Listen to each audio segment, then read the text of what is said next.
Welcome to the home of the Conversations with Concerned Citizens podcast. Here we talk about real-world issues in hopes to come to a solution. We are a solution-based podcast. We are your hosts, the Lurker and Godmomma. Please hit the like and subscribe if you're new here. We'll start the show shortly.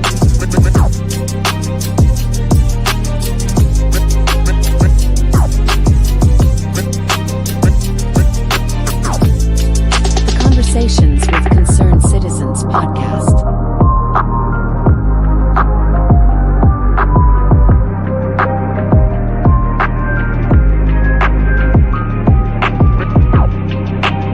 The Conversations with Concerned Citizens podcast.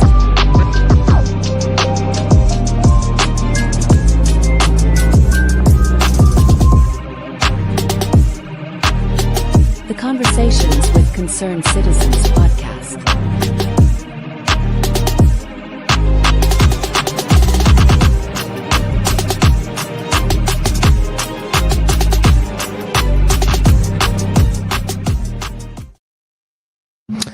Grand Rising and happy Thursday, everyone. We are on our 6th day of Black History Month. Let's get it. My co-host is running a little bit behind today, and that's okay.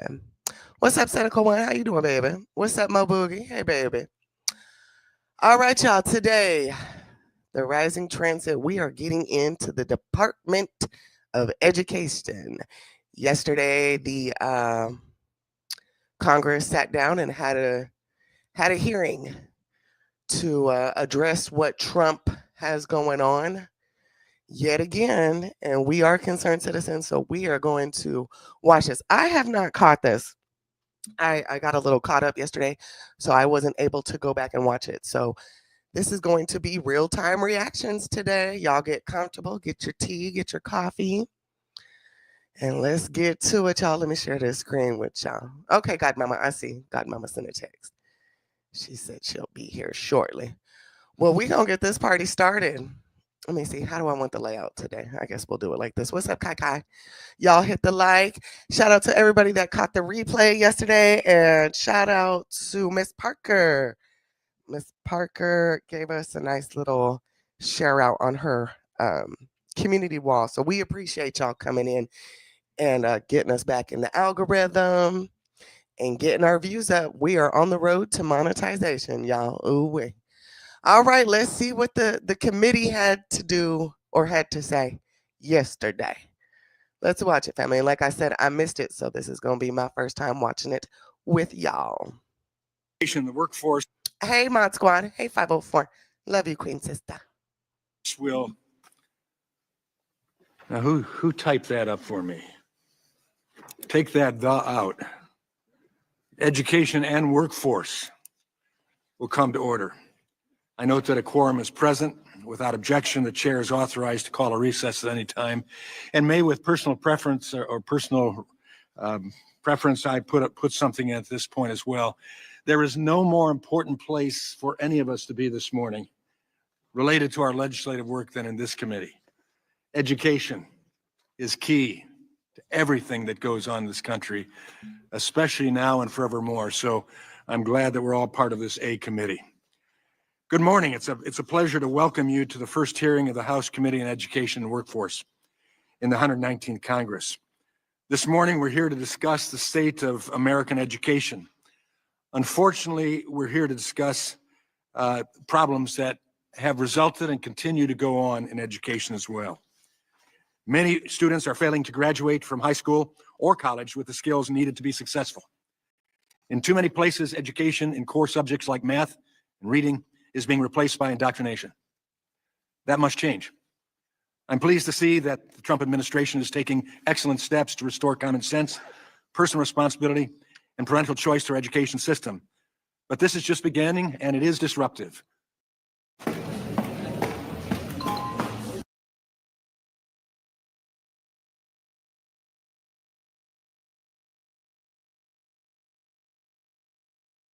My bad. Why do I always do that?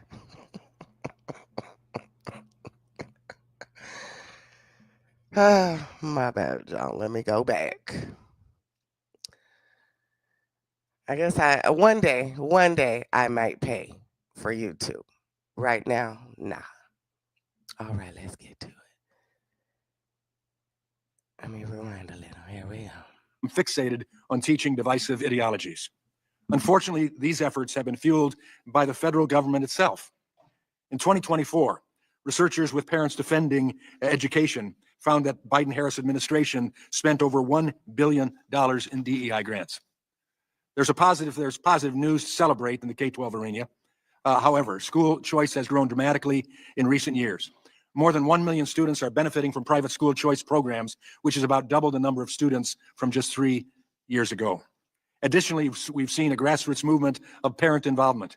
Decades of research has shown that parental involvement, regardless of socioeconomic status or background, has a strong impact on student achievement and long-term success. It's encouraging to see so many parents get more involved in their school systems, as well as the growth of parent advocacy organizations that support them. Their work has been vital to making schools function better. Turning to higher education, we've seen rampant anti-Semitism and stifling of speech on campuses, fueled by bloated DEI bureaucracies. And America's adversaries are sending billions of foreign funds to schools to manipulate them. All of this has resulted in too many students being told what to think instead of how to think. It's also the case that our higher education financing system is at a critical inflection point. President Biden attempted to spend $1 trillion through executive actions on the federal student loan bailout program alone. Transferring student loan responsibilities onto the backs of taxpayers will not solve the underlying issue that the federal student loan program is irreparably broken. What is needed now, more than ever, are real, lasting reforms that protect both students and taxpayers from debt they can't afford. Our committee has hard work ahead of us to ensure our nation's higher education system remains the crown jewel of the world. We also must address our broken workforce system. We have about 8 million unfilled jobs in our country. So there's clearly a mismatch between the skills our workforce has and the skills our employers need. Unfortunately, the nation's workforce system, authorized under the Workforce Innovation and Opportunity Act, or WIOA, is failing to fill in the gap. Fortunately, our committee made tremendous strides last Congress in addressing these challenges. A Stronger Workforce for America Act passed the House with strong bipartisan support, and after further negotiations with the Senate last year, was poised for enactment. I want to thank former Chairwoman Virginia Foxx and Ranking Member Bobby Scott for their leadership on that bill, and I look forward to taking it back up in this new Congress. While we have great challenges ahead of us, we also have great opportunities in front of us, and I look forward to working with all of our members to meet these challenges. That process starts today, and I'm excited for the productive conversation we will have with this great panel of witnesses. With that, I yield to my friend and ranking member, Mr. Scott. Thank you, Chairman Walberg. Good morning, everyone, and thank you for our witnesses for joining us today. And thank you, Mr. Chairman, for convening this hearing. I'd like to first start with the elephant in the room, and there's current reporting that President Trump plans to issue an executive order to eliminate critical programs at the Department of Education and call on Congress to eliminate the entire department. But then I'd recall that that's exactly what the Project 2025 said the president should do, said that on page 319 of Project 2025. The irony is not lost on me that we're here to discuss the state of American education while current administration is actively discussing how to dismantle the main federal agency responsible for ensuring safe, quality education for all students. According to polls, the majority of the voters opposed the abolition of the Department of Education, and also know that I and every Democrat will do what we can to ensure that the department continues. Now, the issue on hand is reflected in the latest National Assessment of Educational Progress data. Schools are struggling to make up for lost time in the classroom following the COVID-19 pandemic. Achievement gaps, which existed before the pandemic, have widened. According to that assessment, math and reading gaps between higher and lower performing students continue to rise as Black students continue to be more than 10 points behind their white peers in all subjects. In 2021, Democrats passed the largest one-time investment in education in the history of the United States in the American Rescue Plan Act to provide schools with resources they needed to reopen classrooms safely and make up for lost time due to the pandemic. Without this investment, we'd undoubtedly be in a worse situation today. But the Rescue Plan Act was only a Band-Aid on a larger issue of underfunding in schools, and it is abundantly clear that we need sustained federal investment over time to overcome decades of underfunding. Unfortunately, instead of investing in our children, Republicans are stuck on proposals that only create more challenges for students. Consider that the first education bill we considered this Congress targets, indeed bullies, transgender youth. Also, my Republican colleagues have misrepresented programs intended to expand diversity, equity, inclusion as the problem in education. Republicans have threatened to ban books, police bathrooms, take away funds from communities that need it most. And simply put, the administration is promoting a warped vision of DEI, discrimination, erasure, and inequity. This also serves to distract Americans so that they will not notice that the privatization of American education systems with taxpayer funds going to private schools, the resegregation of public schools, the erosion of services for students with disabilities, and cuts to student loan program, and distracts from the fact that the price of eggs is going up. While some folks may be hollering about imagined DEI problems, many in the public will fail to notice how the taxpayers' money is being siphoned away from public education and the student loan program to pay for tax cuts for the wealthy and well-connected. And so, Mr. Chairman, we can all agree that every student in this country should have access to safe, welcoming, well-funded learning environment. And that begins with eliminating disparities in education with sustained federal funding. This Congress, committee Democrats will reintroduce legislation such as the Rebuild America Schools Act, which will make critical investments to repair and rebuild school facilities, particularly in high-need areas. The Equity and Inclusion Enforcement Act, which will restore private right of action for students, parents, and local civil rights groups to bring discrimination claims based on disparate impact under Title VII of the Civil Rights Act of 1964, and the Strengthened Diversity Act, which will provide resources to states and school districts that want to voluntarily develop schools plans to integrate their schools. We have to take steps to lower the cost of higher education for students and families. And to that end, we'll also reintroduce the Lowering Obstacles to Achievement Now, the LOAN Act, which would lower the cost of college for current and future student borrowers and their families by making critical reforms to the student aid system, including doubling the Pell Grant, improving public service loan forgiveness programs, and making loans more affordable and accessible. Allow me, to that end, to promise my colleagues and students across the country that we will not go along with programs to dismantle our education system. We will fight any attempt to dismantle the department. And so we don't know what the plan will be, but count on our opposition to any plan that will abolish the Department of Education and the programs in it. So to that end, Democrats will always be with the well-being of students, teachers, and parents across the country. And with that, Mr. Chairman, I yield back the balance of my time. Anyone with $10,000 or more in credit card debt or personal loans. Listen, this is something that I am very, I know yesterday, Rich Rise to the chat, Rich Rise to my co-host. Hey, baby. I know yesterday, we listened to the protest of Elon and the fentanyl hearing, but this one is the most interesting to me because it affects our youth. And so, whether it's Democratic, Republican, we gonna have to come together for these babies. So I need to see what y'all got going on. And he talking about they want to take money. Rich Rise, Robzilla. Hey, Rob. We can't do that. We can't allow that now. And you're hearing we're already underfunded as is, y'all.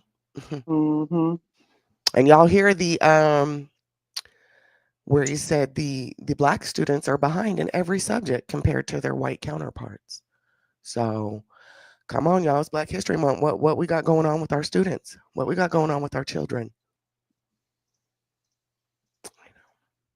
Very unfortunate. But yep, we're in it like Flynn today, y'all. Let's hear. Let's go, baby. I'm excited for this one too, Godmomma.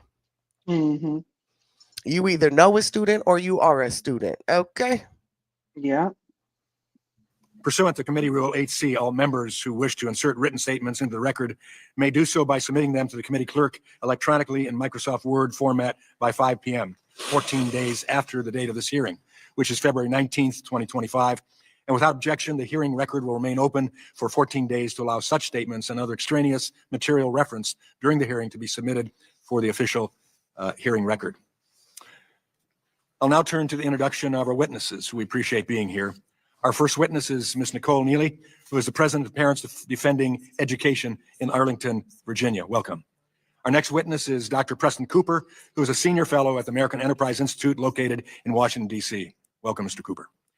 Our third witness is Mrs. Janae Nelson, who is president and director counsel of the NAACP Legal Defense Fund in Washington, D.C. Welcome. And our final witness is Mr. Johnny C. Taylor, Jr., who is president and CEO of the Society for Human Resource Management in Alexandria, Virginia. Welcome. We thank you for all being here today and look forward to your testimony. I would like to remind the witnesses that we have read your written statements, which will appear in our full hearing record. I would ask that you each limit your oral presentation to a 3-minute summary of your written statement. The clock will count down from 3 minutes because the committee members have many questions for you, and we'd like to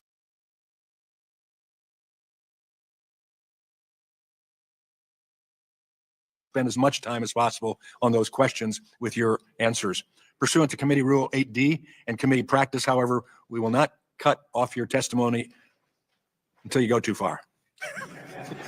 I also would like to remind the witnesses to be aware of their responsibility to provide accurate information to the committee. And so first, I'll recognize Ms. Neely. Welcome. Chairman Walberg, Ranking Member Scott, and distinguished members of the committee, thank you for inviting me. My name is Nicole Neely, and I'm president and founder of Parents Defending Education and the executive director of PDE Action. American education is in crisis. For far too long, U.S. schools have focused on everything but educating children. And as last week's NAEP scores have shown, our children are bearing the brunt of these bad decisions. Schools are focused on the wrong priorities. Identity politics permeate districts across America in word and deed. Children are regularly treated differently based on race. Color-conscious pedagogy, which considers colorblindness to be negative, is omnipresent in America's colleges of education. 80 years after Brown v. Board of Education, segregated activities persist in the guise of affinity groups, where students and teachers are included or excluded because of skin color. The diversity industrial complex promotes programs like this, conducting equity audits and hosting professional development trainings. Districts pay DEI consultants millions per year, incentivized by the $1 billion in education grants awarded by the Biden administration over the past 4 years. In the wake of October 7th, anti-Semitism spiked in colleges and K-12 schools alike. From lesson plans about settler colonialism to swastikas on mirrors dismissed as Buddhist religious symbols, districts' lackadaisical response to Jew hatred bore a sharp contrast to the anti-racism fervor following George Floyd's murder. Foreign funding remains problematic. Our investigation into Confucius classrooms found districts around the country with ties to CCP-linked entities, and similar program by the Qatar Foundation also exists. The full scope of foreign influence in K-12 merits investigation and is also a significant problem in higher ed, which the Deterrent Act, I know, tackles head-on. Over the past several years, merit has been sacrificed on the altar of equity. Rather than challenging talented students to strive for greatness, schools are eliminating gifted and talented programs and AP classes so that all students remain at the same level. We are witnessing the Sovietification of American schools in real time. Finally, schools are unsafe. Under the guise of breaking the school-to-prison pipeline, districts have removed school resource officers and moved toward non-punitive restorative justice, making classroom management impossible. Families are treated as the enemy. Trust between families and districts is fractured. Rather than partnering with parents, schools work against them. Families are being shut out of their children's lives. PDE has identified over 1,100 districts around the country, impacting more than 12 million children and counting, with parental exclusion policies, which state that parents don't have a right to know their child's gender at school.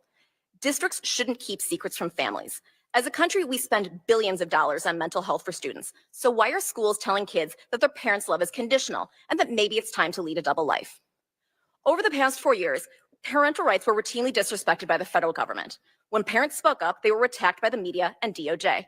Through our FOIAs, PDE discovered that the National School Boards Association worked with the Department of Education officials to smear American families. As George Washington Carver said, education is the key to unlock the golden door of freedom. The country's equity experiment has been an unequivocal failure, and it's time to move on. Let's refocus schools on core subjects, prioritizing excellence and creating opportunities for those who work hard. Although battered, the American education system is not beyond repair. But to get things back on track, it's going to take a genuine partnership between families and educators. Thank you. Thank you, Mrs. Neely. Thank you for setting the standard for 3 minutes. I now recognize Dr. Cooper. Good morning, Chairman Walberg, Ranking Member Scott, and distinguished members of the committee. Thank you for the opportunity to testify today on the state of post-secondary education and the federal government's role in shaping it. My name is Preston Cooper, and I'm a senior fellow focusing on the economics of higher education at the American Enterprise Institute. Americans are losing confidence in the higher education system. According to the Wall Street Journal, 56% of Americans believe that a four-year college education is no longer worth the cost. This changing sentiment has translated into a 12% drop in college enrollment since 2010. To be sure, higher education can be a great investment for students, but all too often that investment does not pay off. When students pay too much in tuition or don't learn the skills they need to get a good job, or even fail to complete their degree programs at all, the decision to pursue higher education becomes less of an investment and more of a gamble. The federal government heavily subsidizes higher education programs with little return on investment for students. Between 2018 and 2022, I estimate that at least $37 billion in Pell Grants and $86 billion in federal student loans flowed to degree programs that did not lead to a return on investment for students. When students pay too much for college, relative to what they earn after leaving school, it becomes harder to pay down their loan balances. Before the pandemic, 11 million borrowers were either in default or delinquent on their debts. Millions more were taking advantage of income-driven repayment, loan forbearance, and other options to reduce or eliminate their monthly payments. These high rates of loan non-payment mean that the Congressional Budget Office expects that taxpayers will lose $223 billion on student loans newly originated between 2025 and 2034, and that's to say nothing of expected losses on outstanding loans. While former President Biden's largely unsuccessful efforts to cancel student loans en masse did little to help matters, the student loan program's problems predate his administration. Fortunately, Congress has a unique opportunity to address many of the long-standing problems in the federal student loan program. The College Cost Reduction Act, introduced last year, takes a three-pronged approach to fixing things: reforming the student loan repayment system, imposing sensible caps on borrowing, and holding colleges accountable for how well they serve students. Post-secondary education in America suffers from high costs, uneven financial value, and a chaotic student loan system that creates more problems than it solves. Addressing these challenges would represent a strong first step toward restoring public confidence in American higher education. Thank you for your attention, and I look forward to your questions.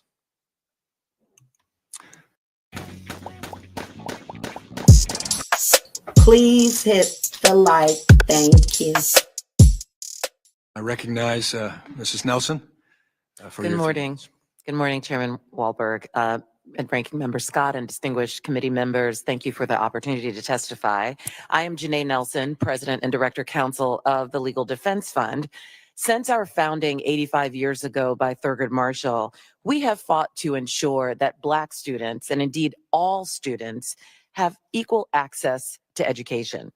70 years ago, the Supreme Court's unanimous decision in Brown versus Board of Education ended legal racial segregation in public schools.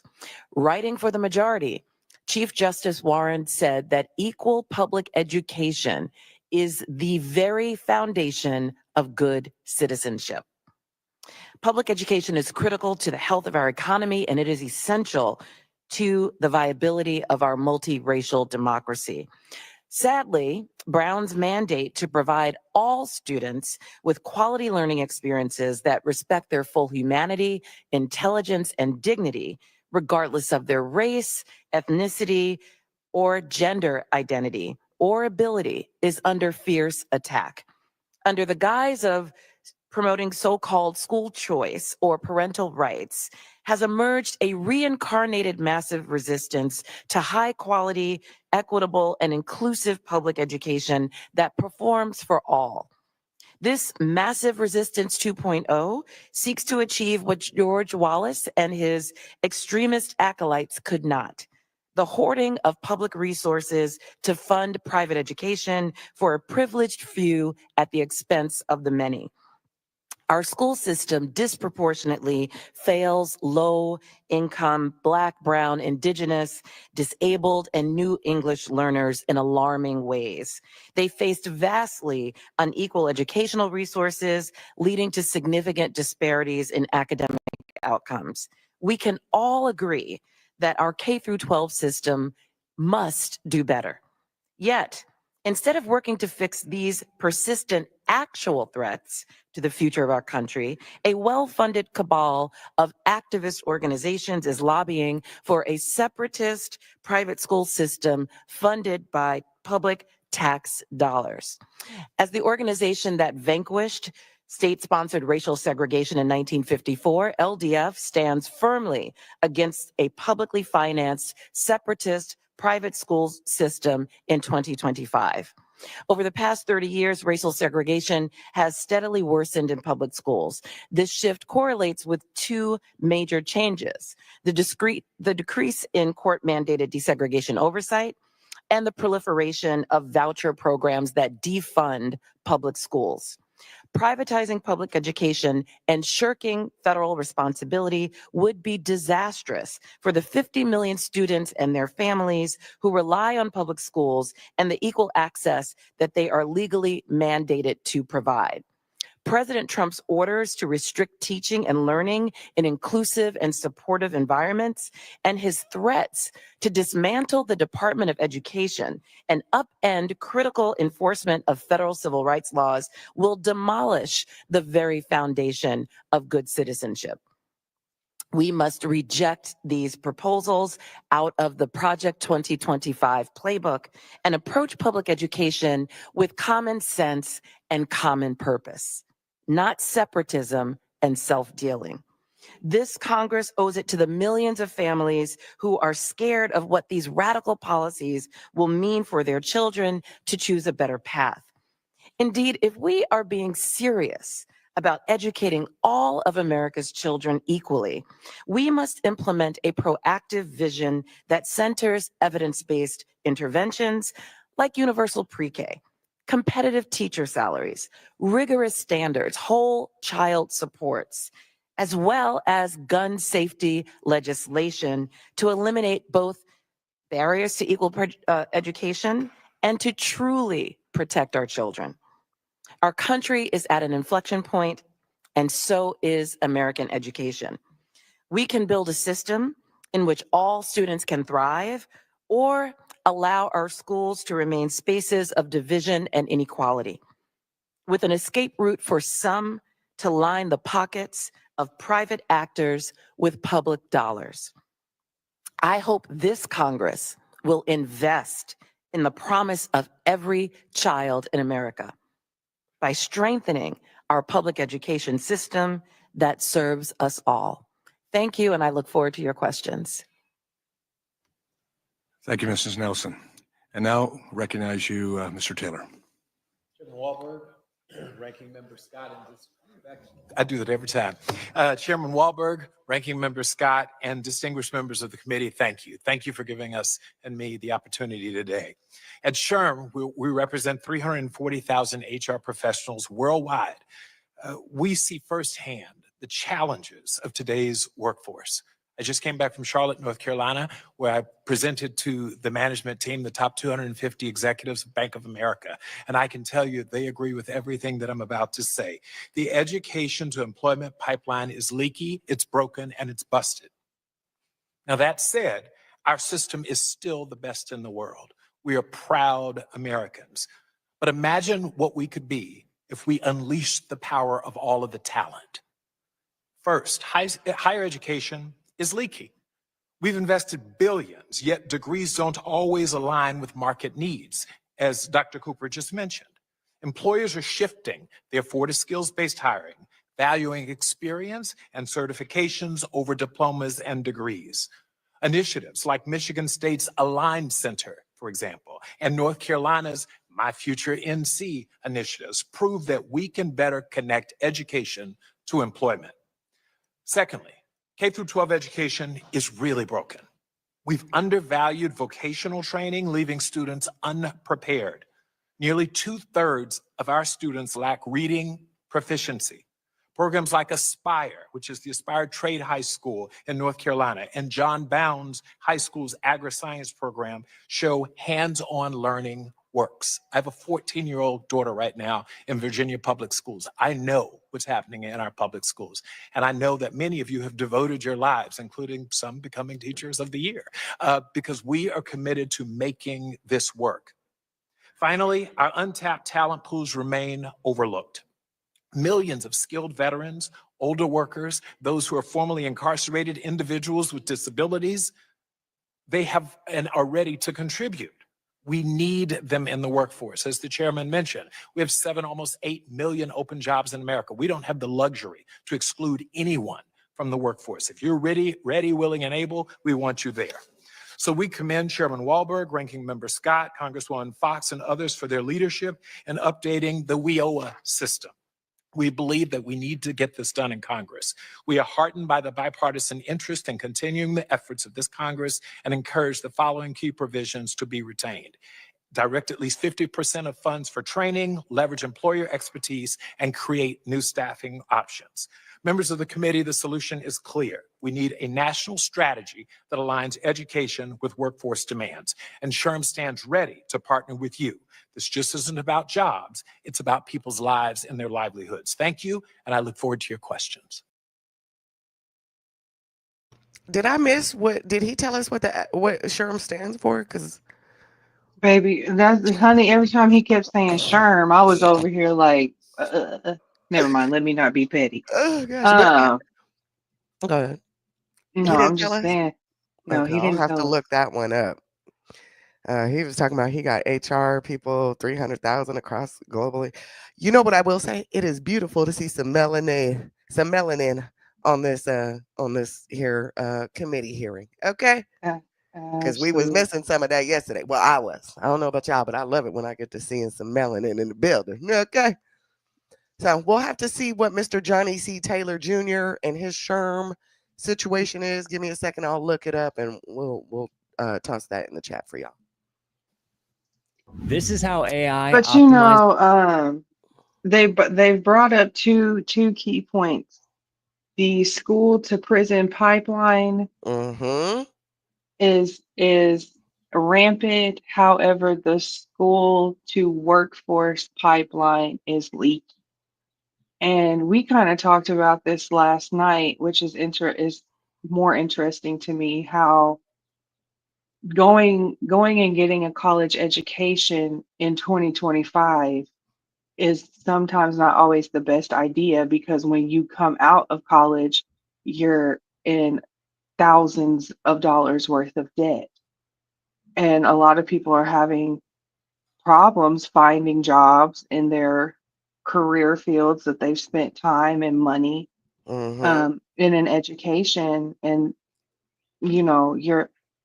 our education system has been broken for a very long time. It has. So I'm interested to see if we're just going to constantly keep blowing smoke up the American people's butts, or if we're actually going to do something this time. Because we're really starting to see the consequences to our actions of taking out, like they were stating, taking out the trade options in school. I remember we had shop classes, we had agriculture classes, we had home ec classes. There was even a class that I took. It was like Southwest agriculture or something. I can't recall. It was middle school, but they had us going out to the desert, picking up rocks and learning about lizards, and that was our class. We just go outside and learn some shit about the ground and what's going on today. Yeah. Yeah, we need to get back to that. We really do. We really well, I don't know. Nowadays the kids, they got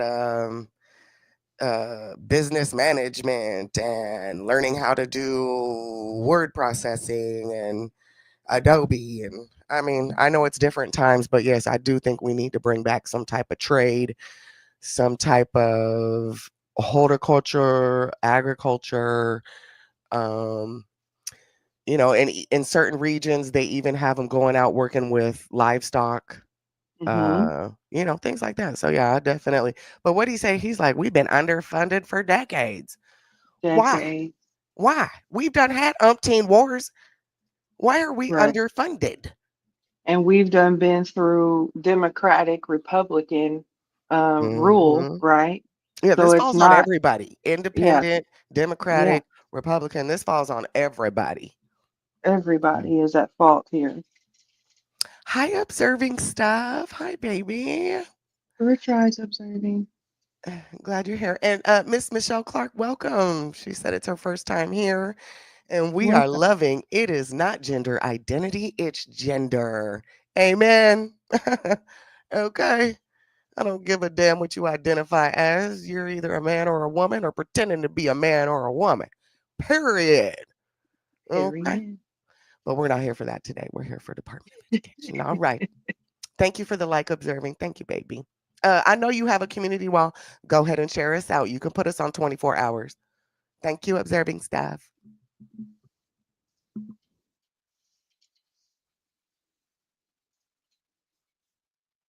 Rule. I ask members to keep our questions succinct so the witnesses have time to answer. Now I recognize myself for 5 minutes of questioning. Ms. Neely, in your testimony, you mentioned the problem of foreign influence in both higher education and K-12. Although the last administration failed to take this threat seriously, this committee introduced multiple pieces of legislation last Congress to help address this serious problem. Can you talk more about what steps Congress should take to protect our students and the national security? Big picture, we have three things we need to do. We need transparency, we need notification, and we need consequences. Last session's TRACE Act and the Deterrent Act address these by providing access to curriculum so parents could know what their children were learning. Lowering the reporting threshold for the higher education foreign funding, creating K-12 reporting, and also looking into endowment funding, as well as disclosure to intelligence agencies about what money's coming in. Parents need to know so that they can make decisions whether they want their child in the classroom or not, and also whether school officials are receiving compensation or donations from foreign entities. And finally, there must be consequences. When these rules are broken, foreign actors, as well as schools, be they universities or districts, must be held accountable for that. Thank you. Dr. Cooper, colleges and universities often blame a lack of state funding for college costs, cost increasing, excuse me, twice as fast as inflation. Increased costs always get my throat. Over the last 2 decades, yet those very same colleges have billions of dollars to spare when it comes to hiring administrators, funding DEI projects, or renovating their new football stadiums. In your view, is the lack of affordability at many institutions a funding issue or a spending problem? I would say it's a spending I problem. know that's The right, sir. United States colleges and universities spend more per student than any other colleges and universities in the developed world, more than twice as much as many European countries. What's more, state funding has actually been increasing on a per student basis over the last 10 years or so, yet we've still seen tuition go up. So I would argue that it's not state funding which is the issue, it's the underlying costs which are the issue. Okay. Thank you. And let me just say, I don't know what this man has hit that young boy that just was talking, Doctor. I didn't catch his name. I'll catch it when he comes back. He's really young. I'm liking the diversity. Mm-hmm. And I like the question that he posed. Observing. Sorry. No, I'm just saying I like that question he posed. Is this a funding issue or is this a mismanagement of funds issue? Because every time I look up, honey, you got a new football stadium. What's popping? What's really tea here? Let's talk about it now.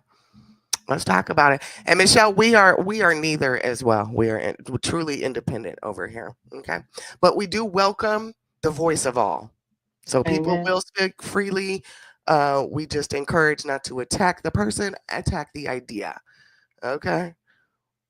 But we are truly independent over here. He said, observing said he shared it with honesty. I'm scared to go look at it. He's gonna be like, get over there. That NAB forced me to share it. Oh Lord. Mr. Taylor, as you know, we almost got WIOA reform across the finish line last Congress. Yes. You talked in your testimony about provisions of that bill that would improve the nation's workforce system. But for members who are new to this committee in this Congress, could you talk at a high level about why it's important for Congress to finish our work on those reform efforts?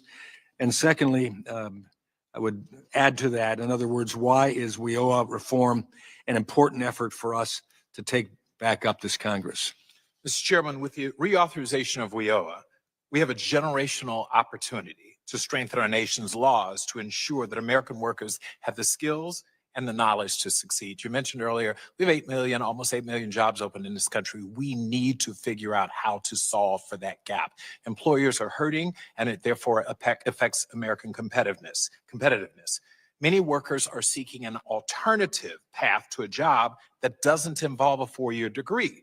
WIOA and its programs are an opportunity for us to deliver that to workers.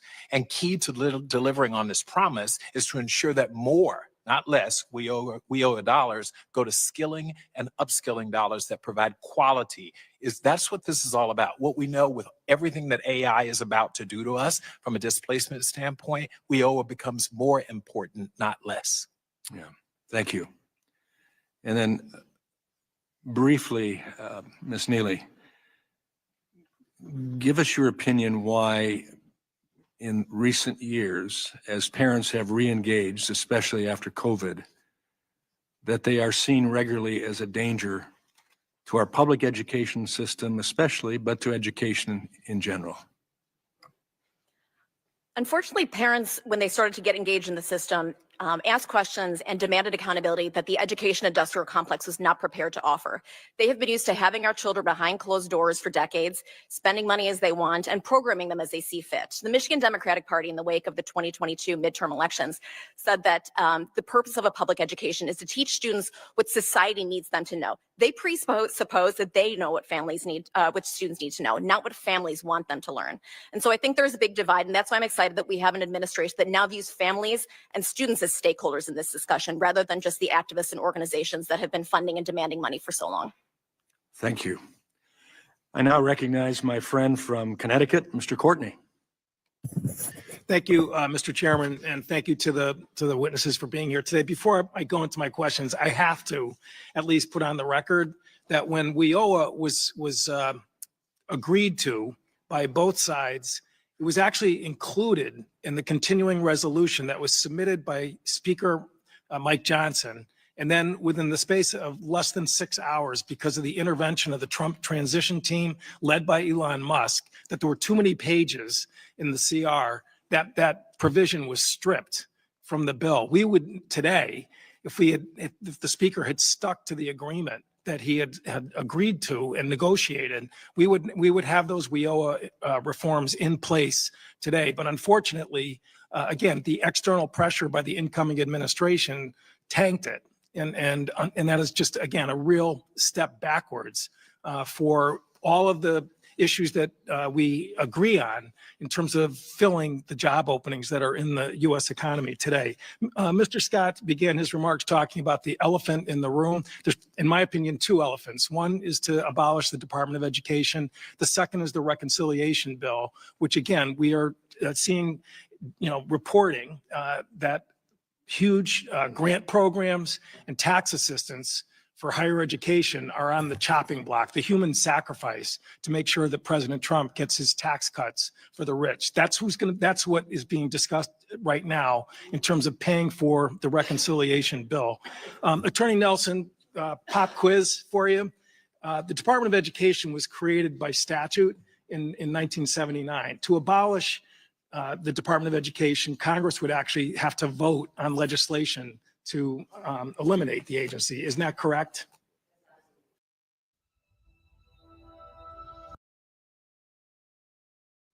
Uh-oh, we got somebody shaking the table. We got somebody saying the only reason why we here is because Trump wants his money. Let's see what's about to happen, because I need to know too.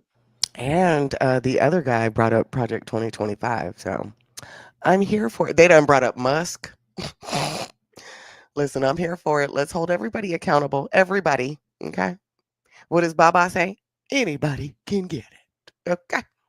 Well, since the enactment of the Department of Education, there have been consistent attempts by far right-wing Republicans in Congress. The last one as recently as March 24 2023, Mr. Massey offered an amendment to H.R. 5 to abolish the Department of Education. That measure was defeated 265 to 161. 60 Republicans voted, in my opinion, sensibly to make sure that the Department of Education stayed in place. Again, the president's going to issue his executive orders pretending that he's actually doing achieving this goal. But as we've seen so far in the federal district courts, where his executive orders have actually been put to the test of Article 1, Section 9 in terms of Congress's authority for funding programs, he's batting 0 for 3. And again, I think it is important for us to remember a reality check that if the Department of Education's existence actually resides in this branch of government in terms of moving forward. Among the programs that the Department of Education funds, talking about workforce needs, is the Perkins Grant Program. And again, in my district, visiting career and technical trade schools, talking to comprehensive high schools that are now creating career pathway programs with money coming from the U.S. Department of Education to pay for welding booths, setups for nursing programs. The fact of the matter is that the Department of Education is a major partner and contributor to, again, achieving the goals, Mr. Taylor, that you mentioned. Isn't that correct? Yes. Thank you. Now, in terms of the reconciliation bill, which again, we have seen that every committee, at Mar-a-Lago has been asked to, again, offer up offsets and pay-fors to pay for the tax cuts. One of the proposals that, again, was reported by Politico is a Republican proposal would make college scholarships taxable income. Again, Mr. Chairman, I would ask to enter into the record an article from Forbes magazine, hardly a far left publication, that again describes what this proposal is that to make scholarships taxable. Without objection. Thank so you. ordered. Again, I think really it doesn't take a lot of imagination, and maybe again, Attorney Nelson, you can help with this. It's just that taxing scholarships raises costs and shifts costs to students in terms of college affordability. Isn't that correct? Yes, it would. So again, today's sort of discussion, which is sort of beginning on this premise that, we're going to have a normal discussion as far as, education policy. The fact of the matter is that the elephants in the room that Mr. Scott talked about in terms of basically blowing up the Department of Education and shifting costs to students is the real test. And that's what we're going to be confronted with, again, as the reconciliation bill comes forward in any package to abolish the Department of Education. And again, I look forward to joining those Republicans who voted no to abolish the Department of Education to make sure that measure fails. I yield back. Thank the gentleman. Now I recognize the gentleman from South Carolina, Mr. Wilson. Thank you, Mr. Chairman. And we are very fortunate that we actually will be joined soon by the ambassador to the United Nations, Elise Stefanik. And so that will certainly enhance our hearing today. With that in mind, as we consider the state of education, I know firsthand of the positive parts of this, and that I am grateful my wife, Roxanne, taught at an alternative school, giving young students the opportunity of a second chance. My father served on the school board in Charleston, South Carolina, and my wife and I appreciate teachers where after the third grade, our 4 sons succeeded in math only because of educators, resulting in our oldest son, Alan, being the Attorney General of South Carolina. Our second son is an orthopedic surgeon. Our third son is commercial real estate, and our youngest is industrial engineering. And these successes are really due to educators making a difference. With that in mind, I believe it's because of the success of local elected school boards. And I very much support President Donald Trump for his courage to promote local elected school boards with the elimination of the duplicative, wasteful, interfering, and federal Department of Education. And the funding clearly should go to the students and not to bureaucrats. With that in mind, Dr. Cooper, the American Enterprise Institute is greatly appreciated for making a difference promoting limited government expanded freedom. The AEI is crucial for addressing the challenges of American families, and we want to thank you for AEI. In your testimony, you note that the Grad Plus program provides effectively unlimited loans to students, allowing them to borrow institutionally determined attendance. In the other words, whether a school says it's 10,000 or 10 million, the federal government will provide a loan. The creation of this is coincide with doubling of the amount of graduate students borrowing. Given the structure of uncapped lending, is there evidence that colleges have used this to unduly increase tuition?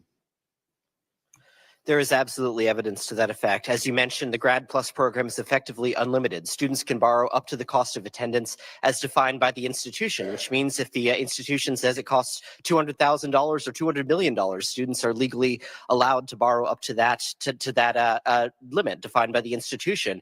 And this has resulted in increases in tuition at the graduate level. A study published last year found that for every $1 of additional Grad Plus money that went out the door, colleges hiked grad school tuition by 64 cents. The Grad Plus program has grown enormously in scale and scope since it was created in 2006, and graduate student loans now account for half of new student loans issued every year by the federal government. So I would argue that the Grad Plus program has gotten relatively out of control, and some sensible caps on borrowing are needed. Well, we look forward to AEI coming and producing alternatives. With that in mind, too, Mr. Taylor, you are right. That the workforce training has delivered tremendous success with partnerships between employers and educators. A Stronger Workforce for America Act was authored by our former chair, Virginia Fox. Do you see what has been the success of that in my home state of South Carolina? We're so grateful. In the district I represent, Michelin Corporation, the largest manufacturing facility in the world. BMW, we want everybody to have an X5. Those are made in South Carolina. And then while you're at it, we can buy a Volvo, Mercedes van, Samsung products, Bridgestone, Japan, Lockheed Martin, Boeing 787-10. We'll be happy to sell everything because of workforce development. So how can this be achieved? Well, you've taken my comments because that's it. It speaks for itself. Industry has benefited, the economy in South Carolina and ultimately in our country and globally has benefited from that very successful piece of legislation. I think we need more of it. We need to commit and double down on it. And so we violently agree that this has been net a significant win for employers and employees. Well, hey, it's job creation, and right. We see it as South Carolina is now the leading exporter of cars and tires of any state in the union. I don't want people in Michigan to know that, but that's true. With that in mind, Ms. Neely, too, indeed, parents are under attack. But I'm really grateful that Representative Julia Letlow and the Republicans in the House passed the Parents' Bill of Rights. Is this legislation working? It's a terrific first step. We look forward to continued engagement. We think there needs to be teeth. There needs to be actual, needs to be passed by the Senate. But I'm optimistic that going forward, we'll be able to make sure that we deliver as a country for American parents and that we actually listen to them. File your taxes 100% free in the app. I thank you, Lord, because I needed that commercial. So you mean to tell me that I lay down with my husband, we do the big doo-wop. I carried this baby for 9 months. I go to the hospital. I push this motherfucker out. I go to work. I take care of it. I support it. I change its diapers. I feed it. I don't neglect it. I give it love. And you're telling me that you have to sign a bill for me to have a right?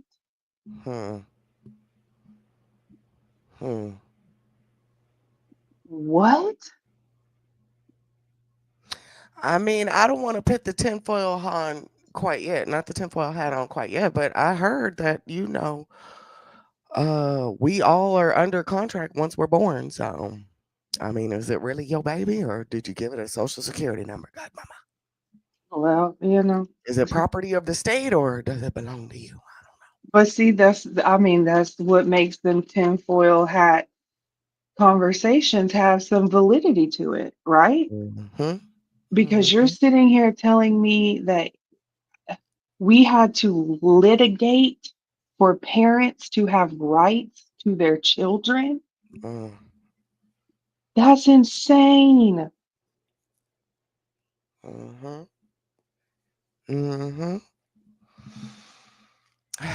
Baby, I'm so glad we're catching all this. I love being a concerned citizen. I really do. I want to know. I'm loving all these committee hearings, y'all. This child, we might have to start another channel just for committee hearings. Right? Because this is tea for real, baby. Okay. Okay. I don't care about what nobody else got going on. This to me is tea. It really is. It really is. Because I have kids that are in school. You have kids that are in school. Mm-hmm. And I'm a very active parent when it comes to my children in school. I want to be aware. I want to be in the loop. And so thankfully, I don't really have to deal with the issues that I'm hearing this committee speak of as far as parents being excluded, parents not being in the loop, um, those types of things. So let me pause Mm-hmm. and give some gratitude, right? Yeah. Because I'm not currently having to experience that. And it's very disheartening to know that other people across this country, parents, are having to experience that. Mm-hmm. We yesterday we discussed how now our children are not safe in their own bedrooms. Correct. Our children Correct. are not safe in school anymore, and we don't have any control over that because Mm-hmm. our legislation hasn't given us parental rights. Mm-hmm. I thought parental rights had something to do with paying child support. Is the government ain't paying no child support? Okay, so you ain't got no parental rights because you ain't paying me no child support. Mm-hmm. Child, if anything, y'all owe me. Okay. We trying to keep the country alive. Right, pumping and dumping. Oh, goodness. What's up, Nikki? Thank you for being here, Mama. Hey, Nikki. Uh, she says, I advocate for disenrolling from the entire public school system. Child, listen. I mean, at this Listen. point, It's didn't a Trump say mess. he give it? Didn't Trump come out here and talk about if you homeschool your kids, he giving you 10 bands? Baby, you might want to bring your baby home. I'm just saying. I don't know. Mm-hmm. Okay. Y'all hit the like. Thank you.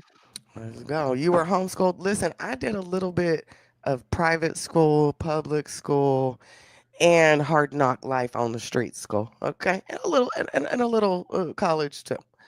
However, You're I well agree, rounded.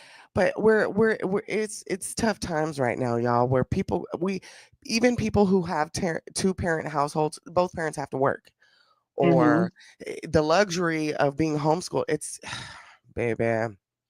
You have to have a community for real, for real. You really do. I mean, we're talking about inflation. People can't even afford eggs. What you think? I'm a homeschool. I can't even.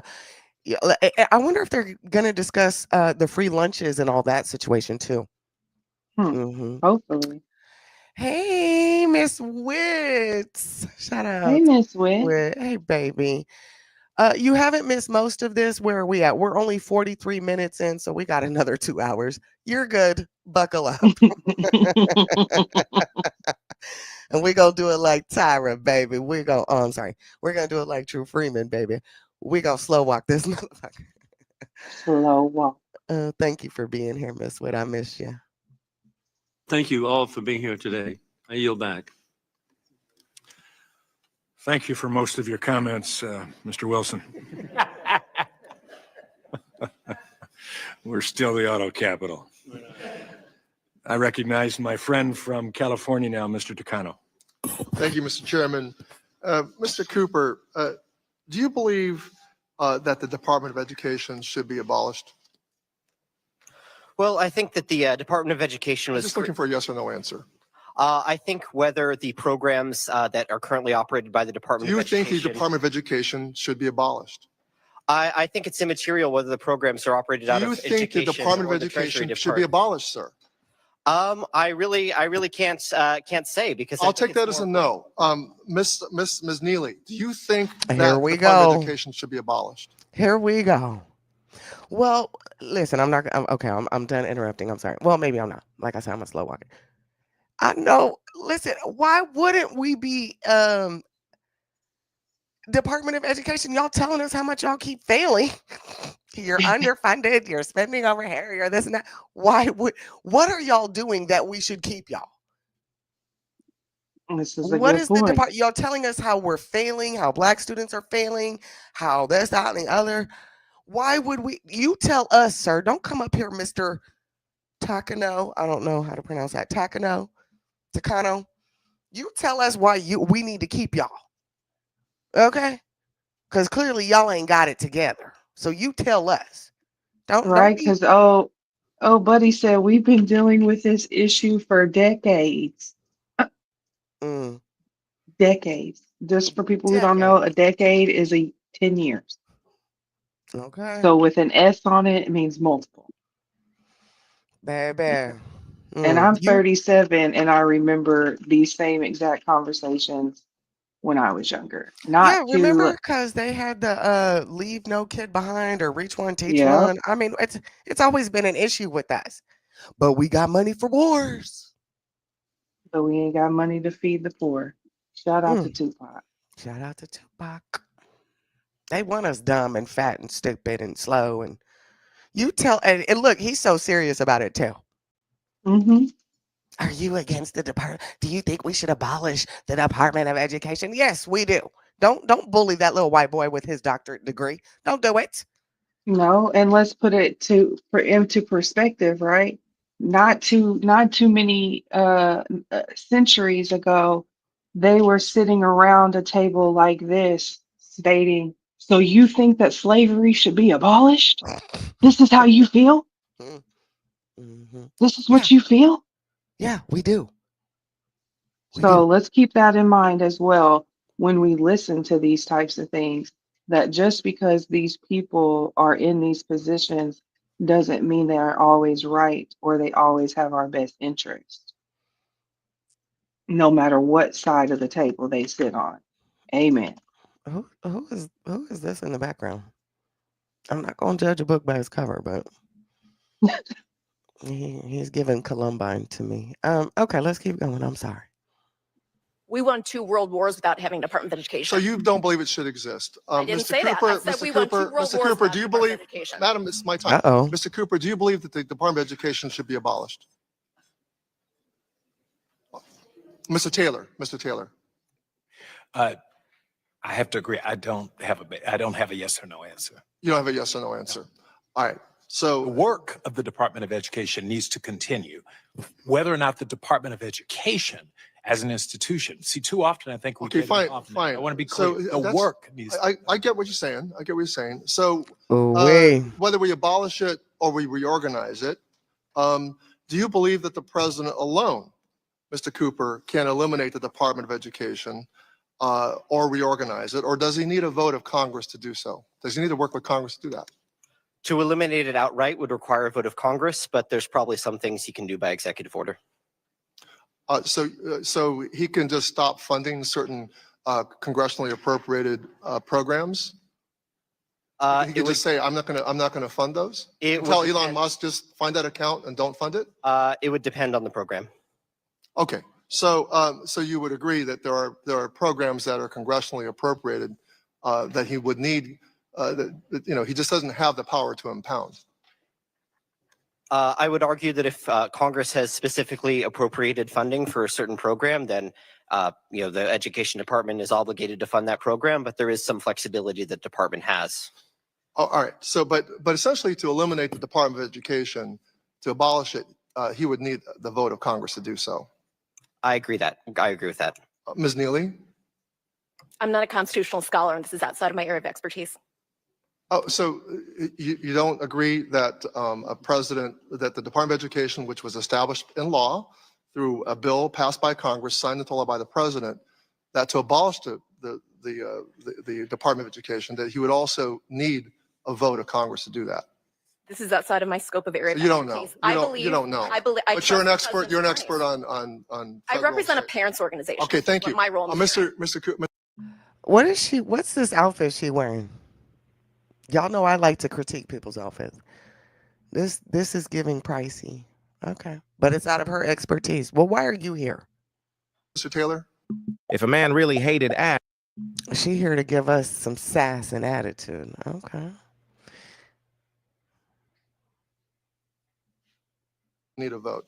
Well, I'm glad that that we have at least two witnesses, from the majority who believe that a vote of Congress would be necessary. And I would hope that they would remind my colleagues on the other side of the aisle what happened at USAID over the weekend was illegal, that a president cannot unilaterally dismantle an agency or a department that was established in law, that what he did was outside the law and illegal. I mean, this hearing is called the State of American Education. But from what I'm seeing from the other side's behavior is that it really should be called the Republican surrender to a would-be king. I would love to discuss the state of education in America, and I would love to have any semblance of productive discussion in this committee. But the only solution that Republicans have offered us to the pile of problems that sit before us, whether it's the abysmal childhood literacy rates in this country, rampant gun violence in schools, the astronomical cost of higher education, and lifelong shackles of debt that we're signing up our college students for, is to abolish the Department of Education. Well, either way, let's imagine that legally or illegally, the Department of Education has been dismantled. The department protects students and veterans who've been defrauded and are victims of predatory loan schemes for predatory for-profit colleges. This is critical for veterans who are disproportionately affected by the student debt crisis. Before COVID, student veterans had a 46% default rate on their loans. Mr. Cooper, if a veteran is defrauded out of their GI Bill benefits by one of the institutions known to prey on veterans, can they recoup that benefit? For veterans, I'm not sure. For federal student loans, they can submit a claim through the borrower defense process to have their loans discharged. Well, the answer is no. Once the GI Bill education benefits have been used by the students, they are gone forever. Yet my Republican colleagues continue to propose cutting regulations which protect these student veterans, including a loan relief after attending a failed school, rules that prevent colleges from preying on veteran GI benefits, and tools to discharge debt for students who have been defrauded by their institution. I yield back, Mr. Chairman. I thank the gentleman. I recognize the gentleman from Florida, Georgia, excuse me. Georgia, Mr. Allen. Yeah, we were in Florida last week. Thank you, Mr. Chairman, for holding this important hearing today. And before I ask questions, I'd like to briefly touch on school choice. Of course, we hear the same old talking points from the other side. We've got to turn education in this country around, and it's going to take some bold, strong efforts to do that. Innovation is where it's at. Somehow we've got to motivate students too. I mean, obviously, in this indoctrination of children is ridiculous. I mean, it's reading, writing, and arithmetic. It worked real well for a long time. A child's future success is often determined early in life, and in part of that quality is their K through 12 education. Parents and children should have the chance to choose an education path that is right for them. That's why I'm so excited to hear the current administration speaking so forcibly in favor of school choice. It's an 80% issue with parents in this country. With that being said, Mr. Taylor, with rising student loan debt and many young people reconsidering the value of a traditional college degree, there's a growing need for businesses to prioritize skills-based hiring over degree requirements. Last year, the CEOs of Walmart and Home Depot co-authored an op-ed, "Not Everyone Needs a College Degree," highlighting the importance of this shift across industries. SHRM has been actively encouraging its members to adopt skills-based hiring practices. From your perspective, are more businesses embracing this approach, and what additional steps can be taken to accelerate this shift at the national level? Answer is yes. And for the last 4 or 5 years, if you weren't following it, we have experienced a turnover to tsunami, as they call it, as well as the Great Resignation. We employers need talent. In a knowledge-based economy, you lose if you don't have the best talent. The best talent doesn't necessarily, and I want to be clear because we're not anti-college and university degree attainment, but the best talent shows up in different ways with skilled credentials. Ultimately, what we want is people who can do the work. Whether or not they have a degree and whether or not that degree is from a fancy school, employers are committed to allowing. Listen, we've got to fill these jobs, and we're filling the jobs because we have too many people who are underskilled. Our job is to eliminate, and I represent the world's largest association of HR professionals. We've got to get back to finding out, do you have the skills to do the job, not necessarily the paper that says you have the skills to do the job. Yeah. Well, let it be said that Bill Gates dropped out of college because he happened to know more than the people that were teaching him. Mr. Taylor, while we all understand the value of a four-year degree, it's becoming clear that we need to shift the narrative around career pathways. Prior to my tenure in Congress, I owned a construction company in Georgia. So I understand firsthand the importance of having a trained workforce. Currently, there are over 400,000 open jobs in construction, and 40% of the construction workforce is set to retire in the next decade. Congress has taken an important step in supporting individuals pursuing skilled trade careers by championing the Bipartisan Workforce Pell Act, which would expand Pell Grant eligibility for short-term training programs. However, with critical labor shortages, additional action is needed. Mr. Taylor, beyond this legislation, what more can Congress do to expand access to skilled trades in education, both in high schools and through workforce training programs, to build a strong talent pipeline? In other words, there's some people that are motivated by other things, right, like skills. How do we tap into that? Well, it starts in the K through 12 system. I remember going through school and we recognized we'd have everyone stand up at the end of your 12th grade and say, who's going to college? And the people who weren't going to college weren't recognized. We've got to start with letting people know it is okay not to go pursue formal education in the way that we've historically thought about, and that it's okay to go get and acquire skills and they be credentialed, and then ultimately a credential that says to an employer you can do the work. So the narrative must change early that you have not failed because you did not pursue college. That's number one. Secondly, and you've rightly pointed out, after the passage of the legislation, we've got to now talk about it a lot and encourage employers. While people will say they will hire someone without. Nikki, maybe you can help me with this. No, this gentleman right here, this Mr. Taylor guy, hold on, Miss Witt. This Mr. Johnny C. Taylor Jr., he says he works with SHRM. And of course, that's an acronym, but I'm not finding for what. So I'm going to have to actually Google his name to find it. But if you can help me and beat me to it, that would help. Miss Witt, I know that's right. Listen, not Governor Hot Wheels. I'm not fixing to play with you.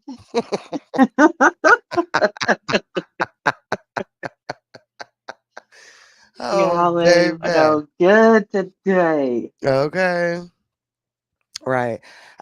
Again, we're still in the first hour, so I really want to see. I did hear a gentleman, Mr. Allen, I think his name was. He was bringing up alternative school. When we're talking about Department of Education, it's a huge branch, right? Right. Mm-hmm. So let's see if they're gonna get into some of the other And I agree with what the older man just said. Reading, writing, and arithmetic didn't fail us. Okay. So I don't know Okay. where we're getting lost in translation. Mm-hmm. Where now we got to do Common Core math. What? Girl, if you don't teach them kids 2 + 2 how to count their fingers, how to And their count them, toes. Okay. okay, and how to count the dots on the numbers. I know y'all old school remember that. If Johnny has 2 apples, where's my belt? Where is my belt? Now that's the Department of Education I was brought up with. Exactly. You got one more time to sit here and act like you dumb, okay? Because Johnny had 3 apples and Susie came and took 2. So how many apples does Johnny have? 3? Oh, Girl, he's about to be beat. oh gosh. Bring back the belt. No, don't bring it back. That shit sucked. it was do or die in my house, okay? Oh, Johnny's a trigger word in my house. Johnny's and apple's a trigger word. Oh, child, let's get to it, y'all. without a degree. What all of SHRM's research says is if you put someone in front of you and that person doesn't have a degree, but the other person has experience, we still have a bias toward people who have degrees, even for jobs that very clearly don't require degrees. So this is going to require a collective commitment by industry, HR professionals, and thanks to you, we have government backing to make jobs available for people who can do the jobs irrespective of the skills, the degree that they may or may not have. Mr. Taylor, I'm out of time. I have two more questions that I want to submit to you, and I'd like to provide, if you would provide answers to those questions for the record. We'll do so immediately. Thank you. And Mr. Chairman, I yield back. Thank you, gentlemen. Now I recognize the gentlelady from North Carolina, Ms. Adams. Dr. Adams. Thank you, Mr. Chairman and Ranking Member for hosting this hearing today. And to the witnesses, thank you for being here. Mr. Taylor, it's good to see you again. Let me just say this. I spent 40 years in the classroom, 40 years. So I didn't read about education in a report. I lived it. And I'll tell you right now that the way things are going, we're failing our children. And so that starts with teachers, because if we don't invest in the people standing at the front of the classroom, we can't expect students to succeed. So Ms. Nelson, my first question is to you.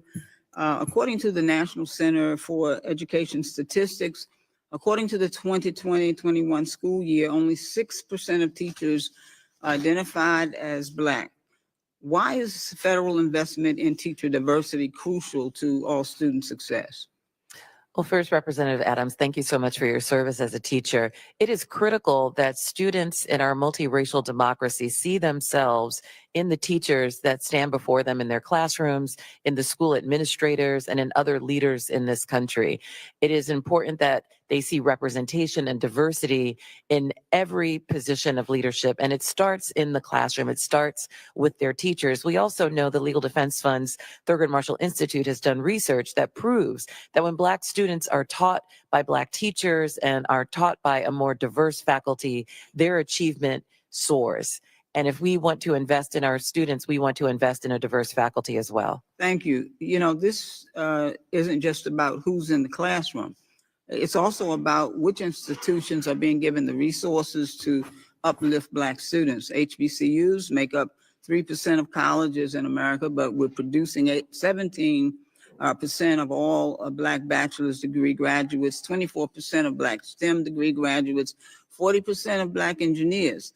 So Ms. Nelson, how are HBCUs uniquely positioned to support the growth and development of Black students and their communities? If we can be brief, I want to get some more questions. Sure, HBCUs have long punched above their weight, despite the fact that they've been deprived of adequate funding. We know that $13 billion of land grants have not been distributed to the institutions that deserve them by mandate of statute. So HBCUs deserve greater investment. And as you noted, they not only deliver the greatest number of graduates, they delivered 40% of CBC members as well.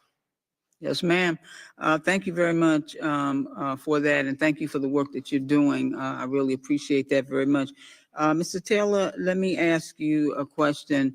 As chair of the White House Initiative on HBCUs during the first Trump administration, you saw firsthand how underfunding holds these institutions back. HBCUs contribute $16.5 billion to our economy every year, and that's the return on investment. Yet our schools are still being shortchanged. So do you believe that Congress should be investing more? And if so, what do you think is the holdup? Well, and thank you for the opportunity. For those who don't know, I ran the Thurgood Marshall College Fund, the country's largest organization committed to advancing and protecting the policies for our country's publicly supported, so state HBCUs. I think I start with the fact that HBCUs are HBCUs. That is not a race-based designation. In fact, several HBCUs have more non-Black students than Black students. So that distinguishes them from them. It is not a race-based distinction. These are institutions that are open to all and historically have shown that to be the case. So it's really good that we have the numbers, but even still, these institutions are not that. What I did under the Trump administration, along with the support of Secretary Betsy DeVos at the time and President Trump, was to get the highest level of funding for HBCUs ever to that point. It still wasn't enough, to your point, and the Biden administration has continued that work. So this is not a political issue for us. These are incredibly important historic jewels that need to be funded. And it's not about the institutions, it's about the students who attend those institutions, who we in employment, in the employer side, need to fill those 7 or 8 million open jobs. So they are critical to our workforce diversity. Thank you. Let me move on and ask about the Augustus Hawkins Center of Excellence, the grant. Program that's designed to support an array of teachers and address shortages, and that funded an HBCU in my state, yes. North Carolina Central, NCCU, as we say. It was listed in the recent Office of Management and Budget memo freezing federal funding. Now, would you agree that this grant was on that list? That concerns me. I have 2 NCCU graduates sitting behind me, one a 3-time North Carolina Central graduate, and one who received his undergraduate degree, who happens, by the way, not to be Black.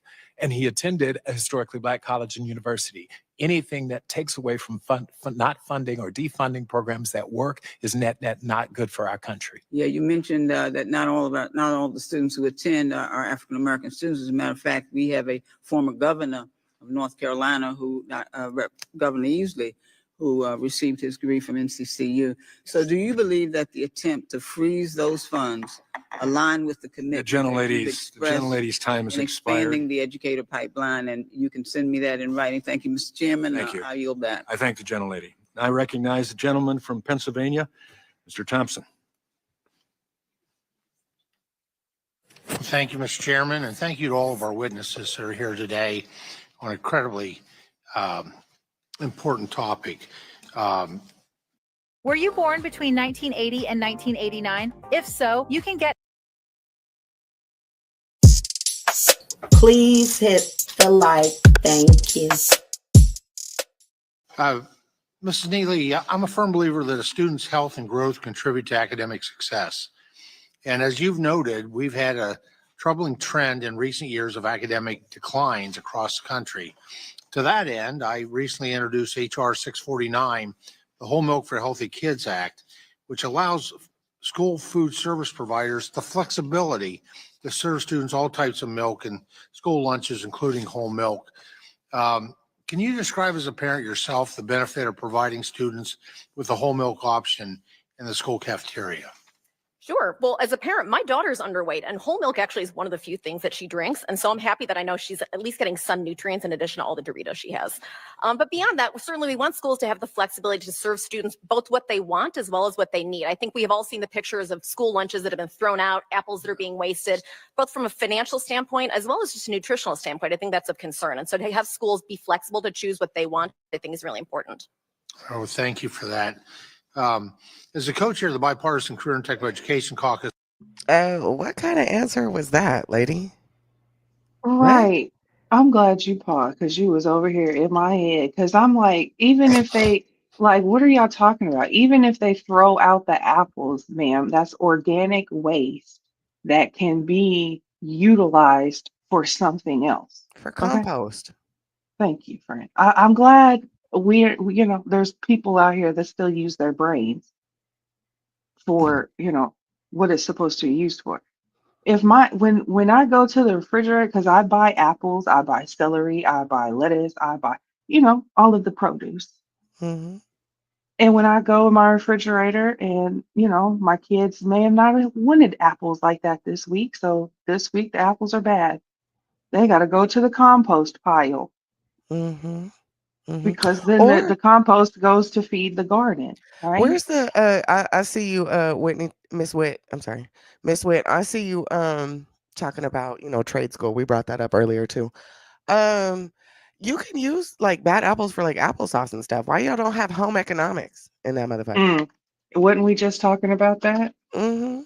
I mean, because you Where's use home ec? spoiled bananas for banana bread. You can use spoiled produce for goods, Right. compost goods, all kinds of stuff. Why aren't we teaching our kids that? That's what I'm saying. Like, You talking about whole milk, nigga? Fuck a whole. You look like a whole milk type drinking person, but go ahead. and she over here talking about, and my kids, when she's not eating Doritos. So your She's child eats underweight. That was the first Doritos. thing she said. My kid drinks. I'm so glad she drinks whole milk because she's underweight with all the Doritos she eats. Where is Robert F. Kennedy when I need him? Right? RFK, where are you at, sir? Somebody call CPS on this lady. Girl, what? Child, boom. Yes, I loved it too. I loved home ec. I did, but that's where but you guys, Bring back sending these kids home with them crying ass babies, okay? Bring that back. listen, I bet you make some applesauce. Okay? I bet. I Yeah. bet you. Uh, this is a Mhm. mess. This It is is a a mess. mess. And I am so grateful that you all have sat here with us this rising in the mess. Okay. Mm, Shout out to y'all because y'all are concerned too. And I love okay. that. Once again, this Congress, I continue to see the rewards of high quality, low cost CT programs that provide learners of all ages with tools they need to succeed in the 21st century. Part of the recent surge in enrollment in career and technical education is thanks in large part to the substantial investments and reforms Congress has made to CTE over the years. Much of that thanks to this committee. Including most recently the passage of my legislation strengthening career and technical education for the 21st Century Act. In 2018, it was subsequently signed into law by President Trump.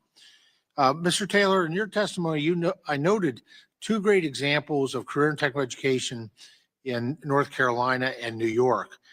Can you talk more about how these types of programs are equipping students with the skills and knowledge they need to fill the more than 8 million job openings in the United States today? Yes, and thank you for this opportunity. Thank you also for your support of the legislation around cyber security and increasing the number of individuals who have the skills to help us from a national security standpoint. So thank you very much, Mr. Johnson and Congressman Thompson. Yes, thank you, Yes, Mr. I Johnson. I specifically appreciate you, sir. mentioned in You my know? comments and in our submitted proposal that there are two programs, one in North Carolina, one in New York, they're all over, but they specifically focus. One is on agri-science, and it starts in high school. So we don't wait until college to begin building this pipeline.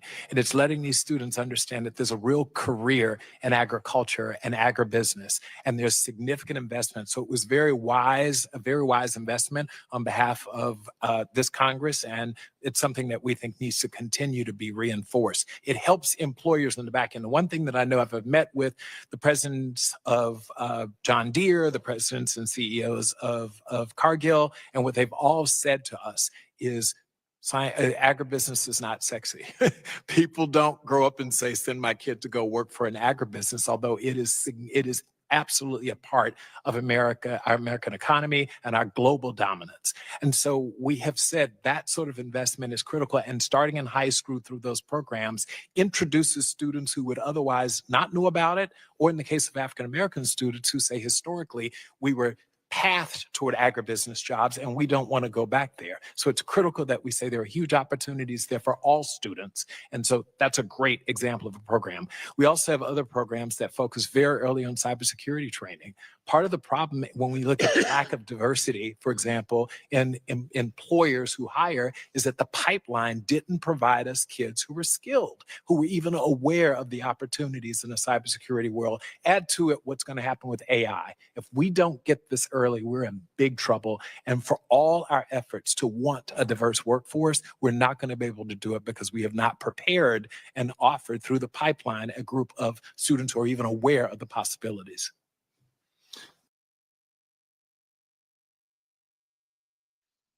Okay, y'all, I found SHRM. And it's not SHRM, SHERM. It's SHRM, and it stands for Society for Human Resource Management. It's a nonprofit situation. However, the gentleman, Mr. Johnny C. Taylor, the gentleman that was just talking, he is compensated $3.5 million a year, and he is the CEO. It is SHRM, Society for Human Resource Management. 3.5 million. Sir, Okay, and I the will schools could copy this. use some of that. They sure could. I will copy this and put it in the chat for y'all, and y'all go do your digging as well. It says Mr.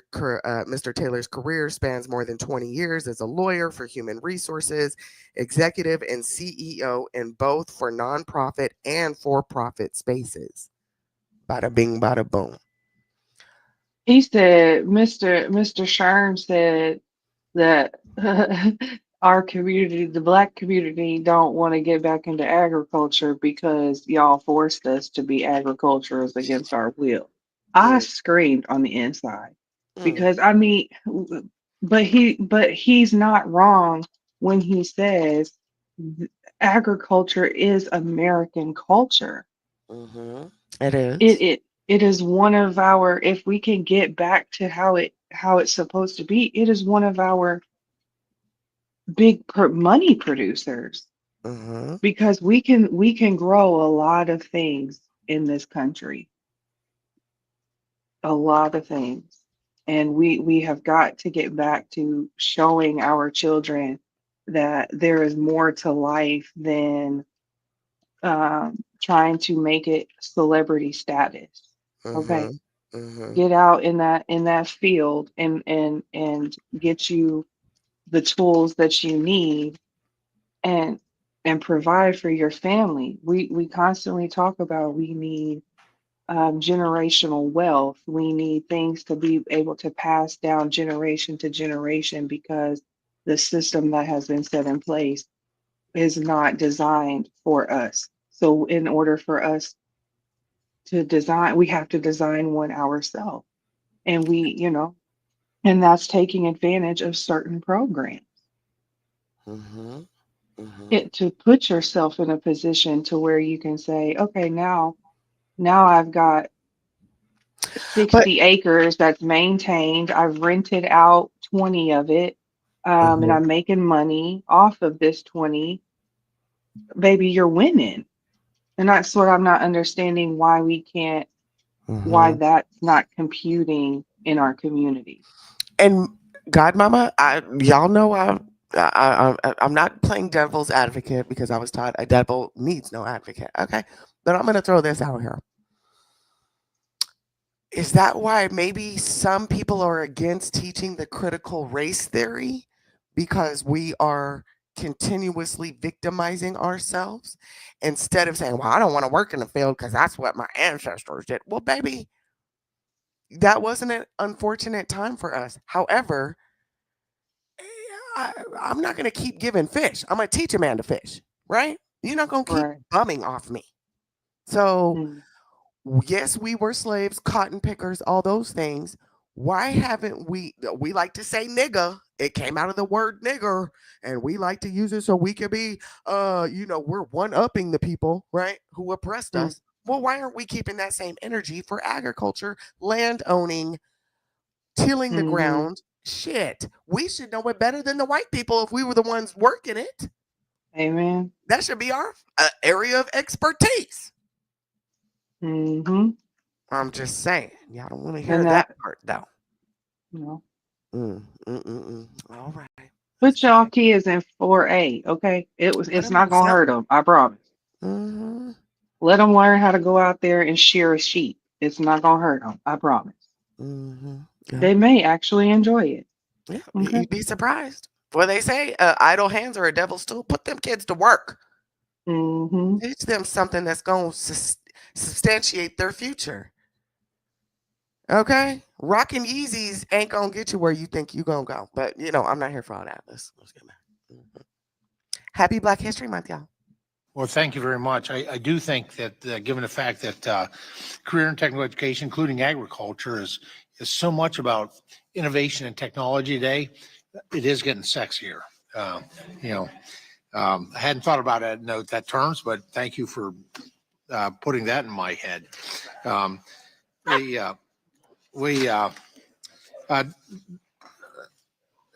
Dr. Cooper, I'm out of time, but I have a question. I'll forward it to you. It basically is about accountability and national accountability in higher education and the role of states, which some states do better than others in investing in higher education. That makes a difference. So thank you, Mr. Chairman. I thank the sexy chairman of agriculture for your question. I knew that was a mistake when I said it, actually. That's a picture in my mind we won't forget. And now I go to the Harley rider from New Jersey, Mr. Norcross. Thank you, Chairman, and thank you for putting together this hearing on the state of American education, and congratulations on your first hearing as chairman. What a great topic, and because it impacts literally every one of our lives. So many of us talk about education as that pathway to a future that we all want. What at many times we don't agree on is what education is and should be. And there are discussions say that it's absolutely this or absolutely is that. It's not. It's a little bit of each. It is as diverse as we are Americans. So the idea that one size fits all in education just is not the way to go.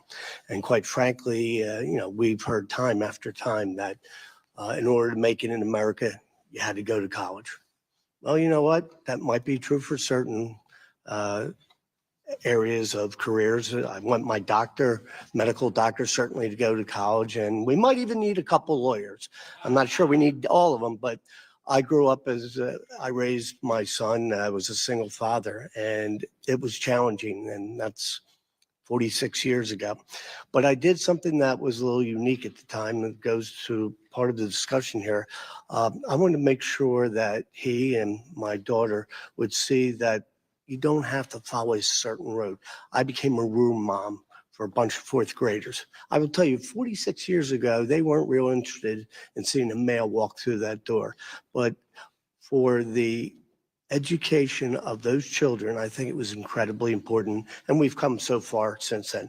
Mr. Thompson, hey, I think that work is sexy. I will tell you, career and technical education, our education system needs to be focused more on what the career, what the job is. I know it's great to have one of those pieces of paper up behind you, but that's not a job, that's not a career. So how we get there is really something that's critical. I focus a little bit on the earliest years and how do we get there. And we go through the schools in my district and quite frankly around the country. We see there are some real challenges. Schools are in dilapidated conditions. Cyber is just a thought if you don't bring it in. And that's why the ranking member, Scott, and I introduced a bill called Rebuilding America's Schools Act and invest $130 billion to go to those districts who need it most. Not everybody needs to have the shiny marble hall, but we need the basic educational ability to go into a school and do that. When we talk about creating opportunities for jobs, when we first started, vocational schools and inside regular high schools are happening everywhere. That fell off the edge, and now they're starting to come back because they're finding out that next generation to work with your hands is a value. So, Mr. Taylor, I just want to touch base on one thing. You mentioned that it starts with elementary education. I say it starts with parents. Yes. To say no matter what you do. I have a doctor, I have a lawyer, and I have an electrician. I value each of them, and we as a nation have to value them. But Ms. Nelson, can you talk about infrastructure in school and why that is important? The basics have to be there. Absolutely. Children should be in facilities that enable them to learn. We know that across the country, there are fundamental inequities in school funding that leads to fundamental inequities in infrastructure. In the state of Maryland and Baltimore, for example, we have litigated cases that have shown that the school system there is suffering from buildings that have leaky ceilings, that have, bathrooms that don't function. And unfortunately, that's not limited to that state. There's the corridor of shame in the state of South Carolina, where there's students who receive minimally adequate education, if that. This is a chronic issue, and sadly, it cleaves along racial lines. It's something that we could certainly address with a better funding mechanism, and that is something that this Congress could take up. Thank you. Mr. Taylor, what is your view on this and on infrastructure, particularly in the early years? I think it's really important, obviously, for students to have great facilities, great teachers, et cetera. But I don't think the answer is solely throwing more money at it. We look at some school districts in this country who are in the state of Maryland, for example, who have no funding problem. Baltimore is one such example where more money has not solved the problem. So I think we have to be very careful about the idea that we can solve all of this by putting more money against it. Oftentimes there's money, but it's not applied in the ways that will most effectively benefit the children. And So that's let's be clear, we're not talking about throwing money. We're talking about building infrastructure. That's very different than giving a check. often, though, school the district. question, the comment, the argument is we need more money to provide those foundational and infrastructure investments. So it ultimately comes back to, so people, yes, very few people I've seen disagree with the fact that children from every neighborhood, notwithstanding their zip code, should go into nice buildings and have air conditioning and heat like others, et cetera. That's not the debate. But then it becomes, but we need more money to do it. And the only point is we as employers who are paying into taxes want to make sure that the investment that we are making, that it actually yields a return on that investment in employers, in employment. Thank you. Well, As I'm sure you looking, my can second's start by going down. giving, donating some of your $3.4 million a year, sir. 3.5. Just saying. 3.5. Yeah, I mean, are we nonprofit? For profit? What's happening? You over here talking about we need more money. Well, how about we come off the top? Okay, I know y'all was upset with me yesterday with the Elon Musk. I know. And I love y'all back for it. However, listen, I got a man sitting here in my face that makes $3.4 million profit, nonprofit, a year telling me that he needs more money. I need He's more one of money. many. He's one of many, right? Yes. That's concerning to me. Now, if you was over, if my co-host would have pulled it up and they said, this man's average salary is $200,000-$300,000 a year, and he talking about I need more money. You right, give that brother some more money. Okay, give him some more money. But you're a millionaire, sir. So if our children and our economy needs a boost, then take a cut. Take a pay cut. Add more to your taxes, sir. And not just him, but who the people asking him questions. I haven't done a deep dive on how much these senators are making, but we can. That could be a little spinoff conversation where we really get into how much money is in this room. Oh, I got it pulled down. Let me pull it up. How much money is in this room right here, y'all? Okay, because I know this brother ain't the richest. Right. So how much money is in this room? Why are you screaming get that the into that. average American needs to be taxed more to pay for their child to go to school to have a better education? Y'all can miss me with all that. That's right, Kylie. We can't be mad at him because I know he's not the richest in the room. No, So these we're not gentlemen mad. asking questions.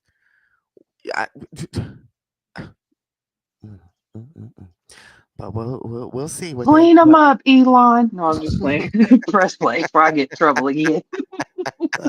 This is a great start to a conversations. Your Lot of time different- your time has expired. Sorry. Congratulations. I know electricians can keep the juice going. So And I'm a single dad too, Mr. Norcross. I like that. now I have the opportunity to recognize the gentlelady from my birth state of Illinois, Ms. Miller.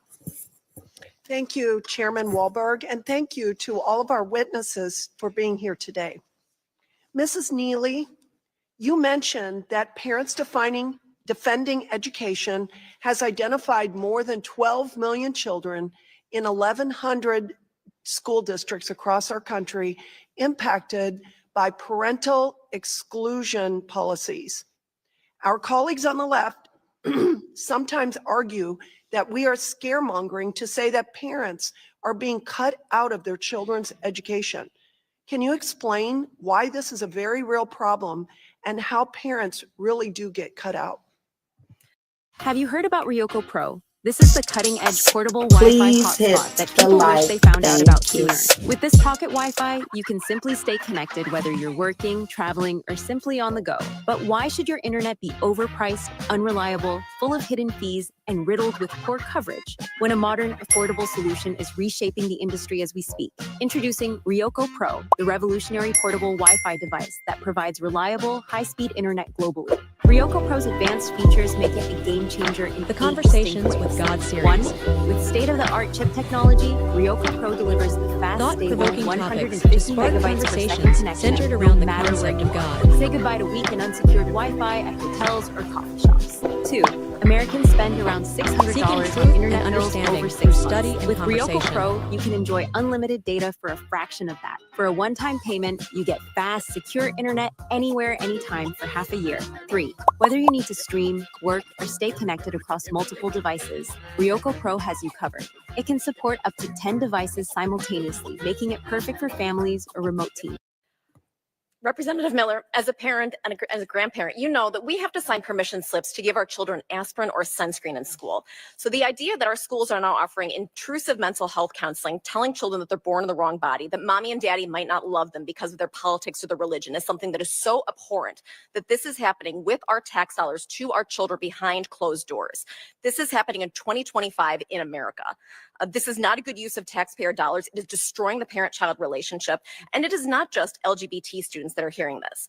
Last year or 2 years ago, Fox News discovered that 349 students or teachers were arrested for child sex crimes, 75% of which were with teachers or with their students. These are horrifying statistics. We teach our children about stranger danger. And so to have our public officials turn around and say, you should keep secrets from mom and dad is something that is so devastating to a country, to a nation, that it is appalling that we are even having this discussion right now. Mrs. Neely, you mentioned that China has waged an influence campaign to get themselves implanted in our K through 12 schools. What do we know about how many schools China has infiltrated, and what are they teaching in these schools? We released a report called into Confucius Classrooms, called Little Red Classrooms, and we identified 143 districts around the country in 34 states, including 20 near military bases, where Chinese teachers, Chinese materials, curriculum had come directly from CCP linked entities. The dollar amounts that were coming to these schools were very low. It's well below the Higher Education Act $250,000 threshold. But again, receiving curriculum, receiving books, we don't actually really know what's being taught. For all of our friends discussing teaching true history, are Tiananmen, Taiwan, Tibet, Uyghur genocide, are those covered in these classes? Almost certainly not. And so I think there's real concern as to who is coming in and what our children have access to behind our backs. And I do want to challenge the parents in our country and taxpayers to get involved and find out what is in the curriculum in the school districts that they're supporting or their children are in. Books are silent teachers. To close, I would like to commend President Trump for his strong leadership to safeguard and strengthen our nation's education system. Last month, he issued an executive order to refocus schools on academic excellence and ensure education remains free from political indoctrination. On the same day, he signed another executive order promoting school choice and empowering parents to determine the best educational paths for their children. These decisive actions affirm the president's commitment to an educational system that prioritizes students and parents over government bureaucrats and teacher unions. Thank you, and I yield back. I thank the gentlelady, and I recognize my faith-filled friend from Georgia, Ms. McBath. Thank you, Chairman Walberg and Ranking Member Scott, and to our witnesses for being with us today. I have read your testimonies. Instead of addressing gun violence in our schools or taking real steps to get a handle on how expensive a year of child care or getting an education has become in this country, my Republican colleagues have been circulating a 50-page document going over ways that they can raise revenue at the expense of American families. Hidden deep in the leaked GOP memo is a proposal for a new tax on state and federal scholarships and fellowships, which I would like to submit digitally for the record. In my home state of Georgia, students and families have come to know and love the Hope and the Zellmiller scholarships, two programs that will pay for students' full yearly in-state tuition if they keep up their grades. I would like to make this very, very clear. National Republicans are proposing an increase on taxes for students and families in Georgia, an increase on taxes for families across this country. Students in Georgia know that if you work hard in school, the state will help you get through college and start a career. But this new tax threatens that promise and undercuts the financial security of Georgia's families, of this nation's families. Last year, more than 185,000 Georgians received almost $1 billion in scholarships and grants through the HOPE program alone. All of this award money, along with any other scholarship that a student earns, would now be considered taxable income if this proposal by House Republicans were to become a law. I'm a mother, and I know how important HOPE and other scholarships are to all the families across this country. I unfortunately never got to send my son Jordan off to college, but we certainly had been planning for it. And as a single mom working as a flight attendant before I came to Congress, figuring out how we were going to pay for it was something that I thought about often and every day. I thought about it until the day that he was murdered. The HOPE program was something I knew that Jordan and I could rely on, and it would be a gut punch for families who also rely on HOPE and other types of financial aid to no longer be able to count on these programs without receiving a new tax bill. I am horrified at this attempt. Families and students in our country deserve better. Ms. Nelson, my question is for you. In your testimony, you did talk about the importance of student aid. Can you briefly discuss the impact that taxing scholarships, grants, and fellowships would have on students and families at all income levels? Absolutely. And thank you for also mentioning the issue of gun violence. I'd be remiss if I didn't say that there have been over 700 school shootings in the past fewer than 2 decades. But to your question about taxation of scholarships, not only is that concerning because it limits the opportunities to achieve higher education, what many who are advocating for so-called school choice will do with those tax dollars is siphon them out of the public education school system and use them to fund private education for just a few. So not only is it taking money out of the pockets of people who need that funding to pursue higher education, it is then funneling that money potentially into the pockets of private actors who are trying to usurp the public school education system. Is that something that's becoming more of a problem throughout the nation? It seems increasingly that those dollars are going to that very end. And I just want to say thank you for that answer. And I know that I will do everything in my power that I can ensure that this proposal never makes it beyond this memo. And I encourage all of my colleagues to fight back against this tax increase that will make students and families' lives harder and more expensive back home. I'm talking to my constituents and they are scared to death. How are they going to be able to afford to send their children to college? Most of the students across the nation, they need help. They need financial assistance. And why are we cutting them below the knees and preventing them from having what they deserve? It's a global and stellar academic education. They have to be able to globally compete. And this does not do that. Thank you, and I yield back. Thank the gentlelady. Now I recognize the gentleman from Ohio, Mr. Rulli. Thank you, Chairman Wahlberg. Mrs. Neely, we've seen Trump's work to combat DEI in schools. What else could be done to address the left-wing influence in our public school systems? Anyone with $10,000 or more in credit card debt or personal loans. I really like the energy that lady just had. It was sweet, cute, and to the point. Yeah. Because I didn't, that was news to me. So this is why we need to watch these types of things, because I didn't know that they're trying to implement taxing. Mm-hmm. Like, come on, y'all. Come on. Mm-hmm. You are going to tax us into civil unrest. Mm-hmm. And while she was speaking, I was thinking in my head, we if you quit taxing us to the grave, maybe we'd have more money for this other stuff to be there for our kids. Like I said, there are people who have two-parent households where both parents have to work. Right. Okay. And so we are entrusting our government, our state representatives, our tax dollars to provide a certain level of education to our kids while we're at work trying to keep this country afloat. Mm-hmm. So, and just a quick reminder for everybody coming in. Hey, Mean Mug, I seen you came in. You came in earlier. Hi, Mean Mug. Thank you for coming through. I hope you hit that like button, baby. But just real quick, you guys, the United States Department of Education is not. I have parents older than the Department of Education. Okay. It's not that old. It's really not. It's not. So this was created in 1979 by President Jimmy Carter.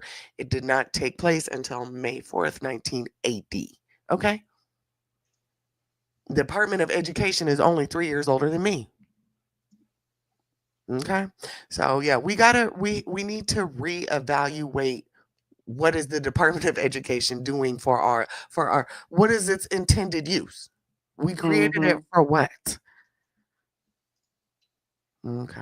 So I love it too, Godmomma. I'm so grateful that we're watching these things. Okay. And again, if Kamala would have won, I don't know if we'd be sitting here watching these things.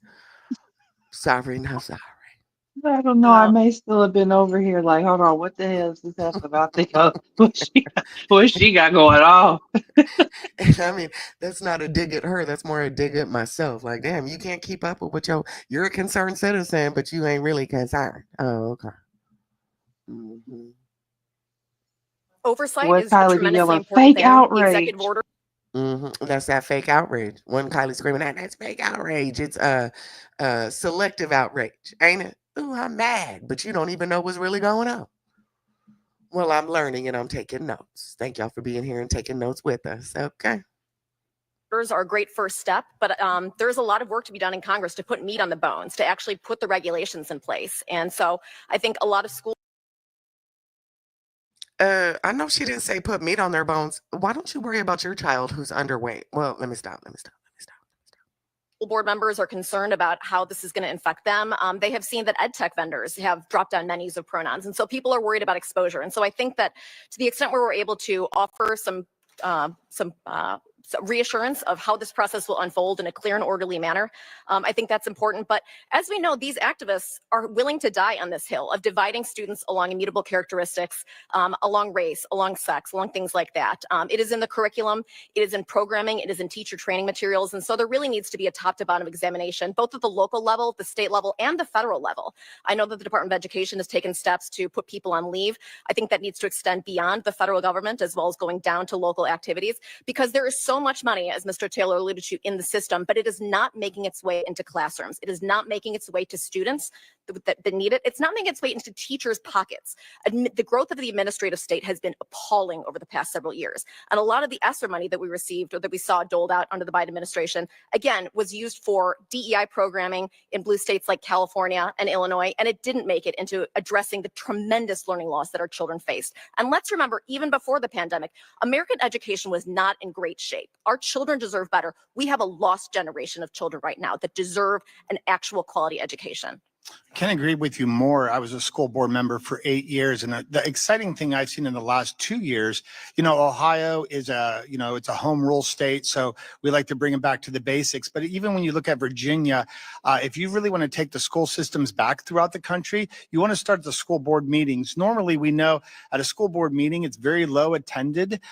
Normally, unless there's something really big and controversial going on, no one shows up there.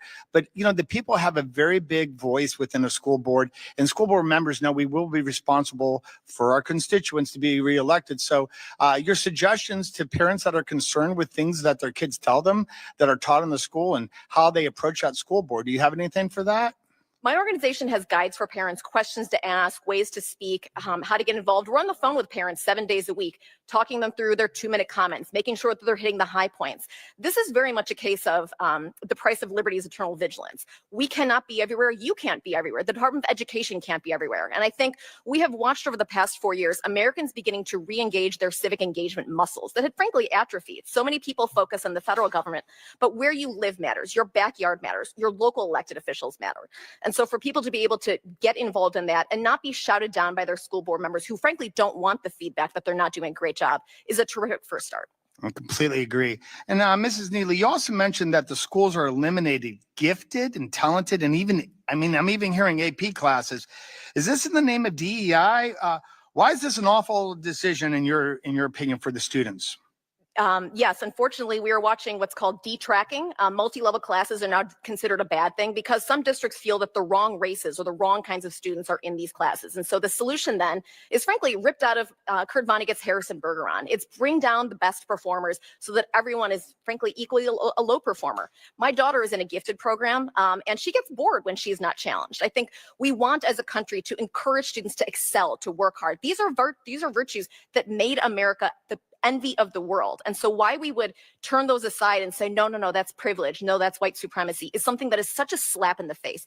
My grandparents met in an internment camp and they were able to pull themselves up out of poverty after they got out of the camps. So to deny other people or for teachers and administrators to tell people because of your skin color, you can't achieve or you can't do better, the country is systemically racist is a real insult.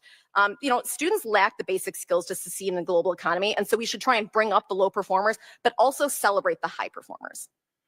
I completely agree. Again, I think AP classes maybe could be what unites both sides of the aisle to get back to where we get our kids as the eye of the prize. So thank you so much, Mrs. Neely. And with that, I yield my time back to the chair. Can Thank we you. pause for I a thank the second? gentleman. I recognize. Because they just dropped a bunch of jewels in that little back and forth they had. And I know she could have possibly rubbed some people the wrong way, right? Because she said my parents met in an internment camp and they got out here and did they big one, right? They pulled themselves up by their bootstraps, they got it out the mud. And here I am as a product of that. So and then to go on to say our country is systematically racist is a slap in the face. I want to ask, to who is it a slap in the face? To the people who experience it on a daily or to the people that it gets called out on? Is it a slap in the face for you to realize that our system is racist? Or is it a slap in the face for the participants in the system that's racist? That is a question I need to know, because while all of the rhetoric they just spit was beautiful, at the same time, it has those undertones that we talk about. Oh yeah, she's sassy for sure. Her daughter drinks milk and eats Doritos, but is in IP classes. Shout out to her. I was in AP classes too. AP biology, AP math, so I understand the need for advanced classes because some children are advanced, That's right. no matter their color. Mm-hmm. And so to say, it was just this back and forth of, well, they're taking AP out because they feel like kids with a certain color of complexion shouldn't have the same opportunity, but then turn around and say, but to say our country is systematically racist is a slap in the face. Well, which one is it?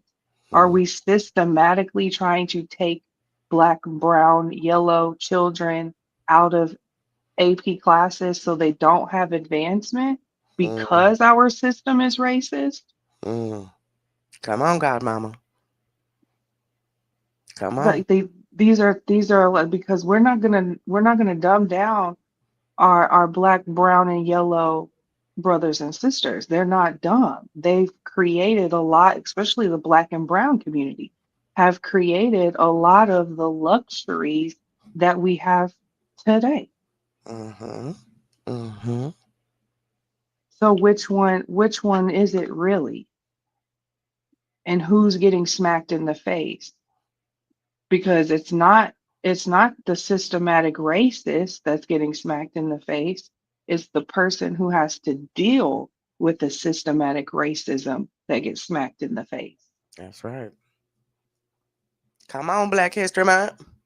So I'm gonna need y'all to get that really together. Mm-hmm. And they sounded content with her answer, like, mm-hmm. Yes. Right. Child, Like, please oh, she bring back where that one guy who was like, do you want to abolish it or not? I can't remember his name. Bring right, back the little Asian dude. Mr. Capitan, or what was his name? Yeah. What Bring you trying him to do? It's a yes or no. Yes, I don't need no explanation. Yes or no. Oh, she got answers for everybody else, but not for homeboy calling her out. Okay. Yeah. Come on, y'all. Let's get back to it, baby. Now is the educator for Connecticut, Ms. Hayes. Thank you, and thank you to all our witnesses for testifying. Jeez. I don't know who hurt you or what teachers your children have been exposed to, but that is none of this has ever been a part of my experience. This week, the Washington Post reported that the I'm sorry for yelling. I know you fucking I know she didn't say who hurt you. I know. I know this lady. I know she didn't hit that mic and say who hurt you. Oh, Lord. Come on, sister. I need you on the C.C.C. because baby, I want to know too. Who hurt y'all? Okay. Let me run this back. I have the prize. So thank you so much, Mrs. Neely. And with that, I yield my time back to the chair. Thank you.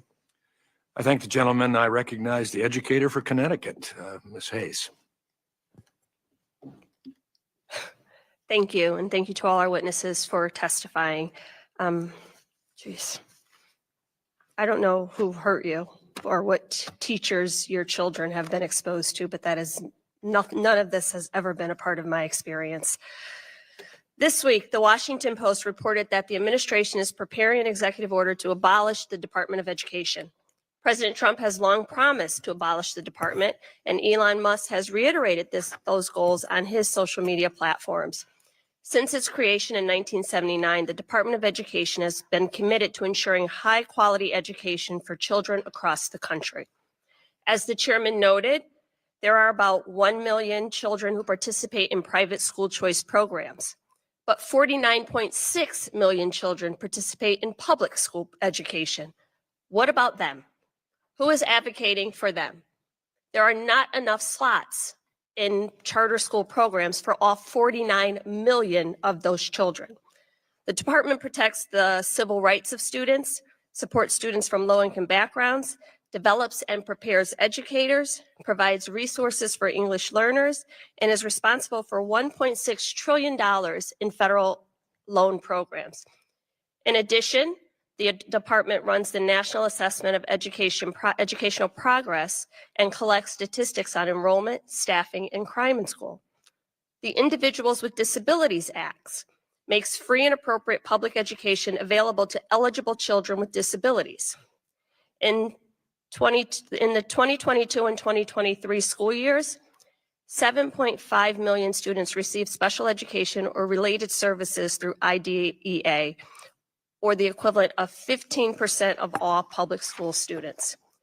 Shutting down the Department of Education would profoundly impact Title I schools. It is telling that none of the witnesses on this panel could say affirmatively yes, that the department should be shut down, because you know that the answer is no. The department administers $18.4 billion in Title I program funding to low-income K-12 schools. Also, as I mentioned, the department runs $1.6 trillion in student loan programs, one of its largest missions. Mr. Cooper, in your opening, you talked a lot about the cost of college. And I think that the conversation we should be having is how do we lower the cost of education, not discourage it? Because while many of you have a very short memory, I chose to go to college because my grandmother could not. There were laws prohibiting it. So while you throw around and weaponize words like diversity, equity, and inclusion, the NAACP Legal Defense Fund did not come into play in these conversations as a nice gesture. It was to push back on laws that prohibited people like my grandmother from pursuing higher education. And while you are correct, Mr. Taylor, we need to prepare the next generation workforce. As we know, in an industrialized nation, that is not just going to be people who work in factories. That is going to be the doctors and the lawyers and the teachers and the social workers and the community leaders, the engineers, which all require college degrees. What we should be doing is trying to make every opportunity available to every student that wants it, no matter what that opportunity is. Ms. Nelson, can you talk a little bit about what would happen to the 7.5 million children who receive services related to IDEA from the Department of Education and need for us to be advocating for them? What would happen to them if the department is dismantled? Well, I'm glad that you mentioned the number of federal statutes that the Department of Education is responsible for enforcing, along with the Department of Justice. Children who need IEPs, individual education plans, because they learn differently, because they have challenges in different ways, would be bereft of any federal support without the Department of Education. They would have to rely on state and local governments that are often underfunded and often don't have the expertise to enforce federal law. The Department of Education is an absolute necessity to the survival and thriving of this nation's students, and especially those who are more challenged. Have you seen a push for all of these voucher programs and private charter school programs, a push to attract those students? No, and that's the I haven't problem. either. That's the problem with these private schools being funded with public tax dollars. Private schools are not required to accept all students. They often reject students who have learning disabilities or who somehow don't fit the mold of a private school child. Thank you. My time has expired. I yield back. Get matched today with the Listen, tax she didn't expert come who's to play. Okay, she did not come to play. She said, "Baby, the only reason why I got a college education is because y'all told my granny she couldn't. Period. Period. So all this hoopla y'all up here hoopla blahing about, I what we really gonna do?" And so I really appreciated that because she brought it full circle into perspective that baby, not too long ago, y'all told my black ass granny that she couldn't go to school. And that's why these committees and hearings started happening, because we, the people, had to come and say, no, I deserve an education. No, this person deserves an education. So these things are needed. And she's talking about trillions of dollars, y'all. Trillions. Trillion. And she made a good point. What is going to happen to these special need children if That's you something cut all else. of this funding? That's something else Miss Witt had brought up earlier. She said, have they gotten to the special education area? Right here. Have they, we're getting to it, aren't we? When they getting to it. Miss Witt, they getting to it, baby. And Fundi's in the chat. What's up, Master Fundi? Thank you for coming through. That's right. You guys, I'm sporadically just putting things in the comments just because I don't know these people, so I'm getting to know these people. But the beautiful woman with the braids, Mrs. Nelson, she is the president and director counsel of the NAACP Legal Defense Fund. Amen. Okay. So we've got a good, this is good. We've got some qualified people up here, on both sides, right? So And we've it's in got the room is very colorful. Amen. very colorful, diverse, young, old, beautiful. I love to see it. I was gonna say something. What was I gonna say? I can't recall. Okay.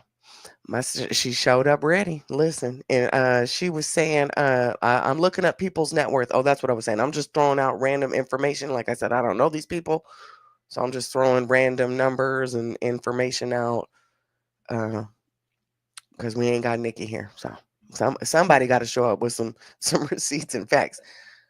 This is beautiful, y'all. This is beautiful to me. It's unfortunate that we even have to have. I mean, it's unfortunate. The state of America is sad, baby. It really is.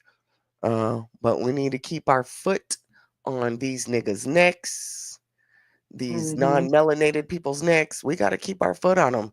Okay. We gotta keep our foot on everybody's neck at this Mm-hmm. point. Mm-hmm. Because I Because know what are you doing? homeschool sounds like the best option. However, some people ain't got it like that. Okay. Hmm. Some people ain't got it like that. Some of And they them, using tax dollars to fund private schools. When did what? When? Where oh, was gotta I stop. when this came? And you know, we were everybody was hollering yesterday. Nobody voted Elon. Y'all gonna get sick of me, but everybody was screaming. Nobody voted in Elon. Baby, I didn't vote in my tax dollars going to private schools. So what's really tea here? Mm-hmm. Because Mm-hmm. private schools was considered private for a reason. They had private funding. The people paid privately. So what does my tax dollar need to go there for? Ain't And that what where's the billionaires pay? and I'm where confused. speaking of elected officials, where Cruz? Hmm. Senator Cruz, come bring your goofy self over here right now, cause you was all hot and bothered about fentanyl, and we need money. We need more money to stop the war on fentanyl. Bring your goofy ass right here and come talk to us about the Department of Education, sir. It should be mandatory that every freaking seat is filled with our senators for every fucking committee hearing. Hmm. Y'all was all up. Oh, we need money to fight Mexico. Okay, well, come bring your ass over here so we can get our kids educated. And this is why I'm okay with abolishing the Department of Education. I'm okay with it. I know I might be, some of y'all might not agree with me, but I'm okay with abolishing it because y'all ain't doing shit with it no way. And that's just how I feel right now. Okay. Yeah, and you know, I go back to my original statement of back back 400 years ago, not these same people, but you know, you get the drift. They all Hmm. sat around. One side wanted to abolish slavery, the other side didn't want to abolish slavery, and they had to sit here and go back and forth as to why it's beneficial, why it's human rights, why it's this and that. Like baby, if I was telling Salt the other day, if people can't realize that we're living in Rome, I don't know what else to tell y'all. Hmm. This is the new Rome. Whatever goes, goes. If you Child. got to get in where you fit in, and if you don't fit in, you're going to be on the street. Hmm. Yeah, it ain't no time for no woe is me.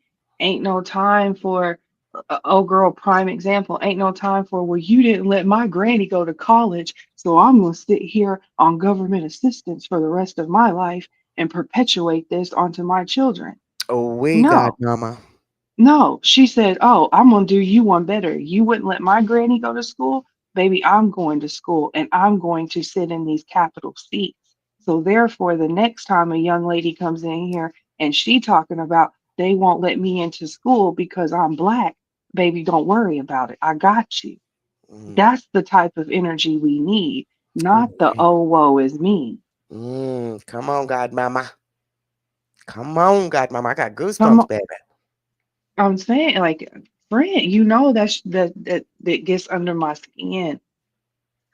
Mm, Because I mean, we can only sit and serve ourselves excuses for so long until that excuse is no longer an excuse. And my father came from parents. Well, one parent. My grandma had a few degrees. She prided herself in being and using the education system. My grandma did. Mind you, she went to school before there was a Department of Education. Okay. Thank you, Grandma. Love you. But my grandpa, he was not educated. He did not have a high school diploma. He was adopted. He came in through Ellis Island. But that gentleman ended up selling his trucking company for millions, y'all. Okay. So there is no excuse whether you're educated, whether you're uneducated. You got to have the will to thrive, Mm. or sit back and have an excuse not to. But you can't come with me. I'm not gonna carry your goofy ass. I'm tired of it. I'm tired of it. Tired. Mm-mm. There is no excuses in my family, and now my father is able to, run his own business and whoop de woo because his parents didn't play that. There was no excuse, education or not. Okay, education or not. So, and we should utilize the tools that we have. Let's not make Mm-hmm. excuses, y'all. Let's not. Um, but we need to get back to what is the Department of Education doing? What are y'all doing? Because that's really what this hearing should be about. I love to Mm-hmm. hear the testimonies. I'm with Kylie. I love the well-spoken women coming through. But what's the solution, y'all? Y'all just up here talking? Y'all gonna pass Right. any bills? What's up? What's up? Because I'm team abolish it. Because y'all ain't done shit. This is another what were we saying? Pipeline to prison. This is another Mm-hmm. kids ain't even getting adequate anything. Food, education. They're learning more about it's okay to be girl, boy, trans. They're learning more shit about that than they are of how to sustain a successful lifestyle. Okay. It's gotten to the point to where if a kid comes in and says, and this is a true story, y'all. It is. A kid comes in and says, I identify as a cat. I need you to put a litter box in the bathroom. If that school does not, if the school says you're in Delulu land, I'm not putting a cat box in that bathroom, the school is getting sued. The school is losing funding. So the school has to put that cat box in the bathroom so someone who thinks today that they're a cat can go use the litter box in the bathroom. These are things that are really happening in school systems. This is real. And y'all upset talking about we need to defund some of these things. That's right. We I'll be do. I'll be damned.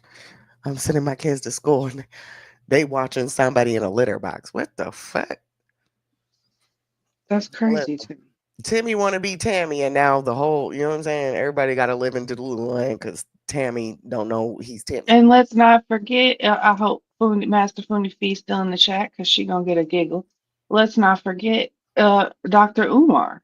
For years, he sat around and screamed how the Department of Education was misdiagnosing young black boys with Mhm. ADHD so they could get a check. Mhm. Let's not Let's forget. go.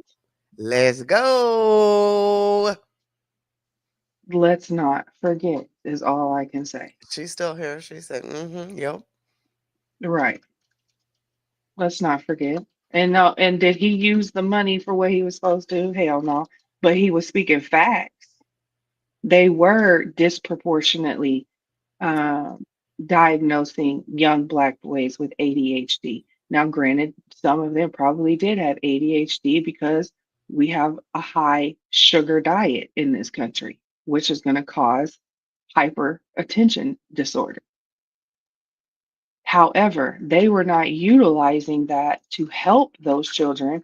They were utilizing that to get a check. And the mothers, they were coercing the mothers to do this as well so the mother could get a check That's and right. they could continue getting more funding that did not, as the people who have sat here in this room have stated, that the funding did not go to the children, the funding did not go to the teachers, the funding did not go to the school.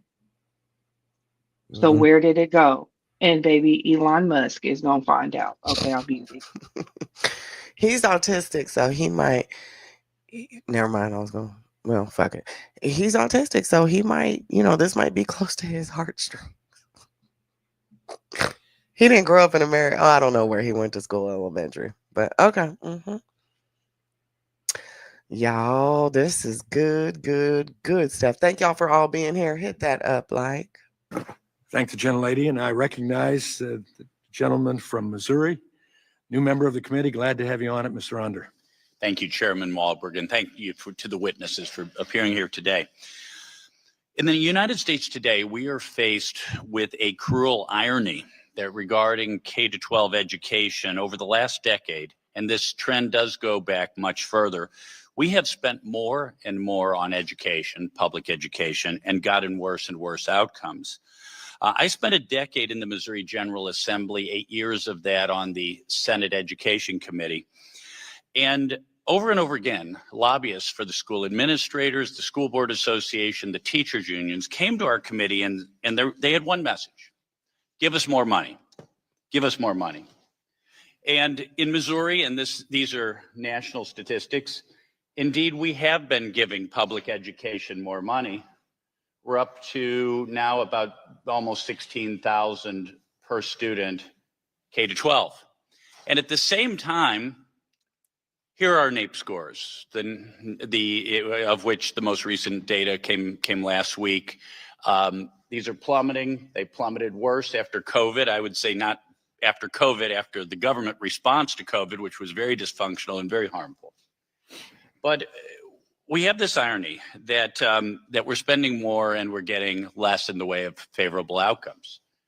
At the same time, we have what are we spending the money on? Well, here's a graph of the growth. In the blue and the green are the growth of students and teachers, about 8%, both almost identical. 37% growth in principals and assistant principals, and 88% growth in other administrators. And by the way, the teachers make on average $70,000 a year, actually a little less in Missouri, unfortunately. The administrators on average make $103,000 a year. So this is where our money's going. This is where our money's going. We're taking our eye off the ball and not focusing on what really matters, which is these teachers teaching these students how to read and write and do math. And what's worse is we're getting our eye off the ball in other ways. Instead of teaching reading and writing and math, not what to think, but how to think. My name is Tom Holman. I'm the former ICE director and President Donald Trump. And I'm here to ask America to wake up. I'm going to say this once, and I'm only going to say it once. Don't come in my chat playing about a fuck-ass thing. Thank you. Please hit the up like while you're here, baby.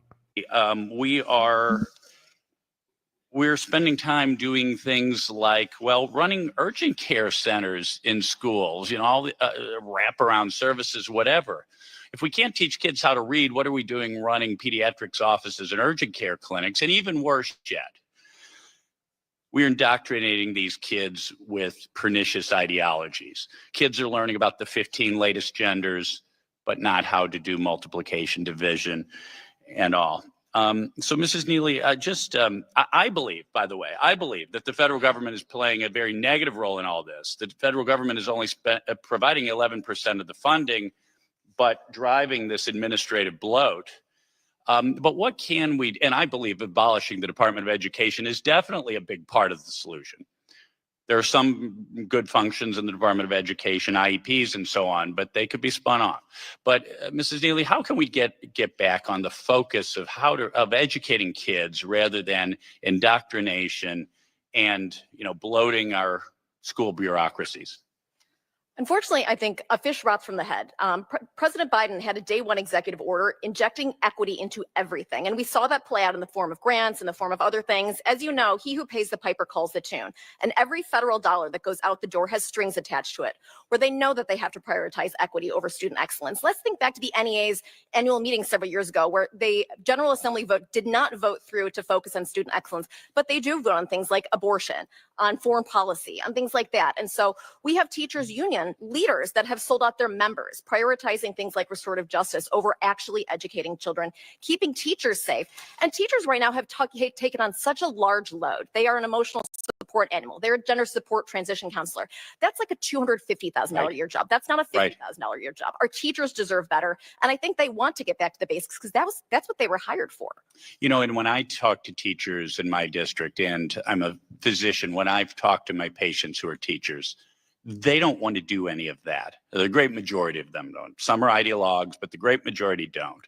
They're doing it because, as you say, the federal government is driving this train. They're paying the piper. They're calling the tune.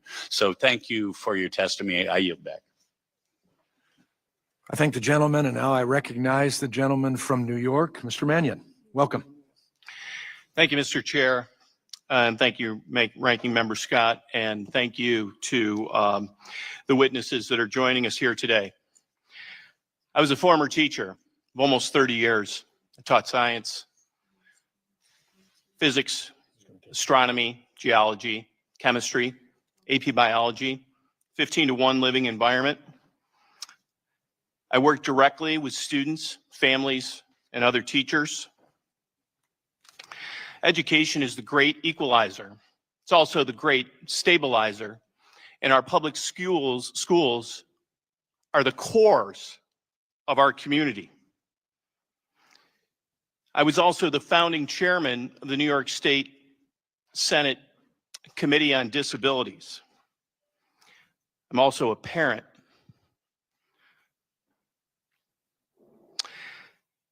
I understand how critical it is to make sure that our schools are well funded, that our students have all the resources they need to be successful, and that our teachers are supported and have that as well.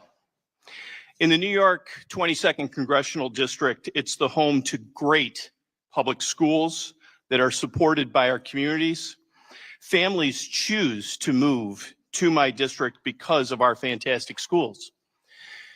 Between my wife and I, we spent nearly 60 years in a classroom, and we spent those years in both private, public, urban, suburban, and other settings. I've seen the disparities that exist between our own public schools and the inequities that impact the chances of students meeting the great American dream and having that great equalizer of public education. I'm glad that we're having this conversation today because there are areas of education that do need improvement. But some of the things that I've heard today have nothing to do with what's happening in the classrooms. And I encourage, as the previous congressman mentioned, that you have conversations with your teachers, with your friends that are teachers, with your family members that are teachers, that you trust. Also, as a New York State legislator, I was proud to support record funding for our schools as they are performing more necessary functions for our communities. And we're asking teachers, social workers, and school psychologists to do more than they ever had before. And as the cores of our community, they have the ability to do so and have. I've also increased expansion of universal pre-K into various areas of the state.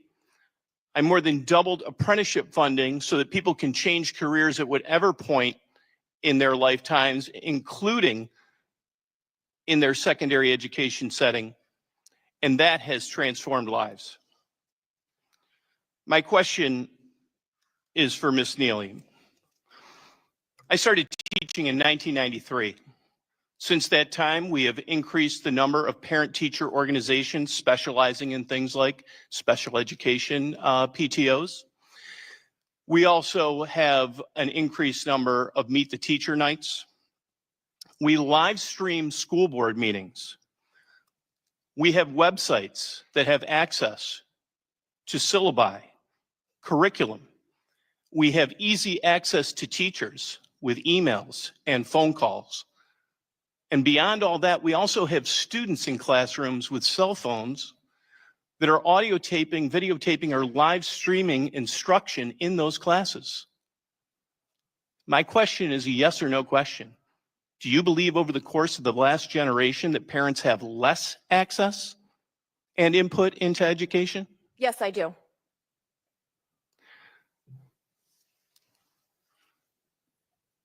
I would argue that my experience and my wife's experience in a classroom and my experience as a parent,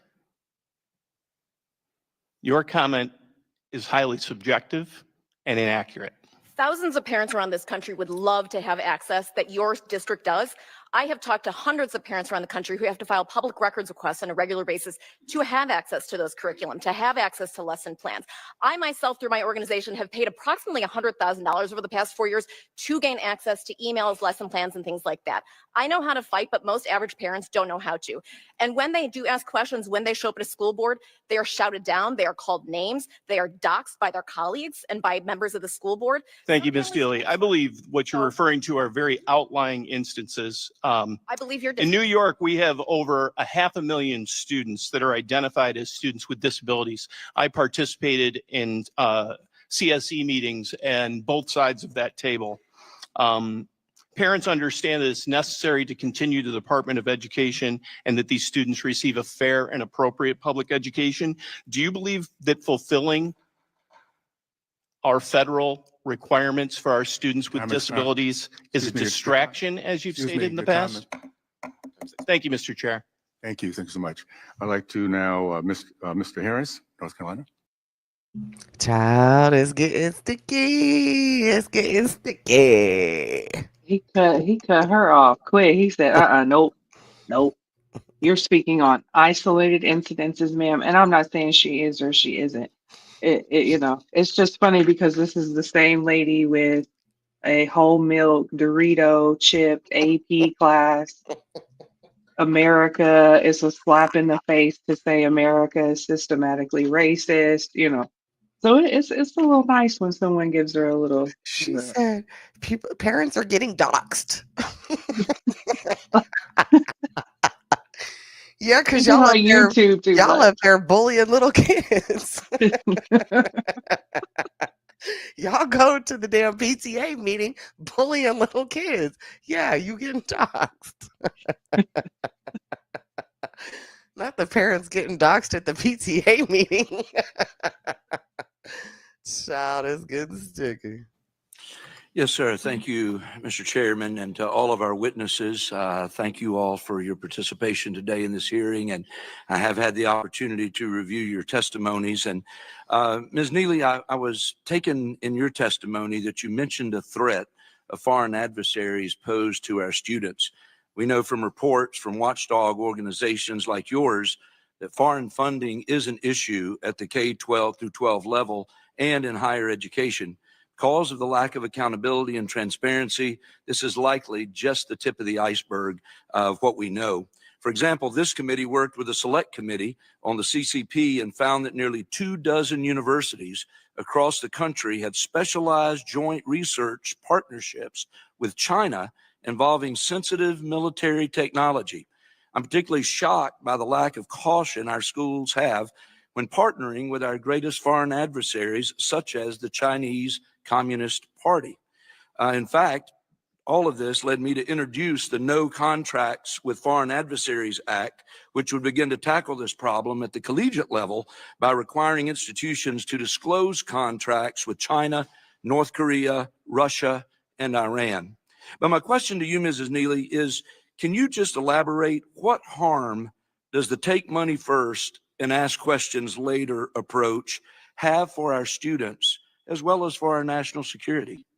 Unfortunately, I think most school districts are not aware of the threat that is posed. In Fairfax, the Thomas Jefferson School for Science and Technology, formerly America's #1 magnet school, partnered with Tsinghua University High School, which is that partners with Tsinghua University, a Chinese military school that is supervised by the Chinese defense industry, according to the Australian Security Policy Studies. The Simpson County Board of Education in Kentucky entered into an agreement with the North China Electric Power University, which works directly with the Chinese government's energy sector to push China's global energy initiatives as part of its Belt and Road Initiative. These are things that local school boards and school districts are not aware of whatsoever. Oftentimes, this is secure or classified information that these kinds of things are taking place. And so for us to open our doors and open our databases to these foreign adversaries is something that I think is appalling and that really needs federal intervention. So thank you for your work. Well, and thank you for your work and for, again, bringing this information forward, because I think it's going to be absolutely critical in protecting our national security as well as our students going forward. Switching gears just a little bit, in the public school system, Ms. Neely, this again is to you, who currently has more influence over a child's intellectual development, parents or bureaucrats? Unfortunately, it seems to be bureaucrats at this moment in time. When you have school officials that are telling children that their parents' love is conditional, that their parents might not love them because of their religion or their politics, that really throws up a wall that unfortunately is going to create lasting damage much beyond a child's graduation from high school. And so while parents often, I talk to them and they say they have to deprogram their kids from what happens in school, there is both the pressure of trying to conform to and please an authority figure like a teacher or a principal, as well as the peer pressure because everyone else around them is also getting inculcated with the same materials. Well, and I think and as a follow-up to that, I think your point is well taken. Is a federal system of supporting education really structured to empower parents, or is it set up more to empower school systems themselves? Right. I mean, I think, looking at the influence that the teachers union leadership has had over the federal government over the past several years is something that I know is likely to taper off over the next coming years. And I think American families are excited about that. Well, and I'd like to give you a moment just to discuss any examples you've seen of parental rights being trampled on at the expense of the woke gender movement that I think all of us in the country have been aware of. I think in Eau Claire, Wisconsin, they had a sign up and they also had teacher training materials that said, the right to know a child's gender identity is something that must be earned. I mean, the idea that I have to earn information about my child is something that's appalling. We've watched districts weaponize FERPA, the Federal Education Rights and Privacy Act, saying that children have a right to privacy from their parents. That was not the original intent of the law. And to watch local officials take and bastardize something that was intended to be both a sword and a shield for families is something, again, that is a deep slap in the face. There are federal statutes in place, be it the PPRA, where that governs the amount of information and what questions districts can collect from students. Oftentimes, school officials don't even know that there are things where if they're asking students about sexuality, about drug use, about politics, that they have to notify parents and give families an opportunity to opt out. That's because school officials are not learning what their obligations are under the law. When they learn from their school associations, when they learn from the superintendent association, the principals association, they're learning about woke topics instead of learning about their actual responsibilities. Tired of having to stream in 720p in StreamYard or having to pay more?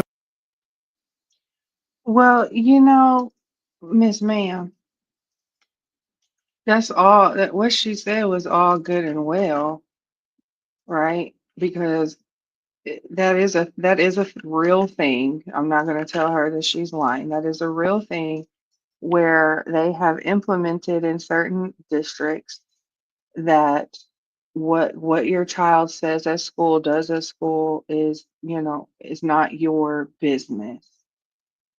But again, I've screamed this for I don't know how long.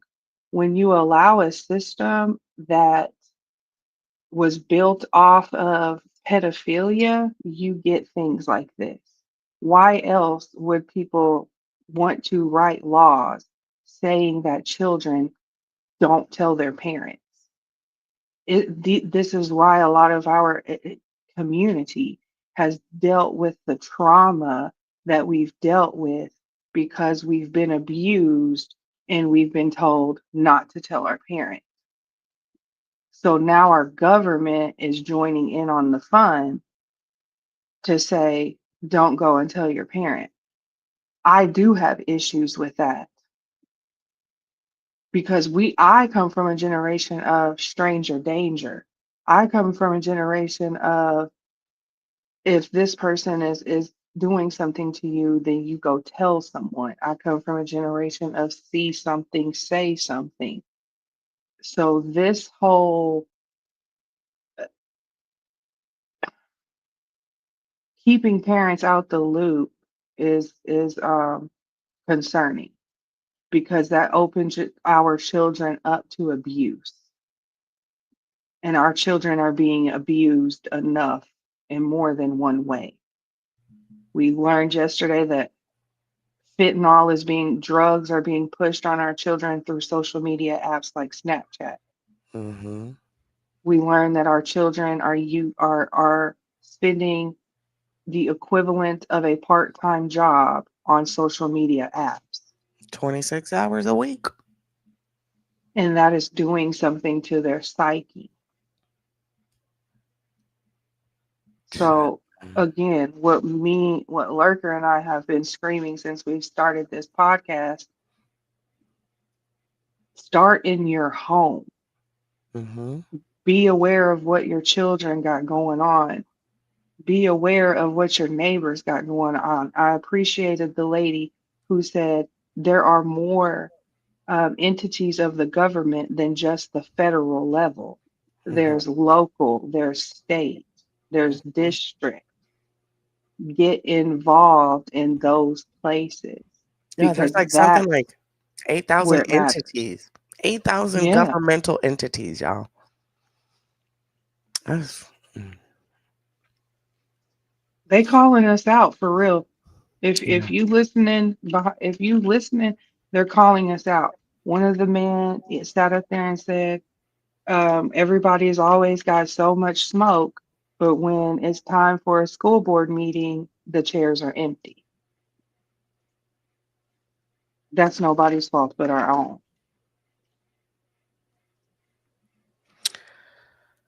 We're not showing up. Isn't that what you told me yesterday, friend? Half the battle is showing up. mm-hmm. Y'all, I said 8,000. I lied. 90,000 in the United States. Elon, get these people together. 90,000. Okay, let me stop. 90,000. That's crazy. We don't need that many entities. Isn't that unconstitutional? Didn't the Constitution tell us if you let a federal government supersede your state and local government, you will fail? Mm-hmm. Oh, okay. But we didn't read that part, I guess. I don't. Yeah, they break it down. They got A through Z, 438 agencies, 90,000 government entities, 15, of course, executive departments. Baby, that's a lot. That's a lot of tax dollars right there. That's a lot. So yeah, we need some reforming. And look at us. Lucky enough to live through it. Aren't we blessed? Amen. Okay. 90,000, because that includes things like CPS, right? Department of Children, Families, the AIDS awareness people, right? Yeah. There's a lot.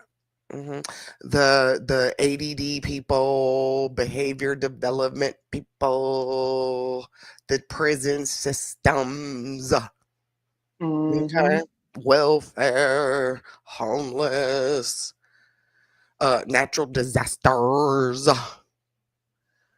We got a lot, y'all. We got a lot. But we can still send billions of dollars of aid to foreign countries. But I digress.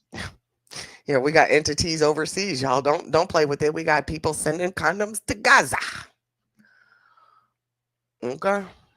Who's gonna distribute those? Who's going to Gaza to distribute those condoms? What's their education and how much they getting paid? Thank you so much. And I would say, I mean, you've been a wealth of information this morning, and to all of you on the panel, we appreciate again your service and the information that you've made us aware of today. And Mr. Chairman, I'll yield back my time. Thank you. And I'd like to recognize my friend from Oregon, Ms. Bonamici. Thank you, Mr. Chairman, and thank you to the witnesses. I'm not going to sit in this hearing today and pretend that everything is normal, because it's not. We're barely 2 weeks into the new administration. We've already seen extreme attacks on public education straight out of the Project 2025 playbook. And here's a reminder, members of Congress swear to support and defend the United States Constitution.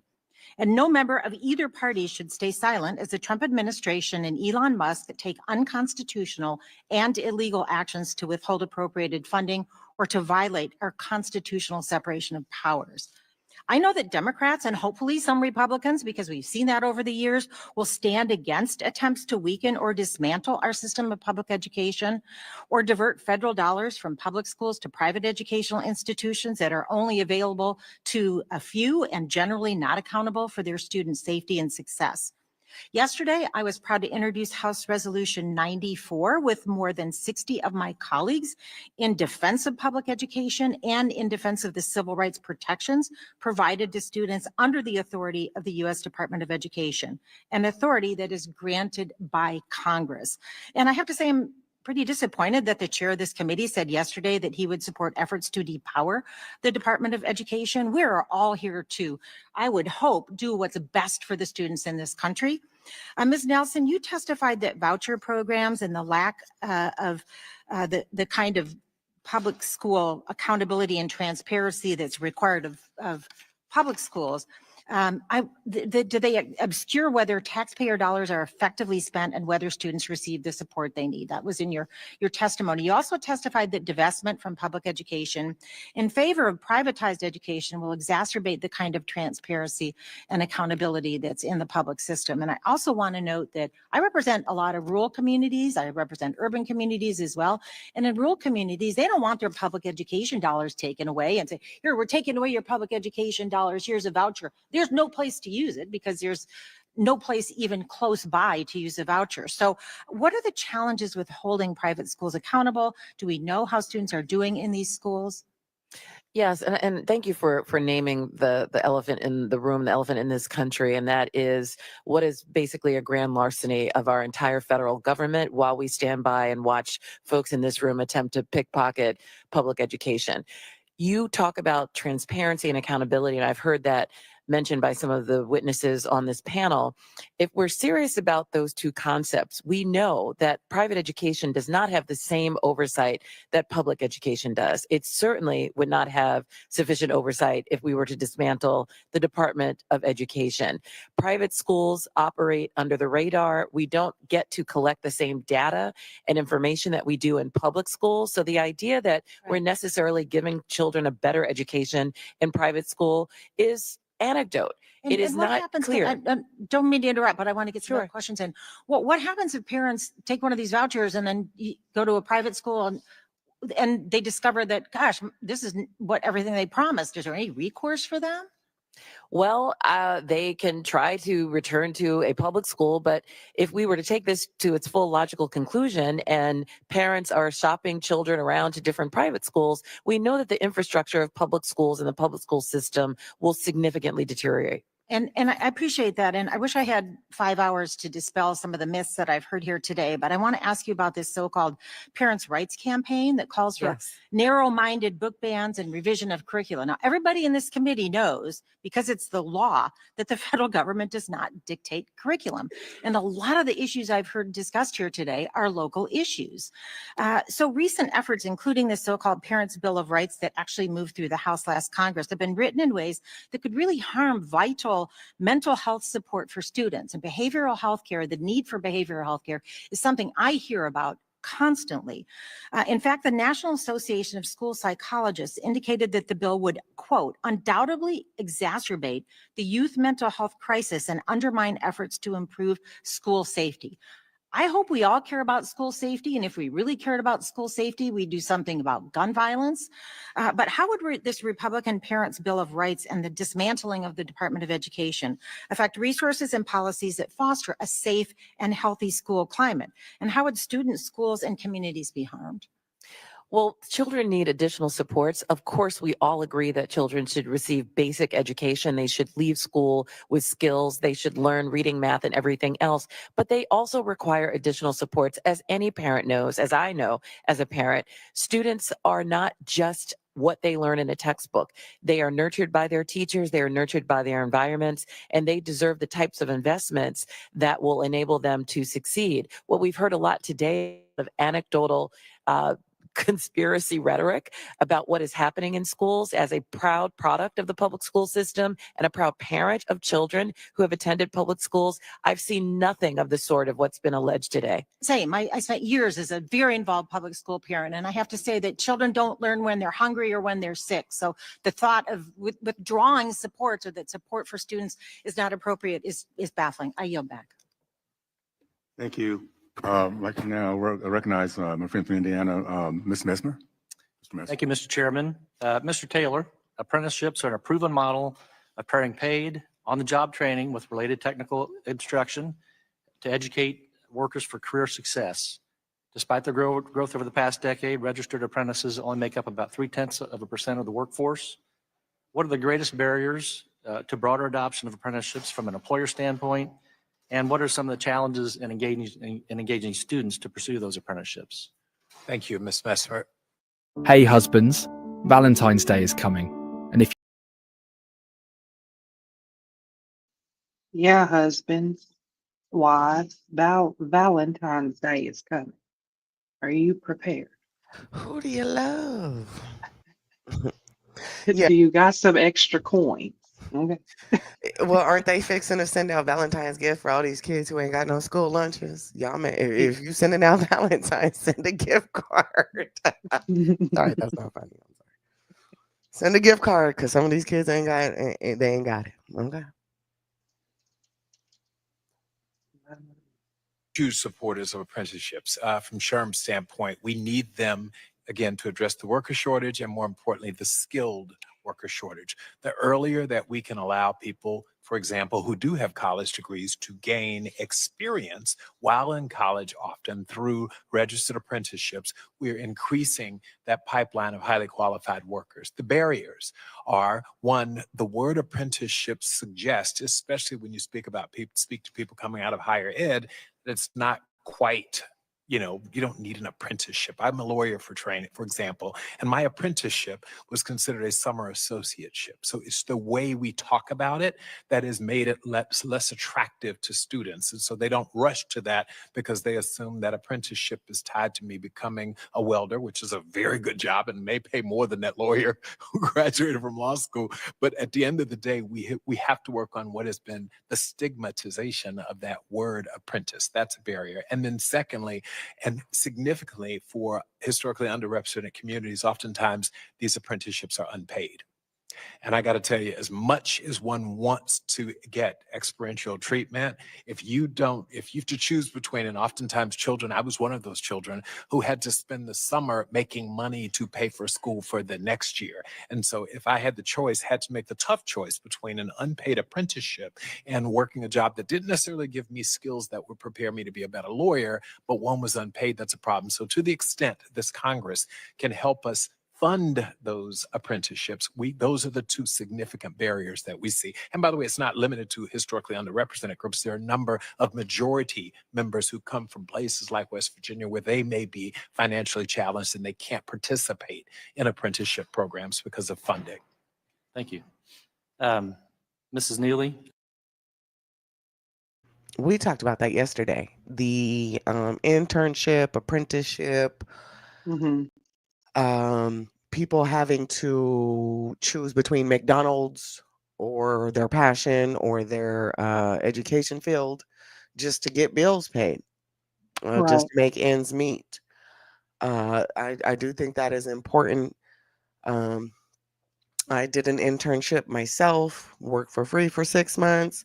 I got a lot of experience, and that set me up for a wonderful paying job.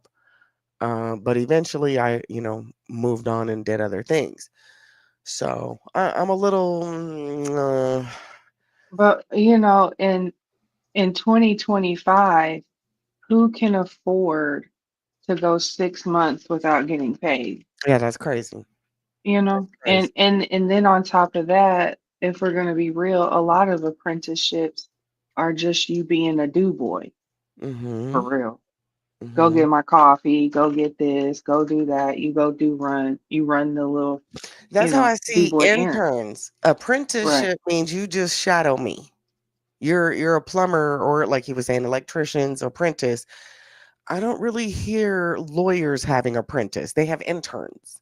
I don't Mm-hmm. really hear doctors having apprentice. They have Have interns. interns, right. Right. So there's difference in that language. So apprenticeship is you shadowing to follow it, and that's going to be your job, after your apprenticeship. But you're right, Godmama. Who can afford that? Who the fuck can afford that? When eggs are $10, $12. Okay. Nobody. Who can When you afford had that? to rent, you have to make 3 times the rent. Who's gonna rent to me? I go tell them, oh, but I'm an apprentice to a doctor. They okay, is the doctor going to pay this bill next month, honey? Hmm. Oh, he's not. Okay, well, I don't know what to tell you.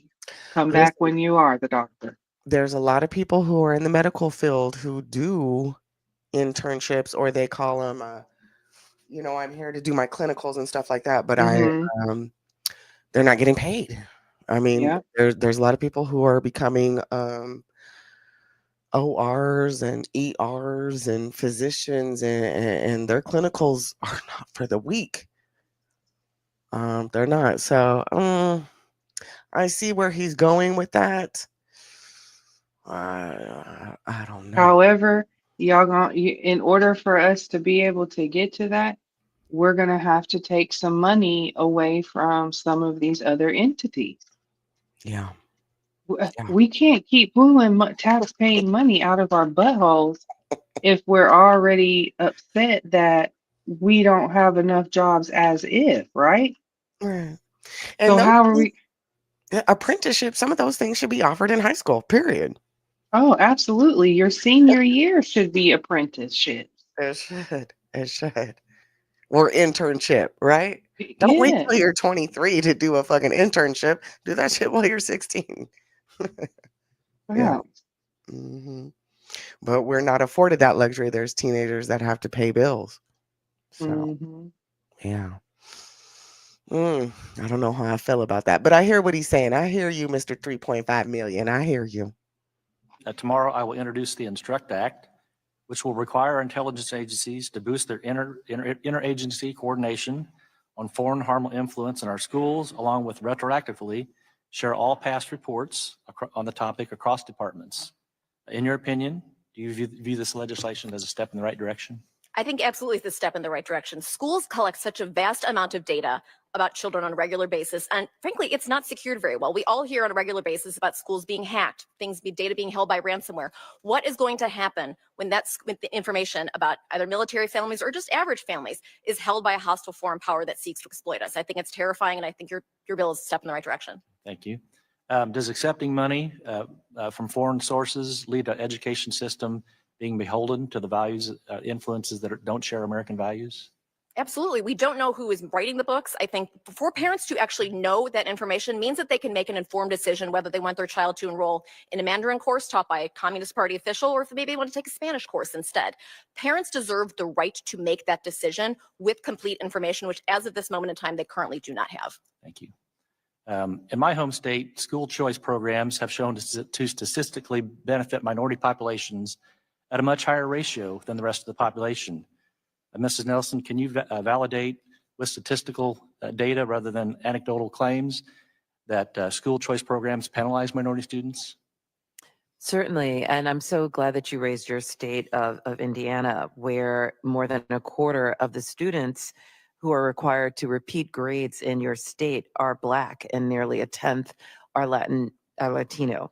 I will tell you that school vouchers in many of the programs that we are aware of have actually decreased the learning of the students who have those vouchers. It has not improved their educational outcomes. It has left them. You can provide statistical I- data to show that? I can provide Well, statistical data. It's and contrary to what we've seen in our state. So Well, I'm happy to share what our studies have shown. And in fact, if we look at the state of South Carolina, I'll give you that example, where the Supreme Court of the state of South Carolina just last November in a court case held that their voucher program contradicted the state constitution and was unconstitutional because it drained resources from the public school system. So there are significant concerns not only about the educational value when you use school vouchers, but also what it does to destroy the public school system for the rest of the children, the vast majority of children who are left without vouchers and are in the public school system. We don't just want to focus on those who have vouchers. We want to focus on the majority of students in this country, the nearly 50 million who don't have vouchers to shop around and try to find a better education. thank you, Mr. Chairman. I'll yield back. Thank you. I'd like to now recognize from Pennsylvania, Ms. Lee. Thank you, Mr. Chair. I am glad that we're having this hearing today because I do strongly agree that the state in America, the state of education in America should be a concern for all of us. I think perhaps I disagree on what are the most serious threats. I disagree on the seriousness of the assertion that those most serious threats are things such as woke ideology or radical indoctrination, or the fact that LGBTQ plus people exist. I, however, do believe that among the most serious threats are the active and deliberate dismantling of public education. Republicans focus on demonizing our most marginalized students to distract from the fact that they have no intention, or we have, of course, or we have simply not heard of any intention to actually improve the state of education. Throughout not just this hearing, but in general around this topic, we hear a lot of buzzwords such as school choice, our parents' rights, our education freedom, our indoctrination, our federal overreach. And that is by no coincidence. These are talking points that we saw were core tenets of Project 2025. In this plan, conservatives outlined how they would dismantle the Department of Education, gut public education, strip away civil rights protections, and impose an extreme ideological agenda on our schools. Right now, the president is reportedly preparing an executive order to bypass Congress and illegally impound funds within the Department of Education, a first step toward dismantling the agency altogether. The president has promised to attack these institutions, and he's doing that. Let's be clear about what these policies really mean, because we've seen them before. These are the same arguments that were used to resist desegregation, to justify pulling public dollars out of integrated schools and pouring them into segregated academies, and to privatize or prioritize incarceration over the education of Black and brown students. The language has changed, but the goals seem to remain the same. Attorney Nelson, when we hear conservatives pushing for parents' rights and claim to be fighting against indoctrination, what do you see are the natural consequences of these efforts? And what influence do you think it has on our students' curricula or the learning environment for the students or the teachers? Yeah, we absolutely believe that parents should be involved in children's education. This is not a new concept. If you talk to any teacher would welcome parents to engage. What we don't want is parents to try to override the expertise of teachers who we have hired because they are specialized in teaching and training students about what should be in the curricula, about what should be in terms of our national standards, right? Federal laws that have been passed, that have been informed by experts, research, and other data, not the anecdotes that people want to bring to advance their own political ideology. So inviting extremist groups like Moms for Liberty to determine what the curricula of this country would be absolutely disastrous. They would be peddling a indoctrination by ignorance, indoctrination by deprivation of knowledge. And that certainly does not allow us to be a competitive country and does not serve all of our children to succeed. Yeah, very quickly, do you believe that dismantling the Department of Education would help us fulfill the promises of Brown?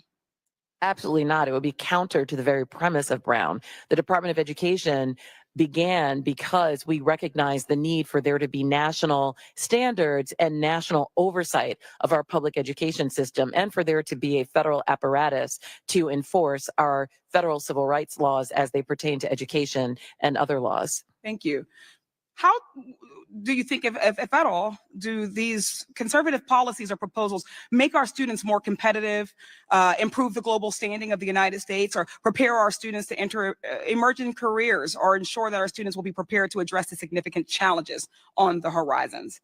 No, to the extent that these conservative policies attack diversity, equity, and inclusion, basic principles of fairness, those are America last policies. Those are not policies that will advance our students to become competitive in an increasingly global marketplace, in an increasingly global economy. We should be leveraging our diversity. It is our greatest strength. We should be leveraging multilingualism. Instead, we are trying to find ways to really narrow the focus of our education and to replace it with conservative extremist ideology.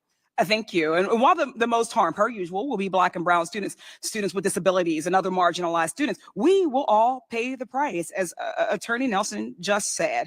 While our commitment to racism may be lucrative for the billionaires running the administration right now, the rest of this nation will learn that we will all sink or swim together. The outcomes and disinvestment reserved or accepted for the Black students will be reflected in our global standing in tech and innovation. While other nations invest in all of their students to increase their global competitiveness, racism in our public schools will serve as an anchor for ours. I thank you, the panel, and I yield back.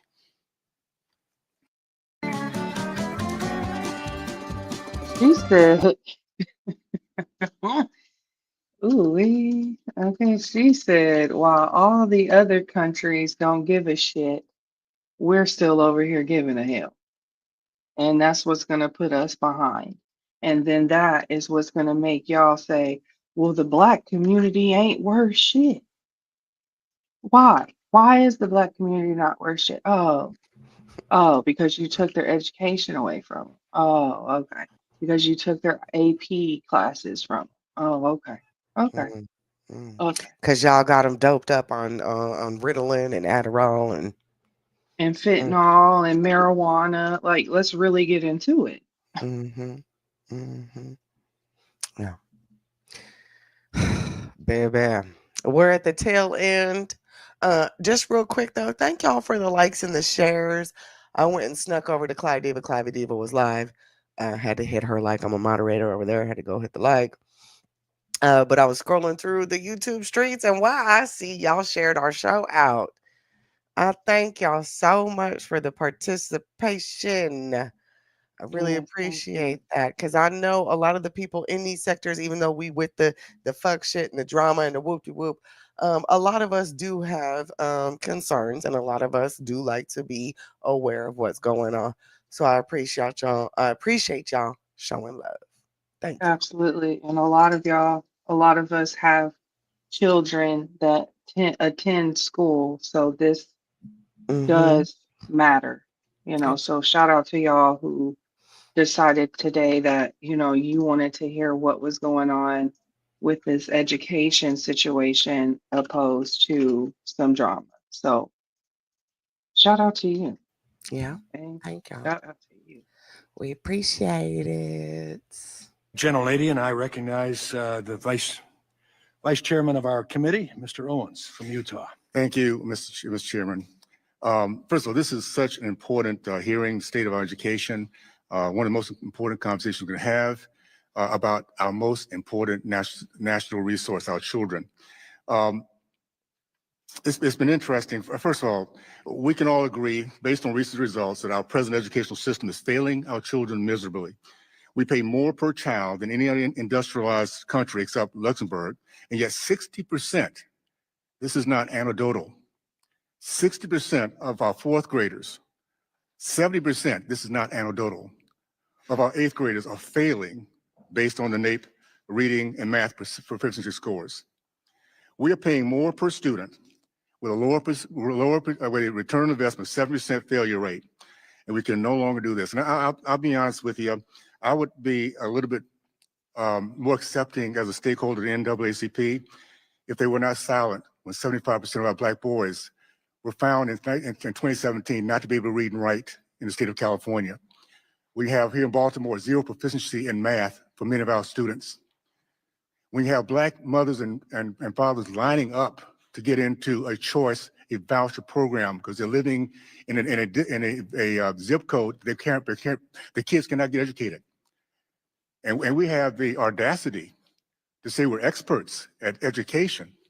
The parents are ignorant. And yet we have this remarkably failing system. The answer has been so far, let's put more money into it. You know, I've been hearing this for 40 years. We cannot disturb, we cannot mess up this system because institution, without kids, we can't take our kids out because our institution will fail. Well, when we have this kind of failure, we need to make sure our kids are focused on in that direction. We need correction through innovation, merit through every piece of the pipeline. And one way to do that is have these conversations and giving our parents a choice. Ms. Neal, I want to say thank you. It's good to see you again. And I thank you for support you have for thousands upon thousands of parents across this country that are not really respected in this body here. You other stakeholders, as a parent, I know what's best for my kid, and I would think everybody in this room would feel the same way. You would do everything you could to get out your child out of a failing school system. Well, we need to start looking at other people's children the way we look at ours. Ms. Neal, your testimony, you mentioned the school districts paid DEI consultants millions of dollars. Can you explain to us exactly how those DEI consultants have been, what they were paid for? Sure. In 2021, we released what we called our consultant report card. We identified over 100 consultants with hundreds of contracts in dozens of districts across the country, making money hand over fist, encouraging districts to do things like privilege walks, privilege bingo, things that are not helping children but are actively hurting them. A study by the Network Contagion Research Institute showed that DEI programming, surprise, surprise, leads to more divisions in interpersonal relationships. And so when we see districts spend money on this, it actually might have been better use literally lighting on a fire, because at least then children would be warm instead of hating each other. Dr. Cooper, critics of the market-based and accountability mechanisms such as risk sharing and performance funding often argue that they would punish the open access institutions or deter colleges from enrolling low-income students who have a lower likelihood of success. However, these critics don't seem to fit your testimony as it relates to accountability system proposed under the College Cost Reduction Act. What did you find in your analysis of the bill's accountability system? And do you believe the schools would ultimately reduce the share of low-income and disadvantaged students they enrolled as a result? My analysis of the College Cost Reduction Act found the exact opposite of what the critics allege. We find that open access institutions, community colleges, regional public four-years would actually benefit from the College Cost Reduction Act because the CCRA rewards schools for enrolling low-income students and also serving them well, getting them through, making sure they graduate, making sure that they have good earnings after graduation and that they're keeping their prices to a reasonable level. Okay, thank you. I'm gonna, I have a question, Ms. Till, I'm gonna have done in writing and sent to you. I'll just say this. I grew up at a time where education was our gateway, segregated community. We led our country because parents and teachers understood their responsibility to their kids, led our country to growth middle class, men matriculating college, men committed to marriage, percentage entrepreneurs in a segregated Black community because education was put in place to help our kids, not this institution. We're gonna change that. And for those who don't get it yet, let me suggest you go out and talk to some parents who really are stuck in these areas that they can't get out of. Matter of fact, I'll take it further. How about taking your kids and letting them go into these failing schools and just see how cool it is to have all this other stuff going on, and reading, writing, and understanding math is not a priority. So we're going to make this change. I'm excited about the process. I look forward to working with my colleagues across the aisle. Kids should come first. That's our top priorities. Thank you, and I'll reel back to share. I thank the gentleman. So and hold on, recognize the passion who that was allows you to wear. who was this brother with? Was he like who? Again, not that it matters really, but I just want He to know, sounded like, Republican, but I'll look him up. yes, is he pro what Trump has going on? Because he made some very valid points, y'all. Our young sons don't know how to read. That is fundamental to survive in this world. They don't know how to read. Their math scores are low. And he said he's been hearing people for 40 years Mhm. scream, well, we need more money. What has that given y'all? Nothing. Our children are suffering. And we're so wrapped up and concerned in other things. And we're not focused on our future generation. Just imagine if that brother's mother and father or himself didn't fight for our community to have an equal opportunity to go to school. Imagine if that never happened. Imagine if we just said, you know what, okay, fine. We don't want to be educated. We don't want to know how to read and write because this is a racist system anyways. Mm-hmm. We'd be so far behind. Or maybe we would take over. Who knows? Owens, Senator Owens, was born in 1951, so that speaks to that makes sense for what he was talking about. He is one of the 4 Black Republicans in the House of Representatives. He is one of 4. And we love to see it. And he's And not because he is Trump, but I just love to see us getting in both sides of the coin, both sides of the bird. We cannot have just all black and brown in Democrat and no one in Republic and vice versa. Yeah, same here. He's from Utah, got his education in Florida, played some ball. He's tall. He had defensive 4 touchdowns. No, I'm just kidding. Senator Owens, he went to bat against some Democrats back in 2020. It got a little sticky over there. From what I'm seeing is he's from Utah, but I'm not sure if he's representing New Jersey or not. I'm getting conflicted reports over here. Oh, he's the House of Representative for Utah. Okay. Member of the U.S. House Representatives from Utah, y'all. That is sad. This is sad. Kids not knowing how to read or write. He said they got all this other stuff they learning about. They don't know how to read or write and math. Come on and tell him, Mr. 1951. He's 73 years old. Let's get it. He's going to be 74 this year, y'all. August 2nd. Okay, Mr. Owens, like I said, I don't know these people, so I'm getting to know all these people. I don't know all the state representatives. I don't. And that's on me. Okay, so I'm learning. At 41 years old, I'm learning all the state representatives, which I should be able to list them, but I'm learning. I need a better education. I need a better education because I don't know all the representatives. Let's go. Our Super Bowl ring. And who should I bet on? No, we won't. Now I recognize the gentleman from Texas, a new member of our committee. Glad to have you on it. Welcome, Mr. Kassar.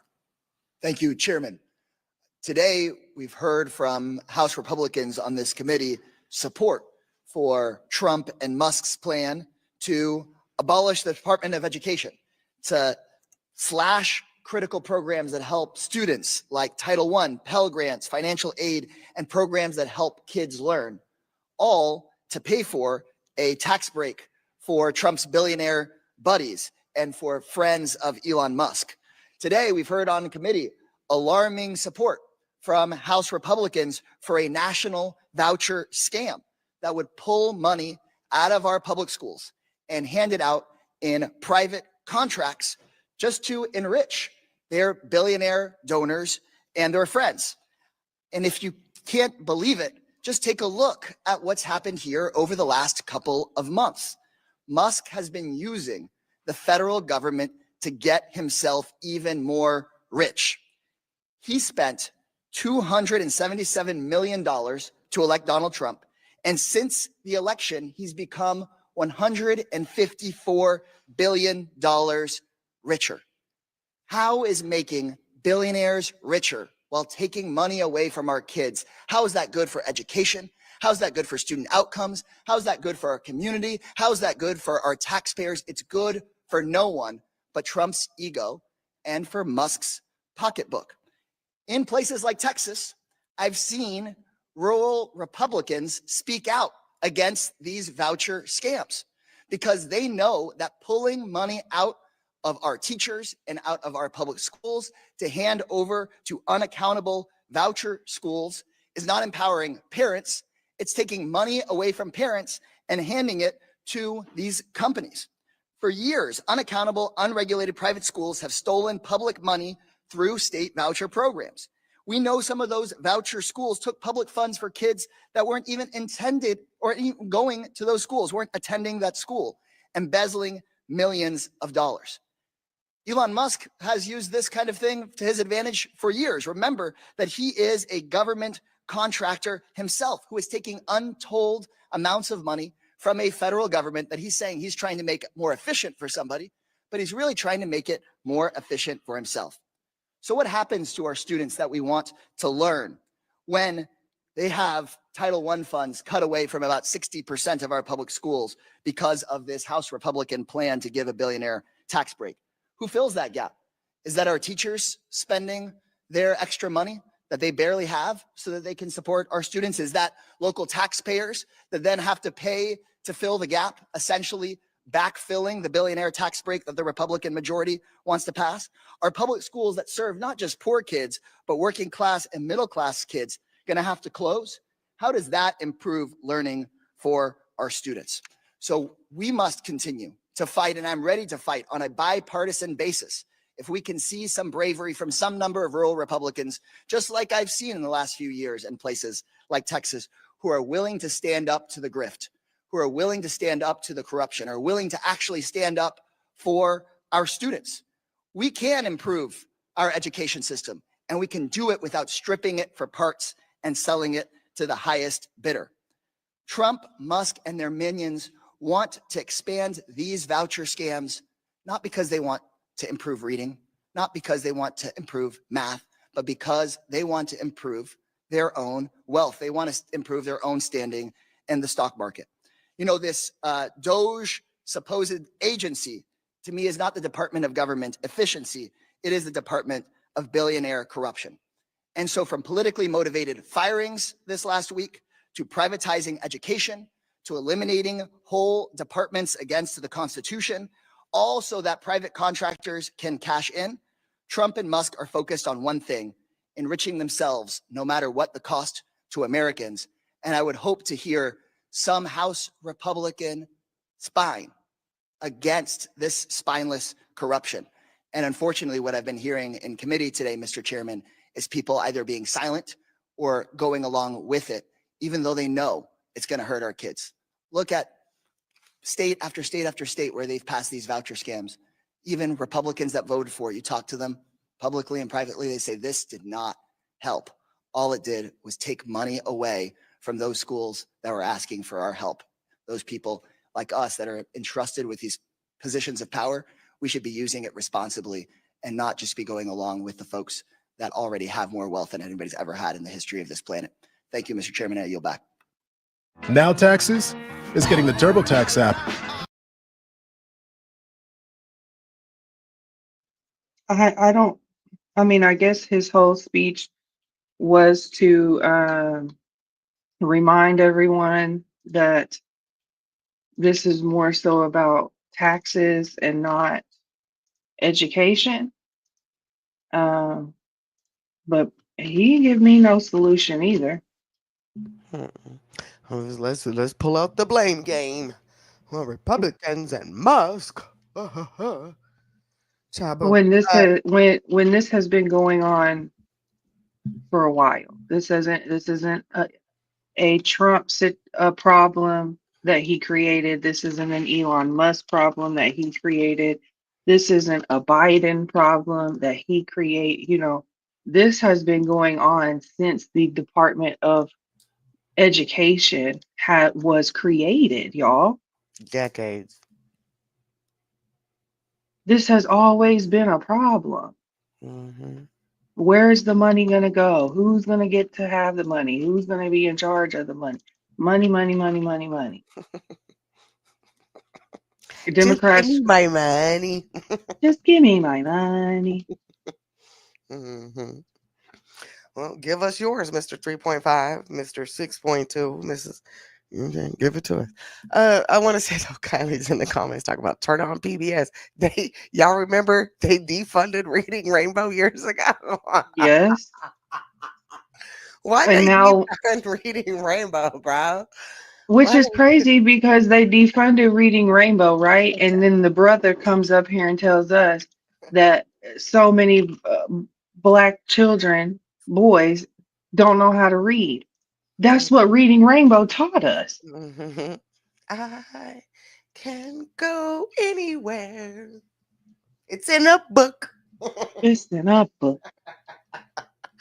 Reading Rainbow. Bring it back. Please bring it back. Okay. Bring back Reading Rainbow and bring back the 10 o'clock broadcast of It's 10 p.m. Do you know where your child is? Okay. And don't have them in the room locked up. Okay. Right. Take the doors off. What are your kids doing in the room? They glued to a screen. It ain't Reading Rainbow they're glued to. I promise you that. They on Snapchat looking for their next fix. Get it together. Get it together. Listen, and you've been working all day, working all night. You ain't, you know what I'm saying? Fuck them kids. I'm joking, y'all. I'm joking. We're at the last 30 minutes. Y'all hanging in with us. Ooh, wee. And that's why I had to bring the book club. That's why we had to start a book club in this motherfucker. Oh gosh. And don't think we're not reading over here because the last book I got was from Sinister Salt. Shout out to him, Marcus Aurelius. Okay. We still doing book club. I just don't advertise it because y'all niggas wasn't really participating anyways. But don't think we don't read over here. We got Bibles and books. Amen. Amen. Bibles and books. Okay. We learning. Thank the gentleman. And I recognize the chairman of the Workforce Protection Subcommittee, a new member of our committee as well, Mr. McKenzie from Pennsylvania. Well, thank you, Mr. Chairman, for the opportunity to talk about the state of American education today. And I appreciate all of our testifiers sharing their experiences and their opinions with us. It's an important conversation we're having because when we look at higher education for the years that I have been in public office, both at the state level and here at the federal level now, we have been touting and advocating choice for individuals in higher education. We have said that higher education is not only about four-year colleges, but we have said that there are so many other good options out there available to students, whether it's career and technical schools, going into the military, going straight into the workforce, but maybe doing continuing education in that particular job. Lots of choice at the higher education level. And what we have in America is we have the best system of higher education in the entire world because of that choice. That is a key element of our higher education system. But then when we talk about K through 12 education, for some reason, people want to oppose choice. They want to block choice. They want to hold people in positions where they are failing or they are not secure in their own school districts. And I want to give the example of a family that came to me to talk about their young daughter who's in high school. She's a low-income student, but she's in a very good school district. By all accounts, she should have been getting a good education there. But ultimately, she became the victim of bullying. And I'm not just talking about light bullying or, friendly jostling in the hallways. This was assault. I saw the videos. It was assault. And the school meted out the proper punishment, but ultimately, the perpetrator ended up back in the same school. And that student felt like she couldn't actually go to school and learn in a safe environment, even though it was a good school. Everybody in the community knows that that is a great school district and she should be getting a good education. So the parents, they wanted to consider their different options. They looked at online schooling and they said, well, that's not going to work for her. That school district did have an online option, but they said, we're two working parents. We're not going to be able to be there and supervise her on a day in and day out basis. She's not going to be able to learn in that kind of environment. We don't feel like she would be safe at home. So they looked at private schools. The price was too expensive. She didn't qualify for any scholarships. And so that option was closed to them as well. Because they weren't wealthy, they didn't have that choice. So that choice was closed out to them. Finally, there were charter schools in our community. They looked at the charter schools, but those seats were capped because people who wanted to oppose choice said that she could not get an additional seat in that school. And so ultimately, she was stuck in this situation where she was in a great school district where almost all of the other students are learning well, but she, as a victim of bullying, was stuck in an environment where she didn't feel safe. She wasn't ultimately going to school. She wasn't learning, and she was going to be on a path to failing that school year because of opposition to choice. So when people stand up here in opposition to choice, I want to recognize that there are real victims. When you oppose choice, there are people, there are individuals in those classrooms who are the victims of your opposition to choice. And so what we need to do is we need to talk about expanding choice for everybody so that every student has that opportunity to succeed. It shouldn't just be for the wealthy. It should be for every student, regardless of your race, regardless of your socioeconomic status. We want that choice for everybody. The public wants that choice. If you look at public opinion polling, overwhelmingly, it is in favor of school choice. That is the minority position to oppose choice in K through 12 education. That is a losing position. It is failing. It is not only failing our public, it is failing students like the one that I talked about today. So what I want to do is I want to raise up those voices of parents. I want to raise up the voices of advocates for school choice. Those aren't just buzzwords. There are real people and real lives attached to those movements. And so when we stand here and oppose, I want you to recognize that you're not just opposing choice. You're opposing that girl who is a victim of bullying. You are opposing her getting a better education, a better opportunity, and a better life. That's what you're opposing. So, Mr. Chairman, I want to thank you for the opportunity to have this discussion at the start of this session about the state of American education. We have lots of things that we can improve upon, but there are so many good things going on across this country that everybody should have access to. Every single person should have those same opportunities, not just the wealthy, which is what's going on in this country right now. But we can expand those opportunities to individuals that aren't wealthy and give them the same opportunities as the wealthy by giving them choice. So, Mr. Chairman, I will yield back to you, but I just want to say thank you for this opportunity, and I look forward to advancing legislation this session that will help every American student get the best opportunity and the best life that they can have. Anyone with $10,000 or more in credit card debt or personal Somebody loans may give that qualify for man help from National Debt Relief. an Emmy award, okay? Because he said out of everybody, he was not focused on the disproportion, the imbalance between black and white in school systems, brown and black. He said he don't care about none of that. He wants every single student to have the same exact access to education. Yeah. And I can get behind that. I can too. I don't care who he's with or what he's with. Okay. I can get behind that because that's And how he I seems feel. younger too, right? He seems a little young compared to the others. Yeah, because that's how it's supposed to be. It should be, y'all. If we, you know what I'm saying, we'll get into that another. Well, no, it's Black History Month. Fuck it. Equality, equity, all of those things, inclusion. Then let's just lay the playing field even. That's it. Okay. And then work from there. For those who do need an extra step, work from there. But if we don't just lay it out flat across the board to begin with and then move forward, we're stuck with where we're at. Yeah. Well, We're so stuck with a huge portion of our community that does not know how to read or do mathematical equations, but they can go out here and flip a brick though. So they know some type of math. And you know, and it's just like, y'all, at some point we're gonna have to take accountability for our own bullshit. I didn't Because do there's well no with excuse. I didn't do well with math. Math is not something I'm good with. However, I like to make money. So I learned equations real quick, flipping and whipping. I sure did. Now, you sit down and tell me listen, I'm not an accountant, but I can count money. Okay. Okay. Period. So, with that though. And when we start talking about don't leave any child left behind, a set curriculum just ain't gonna work for everybody. We got to work with the children's needs. Giving them access is the beginning to that. Giving them access, it just, giving them opportunity to have an education is the beginning. And then we got to work with the needs of these children. Mm-hmm.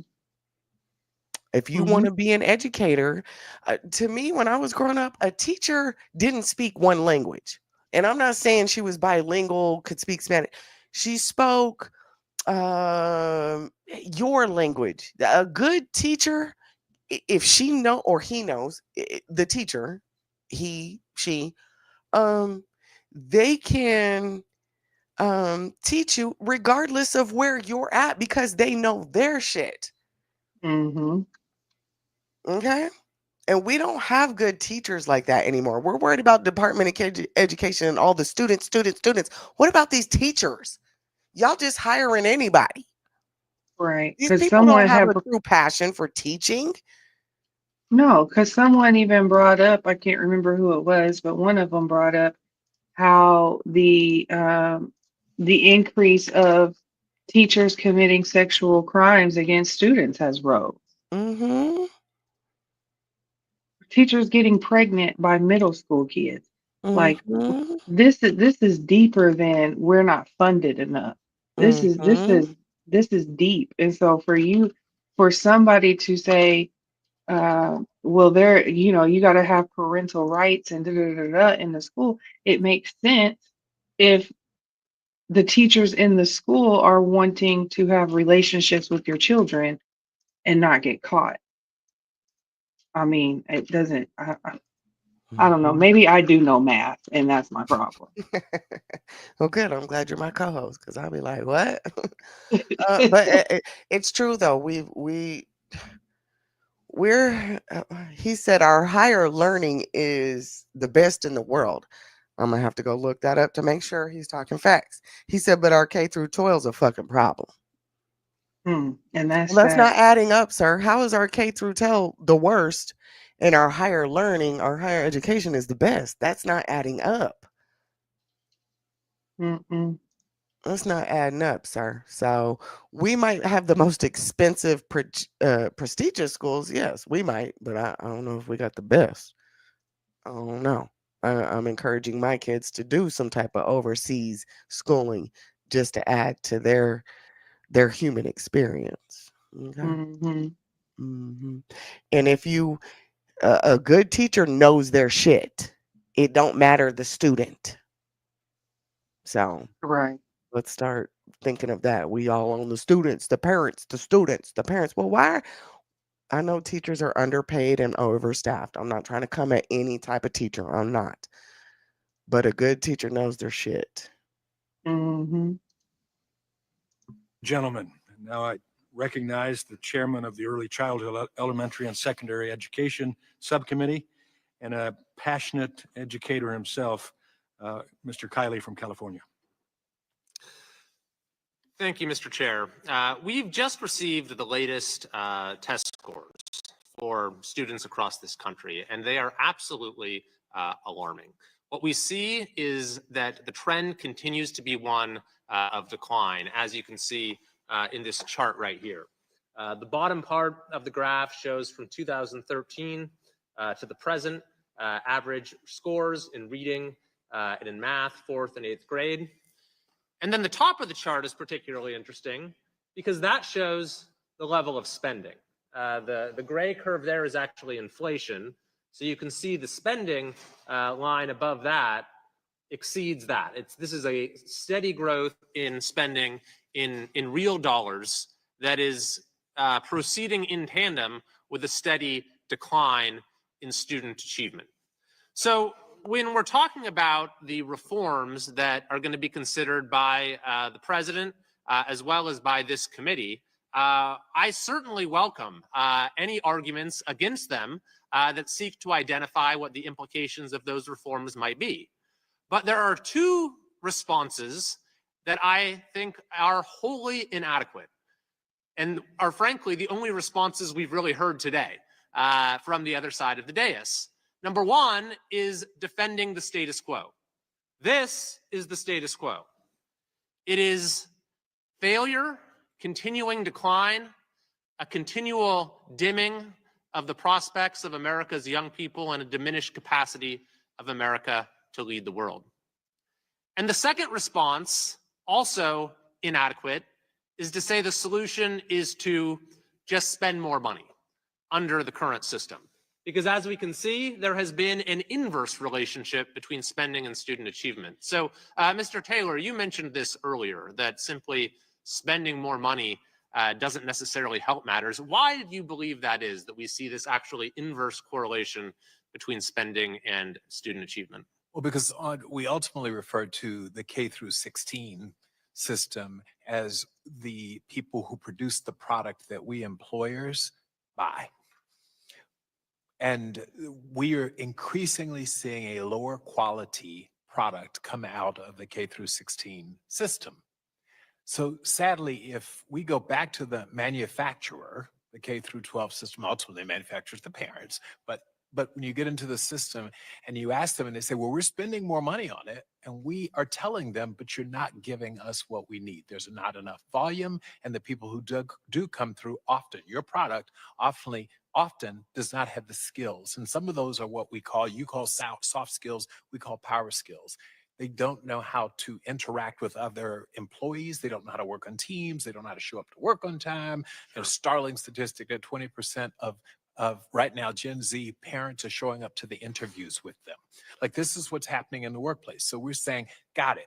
You're spending a lot of money, but we're going to tell you on the other end of this that the product that you're receiving and delivering to us is suboptimal. Right. And this is a characterization of the system as a whole. However, there are examples of schools and school systems that do quite well, that have an excellent educational product.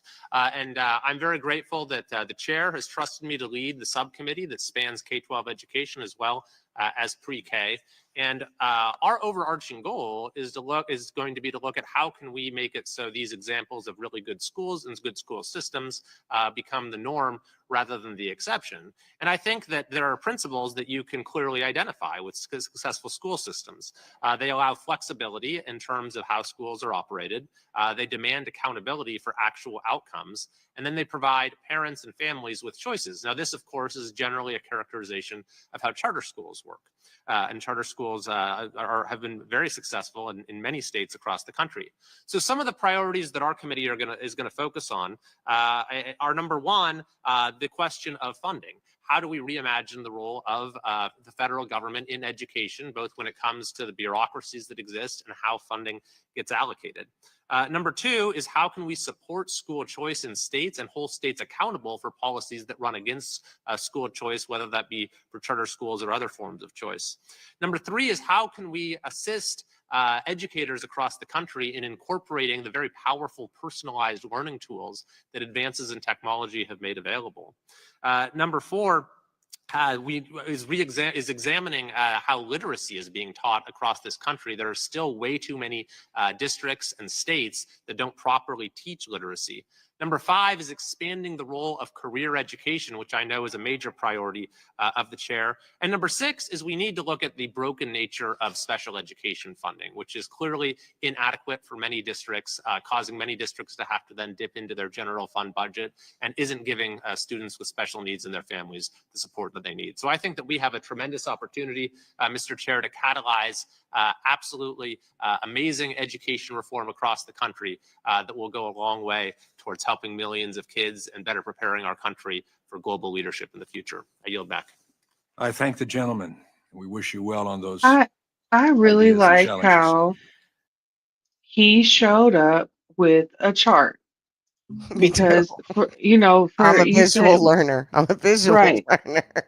right. We got like less than, 20 minutes left. So for 2 hours and such, we've listened to money. We need money. We need money. We need money. We need money. And here comes old buddy at the last leg and says, well, let me show you a chart. Here's inflation, and here's the money you've been spending on school. That supersedes the inflation that we're currently under. So you're spending more than people are experiencing under inflation, and our children are still suffering. Mm-hmm. At this point, sign me up with Trump. Tear it down. Drain it. Tear it down. It's crazy, isn't it? When you sit and listen to this, and then we get visuals, we hear people, we understand that there are many needs for many people. We understand that. And then we got $3.5 million buddy over here Mm-hmm. calling, referring to us as a product. Mm-hmm. I keep saying slavery is not dead. This $3.5 million man just lets you know you're not a human, you're a product in his eyes. K through 16, you're a product. You're not a human, you're not a civilian, you're not a citizen, you're not black, you're not white, you're not Hispanic, you're not Latin American, you're not Chinese. Bitch, you're a product and you're not producing. Mm. This man said Gen Z has their parent going to their interviews with them. We are suffering as a country. And then the man prior to that wants to get up here and say, we have the best education system in the world. But for 2 hours and 20 minutes, we've heard nothing but we don't know how to read, we don't know how to math, we don't know how to, we're terrible products. So if we are the basis and we're the best in the world, honey, I feel sorry for the rest of the world. Sitting up in our face lying to us. Why y'all lie to us like that? That is Okay. great. Mm.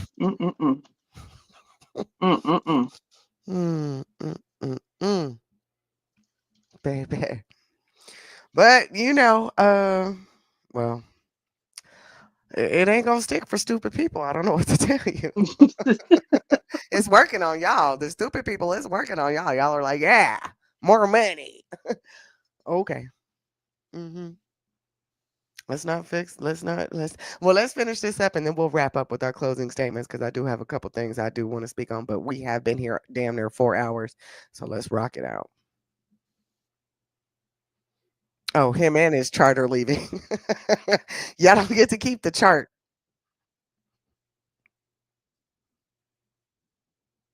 This committee.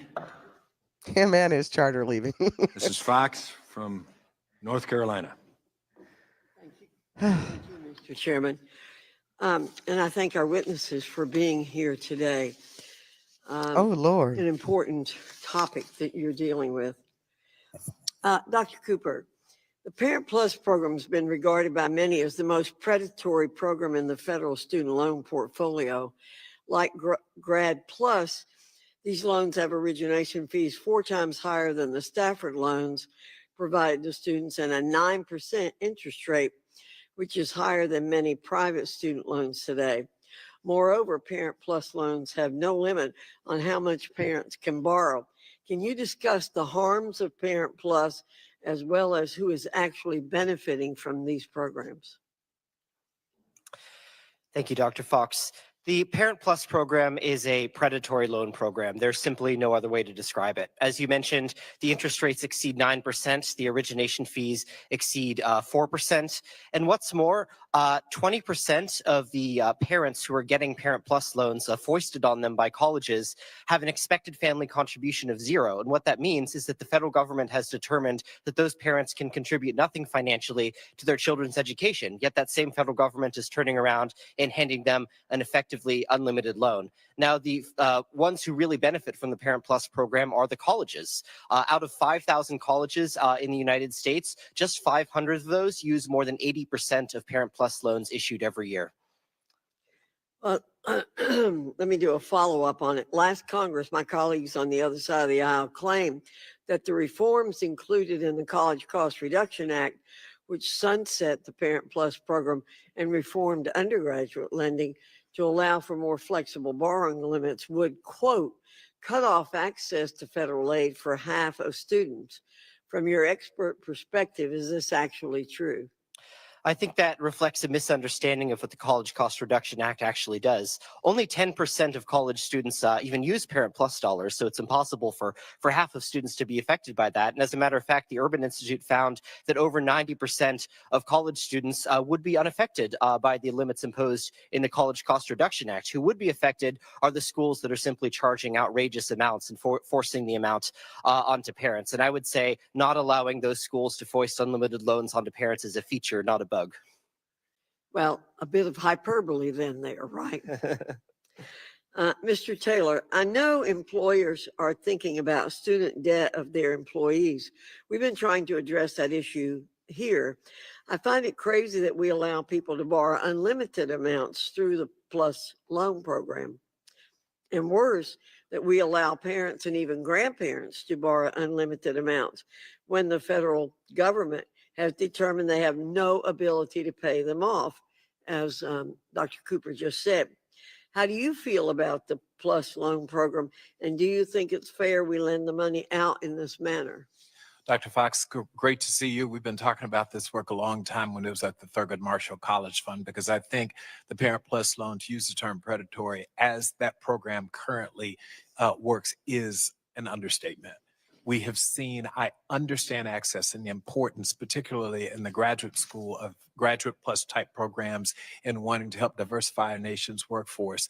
The flip side is we know that on the employment side, people show up with $150,000 of debt and an undergraduate degree in art or communications or whatever it is. They simply can't focus on their work because they are working two jobs. It's not at all unusual to find someone who is under that kind of debt load from their undergraduate debt load, and my gosh, if they went to go get a master's degree, and those students simply can't perform. So they're working 40 hours with us, 30 hours in the evening with Uber, and then they come back to us and they are not their best.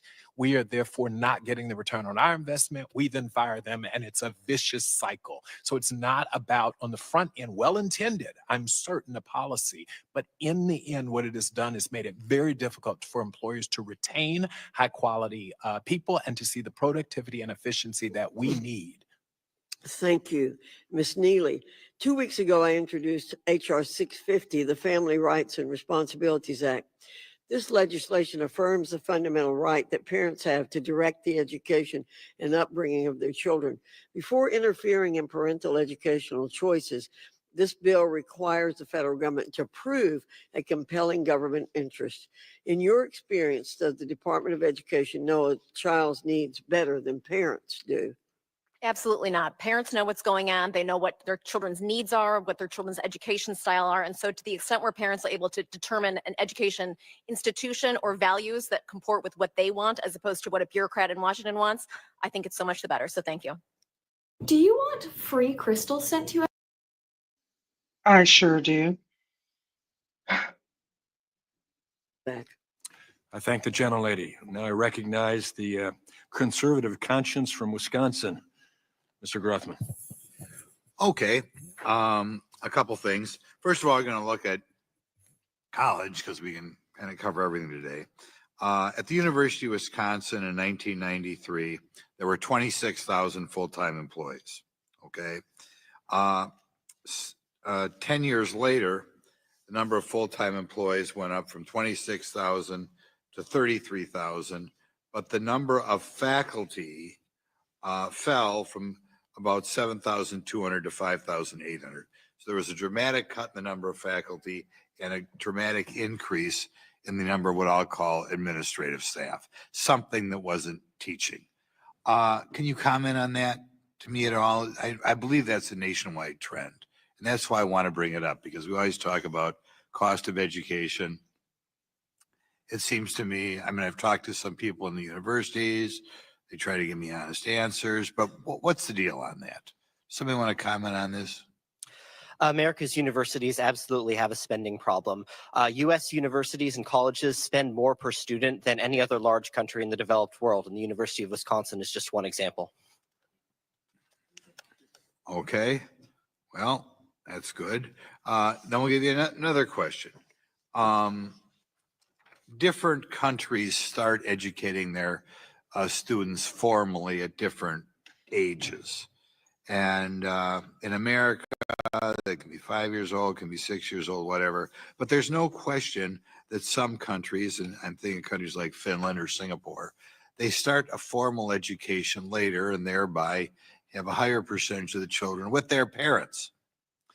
Do you know why we are, or could you comment on this idea, the American idea of a cost, trying to get the children away from their parents earlier and earlier, which I hear a lot of some advocates for, as opposed to doing it in other countries where we have more confidence in the parents? Have some comment on that? Is that an open question? Yeah, well, I just want to comment on that. Why maybe we don't try to, since we're supposed to be a free country here, why don't we emulate countries like Israel? I'm sorry, emulate countries like Finland and Singapore, where, you know, the parents. Not Israel being on his mind. So, You see where he at? he was like, "Oh, I'm sorry, Finland, Sweden, yeah."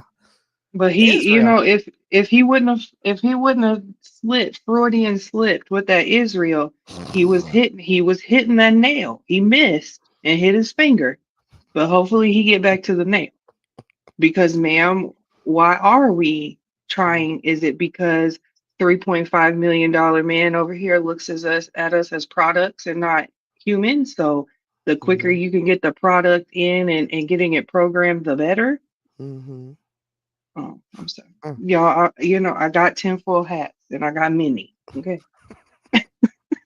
Are primarily responsible for the children at a younger age. Well, studies have shown that universal pre-K has boosted the ability of students to succeed in every context. If you invest in pre-K, you see the dividends returned at every other step of the education system. The other countries that you refer to that enable parents to stay with their children longer also have social supports for those families. They have a social safety net. They have other income that they provide for families in order to sustain their economic wherewithal when they are unable to work because they are taking care of their children. Right. I'm familiar with the Brookings Institution study on Head Start, and it showed it wasn't that good. Do any of the other three of you have an opinion on getting kids in a formal setting or at a younger age? I think the devil is in the details and how we execute on some of these things. The programs that we're seeing, the pervasive poisonous ideology in K-12 schools, if we start that even earlier at younger ages, 3, 4 years old,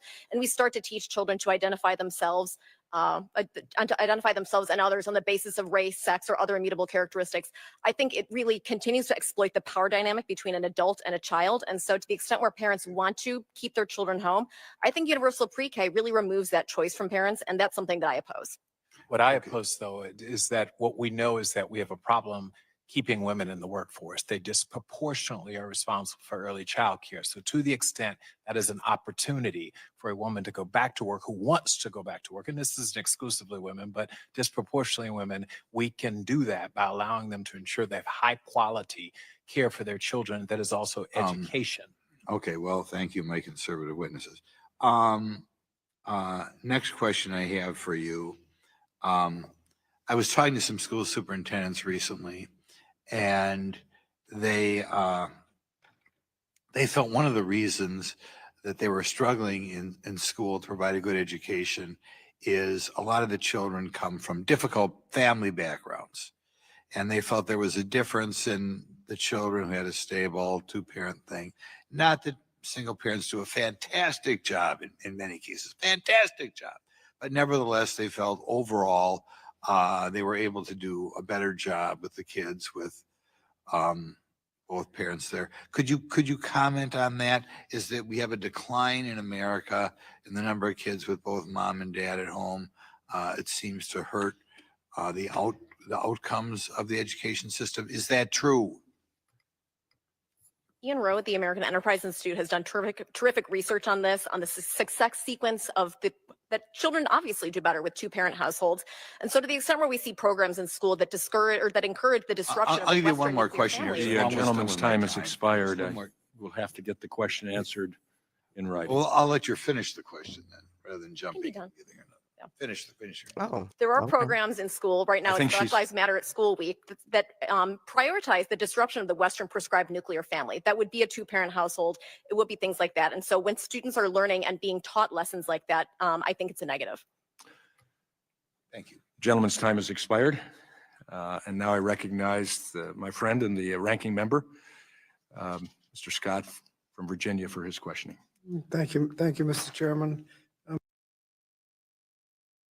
Our guy's back. Oh wait, this ain't the same guy. Never mind. I'm waiting on could not. Never mind. This ain't the same guy. I thought this was the guy that he was like abolish or not. My guy, Mr. Scott. Mr. Scott had some good stuff to talk about. He spoke at the very beginning, and I'm glad he's closing us out. Go ahead, Mr. Scott. Ms. Neely, should parents always have the right to know things about their children, even if there's credible evidence that the child will be endangered if the parents get that information? Education officials are mandatory reporters. And so if a school official believes that a child is in danger, they are obligated to report that to Child Protective Services. The CPS process is onerous, but there is due process built into it. And it's not a school official making a unilateral decision about a parent's I said, fitness or should not. the parent always know? A parent should know unless a school has determined that they are harmful, that they're at Okay, harm, so if but it's harmful, that they should be don't know. referred to CPS, not made unilaterally. And should the parents and should the parents have veto power over the curriculum? Parents should have the choice to determine an educational setting that works for their child. So if a parent decides that a public school is not providing the values or the quality of the education they want, then they should be allowed to find another alternative. Rich families can already, poor families may not. So should parents in public school have veto power over the curriculum? Parents should have access to their curriculum so they can know if this is a good fit for them or not. That is a problem, and accessing that information has been problematic from coast to coast. So they shouldn't have veto power over I the didn't say curriculum. that. I said they should at least have awareness of what that I was is. asking the question. You didn't say, that's right. Should they have veto power over the curriculum? I have never seen or heard of a school district where a parent has tried to exercise veto power over what a curriculum is. They would like access to it, and they have Ms. problems accessing Nelson, it. is there evidence that increases in vouchers and private education leads to segregation?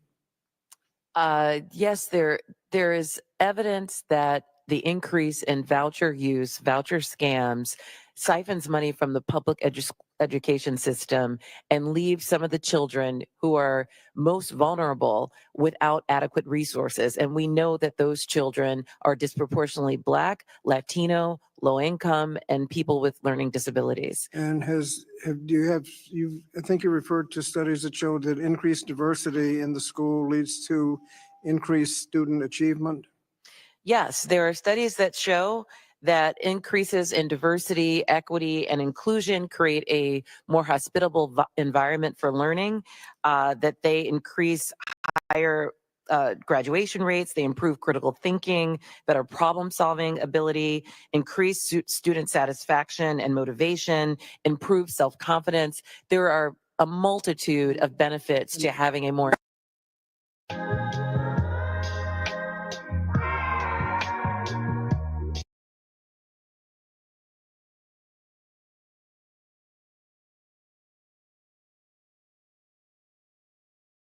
Damn, they cut it off. That's where it ended. Oh no. Oh damn.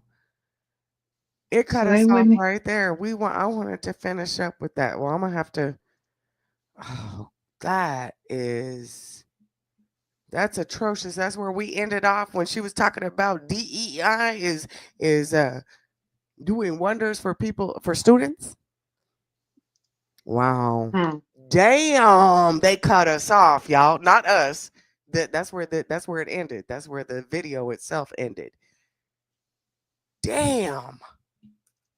I'm a little upset about that because I was about to type. I was in the middle of typing, and I was going to say I do agree with diversity in schools. That's why I push for my kids. Yeah, we got to wrap it up. It's 4 hours. That's why I push for my kids to travel. I do. I entrust I won't say the name of the company that, takes my kids on field trips outside of the state. But I push for my kids to join band, orchestra, volleyball, extracurriculars. And then I also help fundraise for my kids to take trips. My son was able to go see places that me and his father weren't going. We weren't Right. taking no trip up to damn Portland. We weren't going to Seattle. We weren't. But my son was able to. I wasn't going to Carnegie Hall. My daughter was offered to go. So I think diversity and inclusion is important in studies. I don't know about the work Absolutely. field. We had a big old disagreement last night about how I feel about certain shit. However, when it does come to education, I mean, because children are palatable, they're sponges. We say it all the time, So I think the more that they are introduced to, I won't say exposed to, but introduced to, it benefits them. Right. It benefits a child. It helps with their critical thinking. It helps with their decision making. It helps them find out how many apples Johnny had. Okay? It does. And it also helps them when they get older, if they've been in a classroom with a multicultural classroom, when they get out into the workforce as adults, they know how to be around multicultural people. They Correct. know how, they know how to be work hand in hand with this culture and that culture because growing up, they were best friends or they were, um, you know, second chair on debate team together, like just different things. So yes, in diversity and inclusion definitely has to be inside of the school system. It does. It does. And I'm Because with if that. not, then let's go back to segregation and watch how intelligent communities end up getting. Mm-hmm. And y'all don't want that for real. Y'all don't want that for real. Y'all don't want that for real. I'm laughing from all the flooding memories of last night's conversation. Listen, I was on the phone last night getting it. Fuck it. I have the right to deny service. But that's how it is. That's what we're coming to right now, right? Like And you're I not think rich enough, so you can't come to this school. Sorry. the voucher scams is a real thing, y'all, because it does not benefit the lower class. Voucher scamming is real. Is real. Where, well, see, back in my day, there's still districts, right? But they had to stop it. Like you kind of could use your homegirl's address because she was in a better school district than you. So you could send your kids to a better school, right?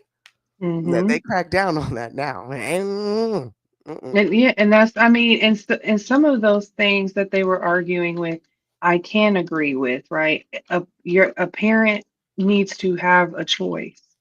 If they Let's don't like the district their child is in, they should be able to take them to a whole nother district. Now, will that child be able to, participate in the transportation system that district requires? No. But that's just that's what you sign up for. We're fortunate enough in our local area that they'll let you choose. However, if the classrooms are already full, you will get denied because they can't, you know what I'm saying? They can't overdo their teachers. But they do let you choose. They do let you have that option if you live in the county, but you want your child to go to the city, you can do that. But that baby ain't riding the bus. You better be there every day to pick and drop them off. And You know? that's the sacrifice some parents are willing to make to give their child a better education. Right. A better education, a better environment, right? But let's get into these parents though, because there are some parents that are willing to do that. And when the gentleman was saying, should a parent be able to just veto the school curriculum? It's a yes and no. And the reason I say it's a no is because there are some parents that are generational bums. There are some parents that are generational victims. There are some parents that don't want better for their kids because they're miserable. Mm-hmm. So we can't trust some of you parents to veto the Board of Education's curriculum. Because some of No. y'all are dumb as fuck. Some of Right. y'all ain't shit. Some of y'all rather get your now I'm speaking loosely. I'm speaking loosely.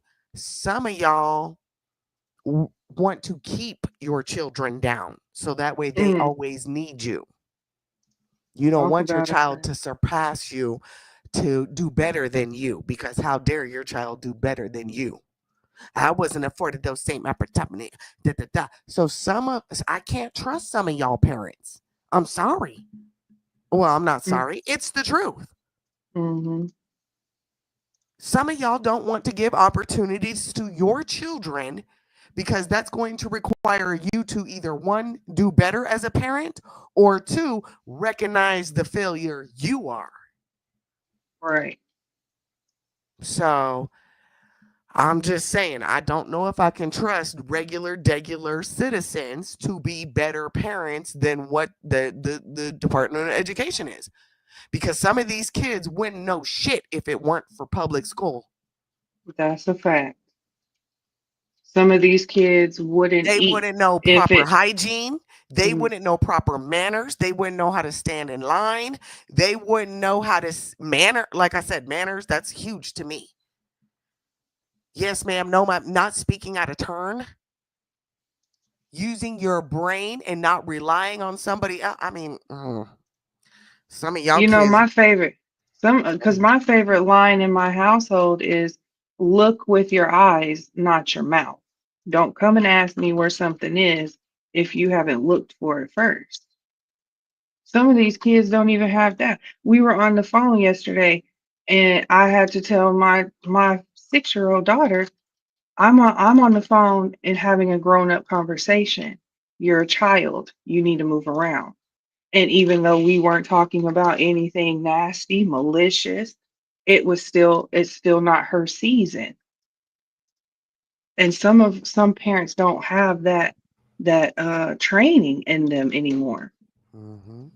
They're so quick to put their child in a season that they're not prepared for and then get mad when the world chews them up and spits them out. We are at a disproportional rate right now when it comes to the education system in our community. But however, when it comes to higher education, Black women reign supreme when it comes to higher education. But that is not translating into A, our community, B, into our children, C, into our economy. It's not translating the way it's supposed to translate. And I'm not going to take the systematic excuse, because if as a Black woman we are higher educated, we have more education, but yet this man just sat here and told me that your sons, our sons, can't read, nor can they add 2 plus 2. Where is the math? Ain't mathing. It ain't mathing. So I'm with Kylie and a few others. I think Nikki preached on it, the homeschooling situation. I think Coco was kind of in agreement with that. However, when you got a dumbass, even Fundi, I think, agreed with it.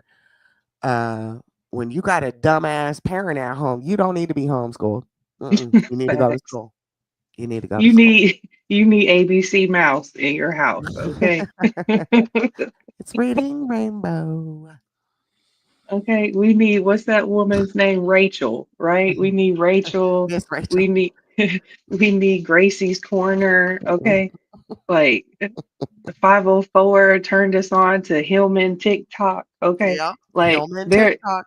there is Black education out here. I just need y'all to get up off y'all ass and And go there's get it. free courses too. I think Amen. I think everybody's caught up on the vouchers and the districts and the blah blah blah. Nigga, there's free YouTube University. Okay. I learned that from Arana Lopez. YouTube University. They're gonna put you onto some stuff. And if you're on TikTok, you should know at the top of your TikTok page, there is a tab called STEM, STEM. And it's wonderful. You can learn Russian, you can learn chemistry, you can learn all kinds of shit. Free. For free. Mm. You got to apply yourself. That's one word I didn't hear today. Apply. Yes. What happened to applying yourself? Child boo. And y'all really need to. One of the speakers spoke about the different programs, the cybersecurity programs that have been implemented into this country to bring us higher paying jobs, to bring us more opportunities. You need to start looking into programs that are given to your local area. You cannot be upset if those programs are given to other communities if you yourself are not even keeping your eye out for that. They You are can get giving plenty of opportunity. you can get free at the community college. Godmomma, we talked about it. They offer free courses. Okay, you need to check in with your community college, y'all. You can get a free education in America. Child, that's up to you though. Stay dumb if you want to, but don't be mad when them resources get cut off on your dumb ass. Go to your Period. local unemployment office. They're the ones that There's have all of those resources of the programs. don't even go. It's well, maybe y'all call it the unemployment. Go to your local workforce. Yeah. They supply bus passes, YMCA passes, after school passes. Hell, they'll even give you a damn. Y'all talking about vouchers? They'll give you a voucher for Goodwill, so you can step your game up. Child, where there's a will, there's a damn way. Y'all just Amen. lazy and waiting for someone else to do it. Fuck that. Cut the funding. Cut it. Make these parents be parents again. Oh, now we got a new slogan, not make America great again, but make parents be parents again. Make parents be parents again. Even, that's right. Even colleges, not even just community, even universities offer courses. Child, I went to my son's in university. I went to his library and I was so like, and then I was walking through the house yesterday, Godmomma. This is a true story, y'all. I was walking through the house. Why I see on my damn table, my dining room table, why I see Socrates on the table? I know Hardback, that's right. hardcover. I said, I who know in my that's house right. reading Socrates? Who in my house have I raised to pull up some Socrates? I know that's right. And of course it was my son. Because he's a history major, so of course it was him. Okay, I'll see you, Socrates. Go ahead. Go ahead, son. Get your education on. Pick up a book. A physical book. So let me start this and then we're gonna end off. We gotta go, y'all. It's 4:20. But why, Nikki, why straight abolishment? Why not an overhaul first?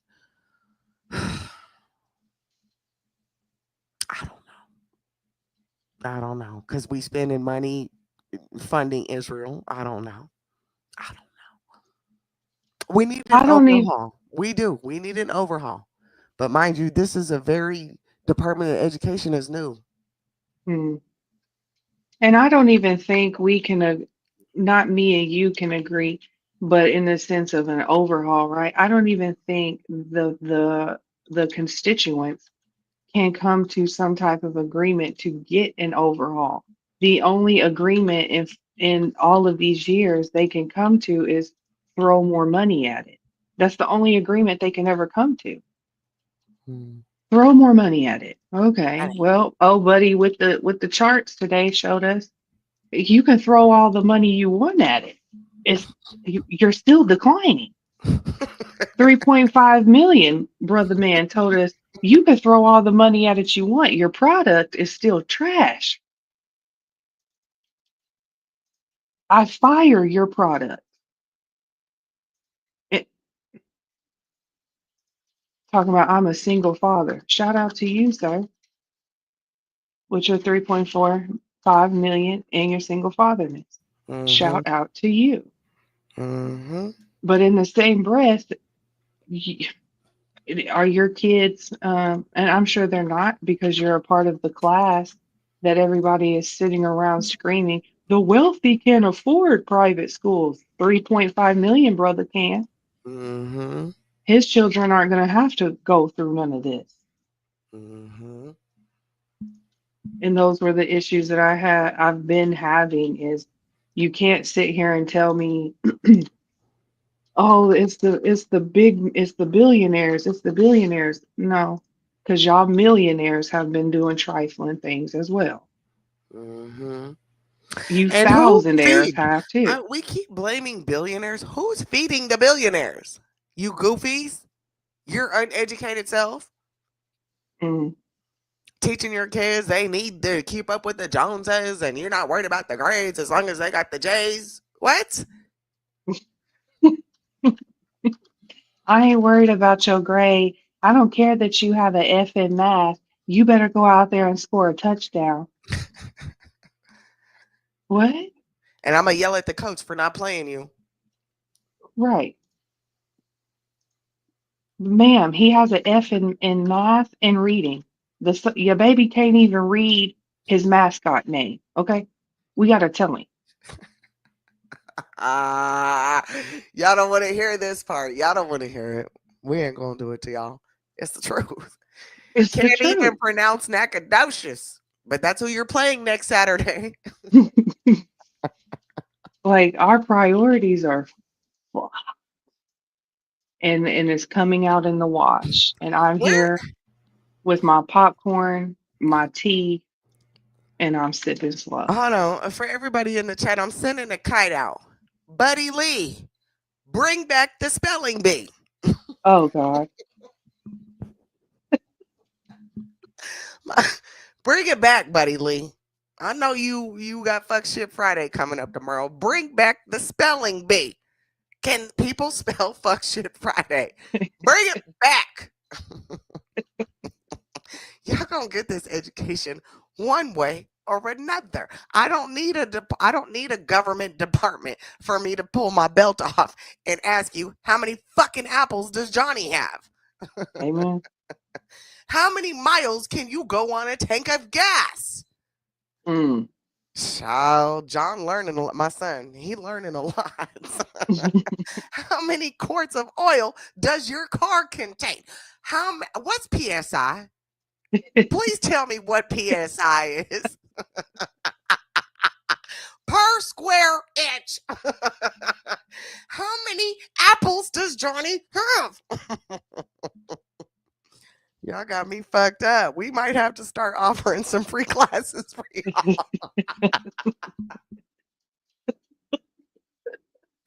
I'm just saying. I swear. Go back and find old videos of Reading Rainbow and just sit here and play them on repeat. Okay? We need the watch hours anyways. The hell? I bet you will get up to monetization real quick to get over here playing Reading Rainbow.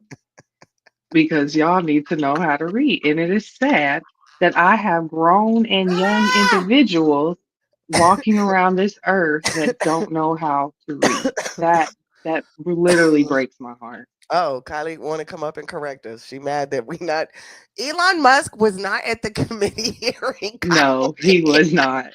I'm gonna drop the link. I'm gonna give you 5 minutes, bestie. I love you. I'm gonna drop the link because we do have to go. We are at 4 hours and 26 minutes. Get up here, Kylie. Come cuss us out. And that's another thing I did want to bring up. Kylie said, we don't want to work the fields. We want to be CEOs. We.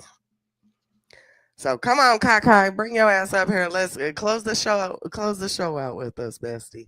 And I can't wait for Salt to come back tomorrow. He gonna be mad he missed this one. He is gonna be mad he missed this one. Salt gonna be mad he missed this one. He want to educate us too. Because Listen. baby, Salt would still be up here, okay, hollering. We probably would have only been about 5 minutes in because he'd still be hollering. I know this stupid bitch, right? Salvi, listen, Kylie was calling somebody a bitch in the chat earlier, so she was like, "Bitch." Oh Lord, listen, let's all educate each other. We're not here to attack the person. We're here to attack the idea. Come on, Kai, hi, mama. Oh, she on mute. We did this yesterday. Come on, Kylie. There you Yeah, go, I hear baby. her now. There you go. Hold on, I gotta pull this up though. I want to pull up the charts. You want to pull up the chart? I want to pull up the chart. Yeah. I don't appreciate y'all hating on a black man making 3.5 million. That's what I don't appreciate that. I really don't. Because as we discussed and you so carefully brought out, everybody in that room is worth money. Amen. And besides him, all the other black people were worth way less money than the white people in the room. So I don't understand what the problem is when he is the CEO of his own company. That's number one. I don't like that because y'all kept banging on him like Mr. 3.5 million, Mr. 3.5. But Elon wants to overhaul the spending while he's making money. Why isn't he pumping money into the education system? Why doesn't he needs open up to a too. university? He But needs you to should as say well. that. You should say that instead of just saying, "Come on, Elon, clean it up, drain the swamp." No, come on, Elon, put your money where your fucking mouth is, nigga, because you can. You know what I'm saying? And That's for number really though, one. that goes across the board, right? Like all of y'all, every last one of y'all in that meeting, 3.5 million, 0 million, 100,000, y'all all gonna have to put your money where your mouth is instead of telling the That's true. taxpayers to put their money where their mouth is. Well, I don't think it's a taxpayer issue. I think it's a parenting issue, me myself, because our kids learn how to talk before they get to school. How do they learn how to talk? We're teaching them words, hot, cold. Remember, we used to get coloring books with the alphabets in them. You know what I'm saying? Remember when your mom was teaching you your colors? Remember when we had encyclopedias in the house and dictionaries and things like that? It's the parents. The first thing a kid gets now is a cell phone. Remember we used to have speaking spells? Remember we used to have flashcards where we learned? Kylie, that's what I was saying. I don't know if you heard that part. Well, I'm sure you did, babe. Where I was saying, I don't know if I can trust some of you parents because some of you parents ain't good. Y'all don't have that in you. You don't have it where you're rearing your child. You don't rear your child. So if your product comes out not learning to read and write, it's your fault. And I shouldn't leave it at that. And we shouldn't have to fund your bad parenting. But that's the point. I agree that we shouldn't have to fund it. But what difference is a voucher gonna make if you're not at home stewarding your child's education? They're just gonna go to a better school and still be dumb. Okay. No, a voucher is not the solution to this problem at all. It is absolutely not. The solution is to hold the parent. By the time your kid gets to pre-K, they should know how to count. They should be able to be beginning. They should already be knowing their letters and different things like that. I mean, I don't care. I mean, you know what I'm saying? Y'all can text, bitch. You can text, bitch. Okay. This is true. And some kids only know how to spell how they text. I'm talking about the parents. Oh, okay. You on the parent. Okay. Right, I'm on the parents because it's like, oh, well, the parents are uneducated. They can text. They can go down to H&R Block and get their tax return. You know what I'm saying? Or they know They how can to go fill to the out what a food they stamps know how to application. thank you. They know how to go fill out an unemployment. So I'm sick because my children are products of a single mother, and that's me, and although I'm educated formally, um I I participate in what they learn at home. What they learn at home. My kids can read, my kids can write, not because the school introduced them to read and writing, because I did. Correct. Same here. Because I did. Yeah, my kids weren't And they part might have of canceled Reading Rainbow, but you can go on YouTube and find old uh, episodes. I guarantee you. okay, well That's hold why on, I said Kylie, we because need to there was play this. hold on, Kylie, because you had said something earlier in the chat. I'm trying to find it. I'm trying to roll up. But there was something or scroll up.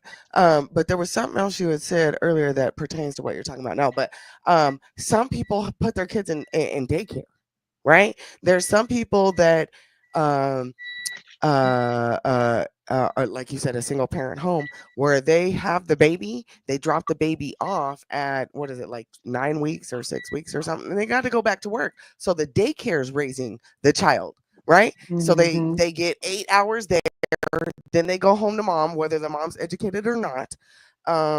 They have been. There was something you had said about like, oh well, my children learn it from me. That's what it was. You were like, home is the first place where they're gonna learn or something. That should be the norm. That should be the norm. But unfortunately, in this tax slave driven economy we're in, some people have to drop their kids off at daycare and go to Wait a work. minute, wait a minute. That doesn't matter because I was dropping, I was Well, dropping my hold on. kids. I was worked so many hours. Hold I on, had a Kylie. Hold on. 24-hour daycare. Hold on. Then it becomes, let me land this plane real quick, friend. I'll let you talk. But hold on. That is where somebody else is teaching your child something you might not want them to learn. But because you're on assistance, not you, but because some of these parents, single parents, are on assistance, they have to have a job to keep up with their benefits. They have to rely on someone else. And in those situations, you're at daycare with other people that their parents don't give a fuck or they're not learning. So kids aren't necessarily picking up everything you're laying down. They're picking up what's their environment. Oh, And you I know said that. You know there's no child other voice. psychology. You know that. So yes, we want to Listen, be our but children again, first and last, but in the reality state of what's going on and how we have to keep a roof over, it's either be homeless in a box and homeschool or send your child to daycare or public school or some other shit. I disagree. I disagree because, well, first of all, that's part of the responsibility of making a baby. We are giving people all of these excuses and all of these outs for taking responsibility of their products. Okay? Period. That's it and that's all. Right? If you got to drop your kid, you need to get a night job then. So you can be available in the day. You know what I'm saying? Find a job that starts at 3. But it's your job to work around and adjust to what your kids need. It ain't our job to make excuses for why they're not successful. They're not successful because of you. If you see your child is having problems with mathematics, then guess what? You need to adjust your life to make it possible for your kid to learn mathematics. That's your responsibility. I agree. It's not the school system's responsibility to pump extra money into the school system because we need to accommodate the needs of your child because they can't do math and you got to work. That's a personal problem. I agree. So in that regard, when we talk about funding, you know what I mean? What are we funding? Now, I agree that the system is broken and it's messed up because we give everybody crutches. We give everybody crutches. Everybody. Well, and we're not But fixing the problem. but the We public keep school adding more system has problems. produced.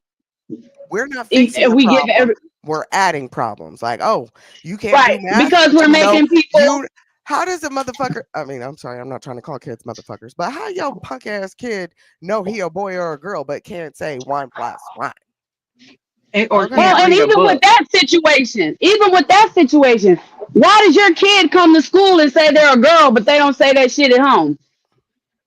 Why does your kid think they're a girl when they've been at home with your ass since they came out the womb? And then we send them to school at 5 years old, and then they become weird, and now it's the school's fault. What? You see your kid every single day.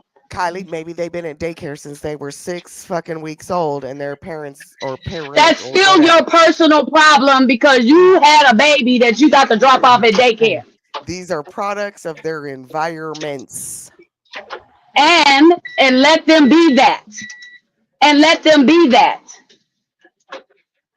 And let them be that. Okay? Only the strong survive. Okay? That's it. So I just take a harder line when it comes to the responsibility of raising kids, because we've seen too many single mothers get it out the mud and raise excellent children. But now we got a generation of whiny ass parents who want to blame everybody but themselves for their product. And it's true.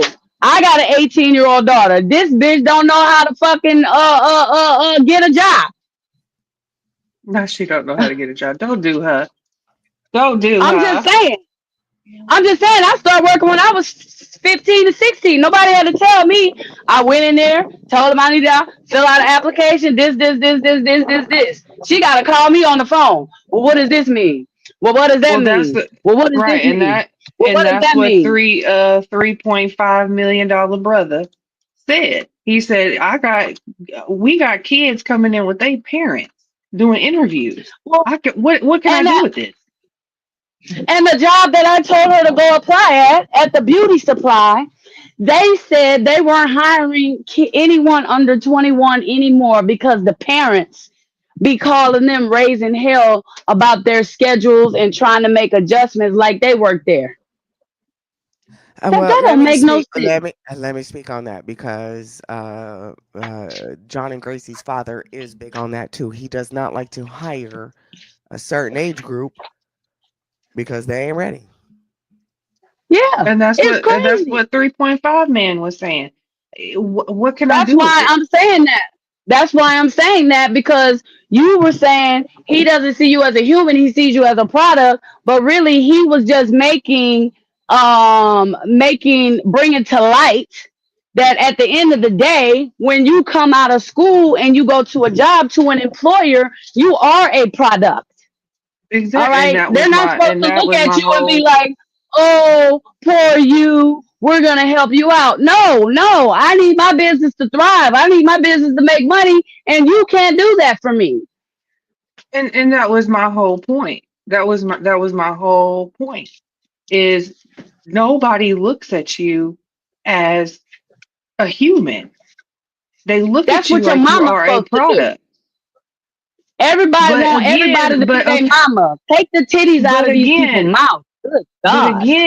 But again, how can we say things like this, but then go up in arms because they're taking away DEI, because they're taking away this, they're taking away that, they're taking.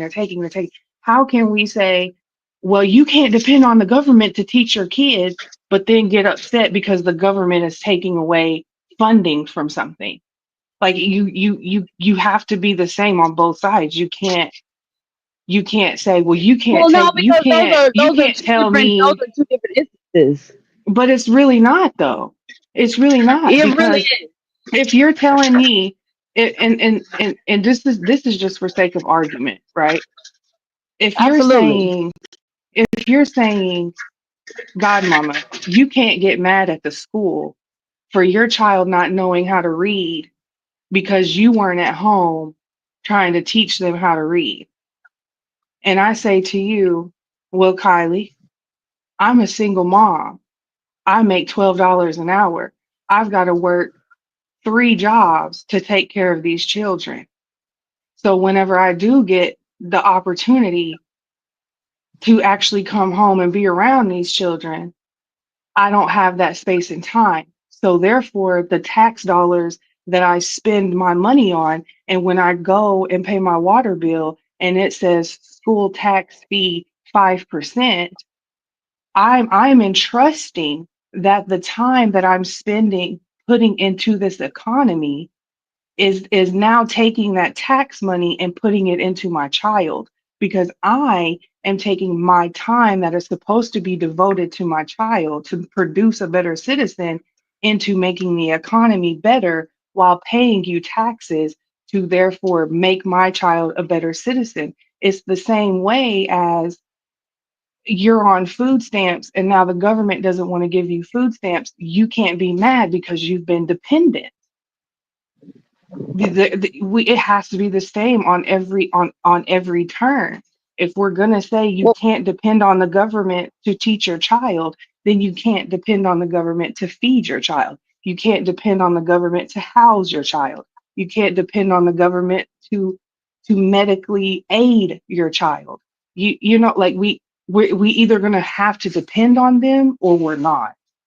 And that's where I think that's where all of this chaos is coming from, because people are starting to really internalize and understand that you can either depend on them or you can't. And the way that it's looking is we can't. Because if Well, I'm I paying disagree taxes, if I'm because, paying taxes to a teacher, that teacher should make sure my child is learning how to read, period, across the well, board. What's the no, point of that me is not paying true. you? That's Well, not what's the true. point of paying a teacher if the teacher is not going to teach the children? What's the Well, point? That's like them let paying me me answer. to check insurances, but I just sit here all day and say, well, you can check your own because that's your job. I to think that your child is gonna go to school and learn everything they need to learn without you doing your part, first of all, is totally unreasonable. Okay, they have so many resources, especially in this internet era. They have so many resources. Your child knows how to scroll through TikTok. They know how to make a TikTok. So they have resources to help, but that's a responsibility on you for the parents. They're supposed to work together. You either they're reinforcing what you're teaching at home, or you're reinforcing what they're learning at school. I mean, that's it and that's all. There's really no way around that. And the idea that earning a living to provide a house, that is like that's been going on forever. You're not unique because you have to go to work and provide a house for your kids to live in. Everybody is doing that. So why can other people's kids read and yours can't because you have to work? So do they. Hell, there's people that go to school, work a job, and raise their kids, and they can read and write. So So I therefore, would just, it fall back on? So therefore, would it fall back on saying that the original parent, right, the parent of the child that doesn't know how to read, right, and the parent that's working nonstop, would it be fair to say maybe that parent didn't receive a good education either? well, that's the point. I said that already. You don't have to have a good education to provide resources for your child. You can sit them down in front of the TV, your 76-inch TV that you got with your Wi-Fi, and turn on YouTube and math lessons for a second grader. We can find everything else online. We can Google everything. But when it comes to educating our children, all of a sudden we have all of these reasons and all of these excuses why it cannot be done. When yesterday we heard that they spend 26 hours a week on Snapchat. How are you allowing your kid to be on Snapchat for 26 hours a week and they made it to a 4th grade and they can't read? to the 4th grade Hey, y'all. and they can't read? I love y'all. I do have to go. I gotta step out. I gotta go. Kylie's right though. How y'all got time for 26 hours? Where's your kids? Where's your It's 10 education? But p.m. again, I am team defund right now, so that way they can figure it out. So But that way defund what? Defund what? Because the Texas Workforce Commission that's providing bus vouchers, this, all of the those programs, the free classes at continuing education and community college and stuff like that, all of that is falling up under the Department of Education funding. and defund it. So those who have a will find a way. Because Well, I mean, Department of Education came in 1979. It did not take place till 1980. So y'all was just dumb the whole time prior to well, that. and you know, Y'all was dumb. No, that's not true. Because my father was born in 1961, and ain't nothing dumb about him. He is not a product of Department of Education. Amen. My father is not a product of Department of Education. He's not. So I defund it, but that's my personal views. All right, y'all, close out. We gotta go. Love you, Kylie. Thank you, Godmomma. Thank you, everybody coming through. I'm gonna give shout outs, but y'all go ahead. Y'all 2 minutes, and I gotta go. I have to leave. I have to leave. I gotta go. Well, at the end of the day, if you make your bed hard, you gotta lay it. It is what it is. It is what it is. I've had to rearrange my whole entire existence to accommodate being a mother, an employee, a female, a black woman, and everything else. I'm sick of the whining and the crying and the whining and the crying. But I'm also sick of thinking that money, whether it's funding or defunding, is the solution. We're not holding people accountable. And that's it. And that's all. People need to be held accountable. And if your kid grows up to be a nothing ass nigga that can't read or whatever, then you let him live with you for the rest of your life. You know what I'm saying? My kids can read. Okay. And it ain't because I relied on a school to teach them how to read. Well, I relied on kids also need to read the room, not just the book. Okay, critical thinking is not just a book. It's not. So, all right, I love y'all. I'm sorry for kicking y'all off, but I have to. I love y'all. I No, have to we're go. good. All right, love y'all. Talk to both of y'all later. Kylie, I kicked you off. Godmomma, go ahead and close us out, baby. I got to go. I'm sorry. I just got hit with a notification, so I gotta go. Y'all be good. Y'all be blessed. Again, this was for conversation purposes only. I know a lot of y'all some people say I'm a Trump supporter. Some people say I'm a liberal. Some people say I'm an Elon Musk lover. Godmama just here to get the facts, and that's it. Godmama's here to learn and to observe what is going on in this country that she resides in and calls home. In the words of Baba, anybody can get it. Anybody. Well, let me give these people a shout out. Shout out to Cynical One. Cynical One was the first in the building. Mo Boogie was here. We got Kai in the building. Oh, we got Robzilla 504. Thank y'all for coming through. Observing Stuff was in the building and shared us out. Global Empire. Hi, Mama Global. Hey, baby. Michelle Clark. It was her first time coming through. We love Thanks, to see you. Michelle. Nikki Crayons came through. The Miss Wit was in the building today. Away. And I think we had a little troll. Let me say this. Y'all don't play in my motherfucking chat. Come hit me up at NAB Uncensored if you want to play, because I'll be your Huckleberry every day. Everybody else, I think that Mean Mug came through. Robzilla came through. Shout out to the Black Sector. Good to see y'all. Happy Black History Month. Fundi Fee was in the building. Shree Bear shut us out. Thank you, Shree Bear. I didn't see you in the chat. Miss Coco. I love it. I miss you, Miss Coco. You Yes. I love when you come through and give your point of view. Shout out to everybody, Mod Squad, everybody. It was a blessing to be here. I don't know if we'll be back tomorrow, the next day.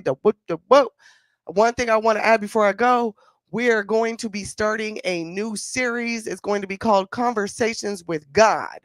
Not only are we having conversations with concerned citizens, we will be having conversations with God. So that will be coming up soon enough. Happy Black History Month. It's Thirsty Thursday. Y'all go get you a drink. Oshun is in the building. What's up, Oshun? Hey, Oshun. Girl, we gonna have to do us a Nature Boy live real quick for the one time. Because we see it's Because they is over there running running amok. I gotta go. When I spent 5 hours with y'all, you better either hit the like, hit the share, or hit our fucking Cash App, because it ain't free to be here. Y'all be easy. If you missed it, catch the replay. Yesterday, we talked about fentanyl and Musk protest. Prior to that, we were doing the RFK. Y'all go do what you do. Hit us up. We'll see y'all soon. Peace. Doodles. Like my release, this is a part of what I do to have fun, and I'm a creative. Creativity, I love it. You know what I'm saying? It's what keeps life interesting and makes it have fun. Makes me have fun.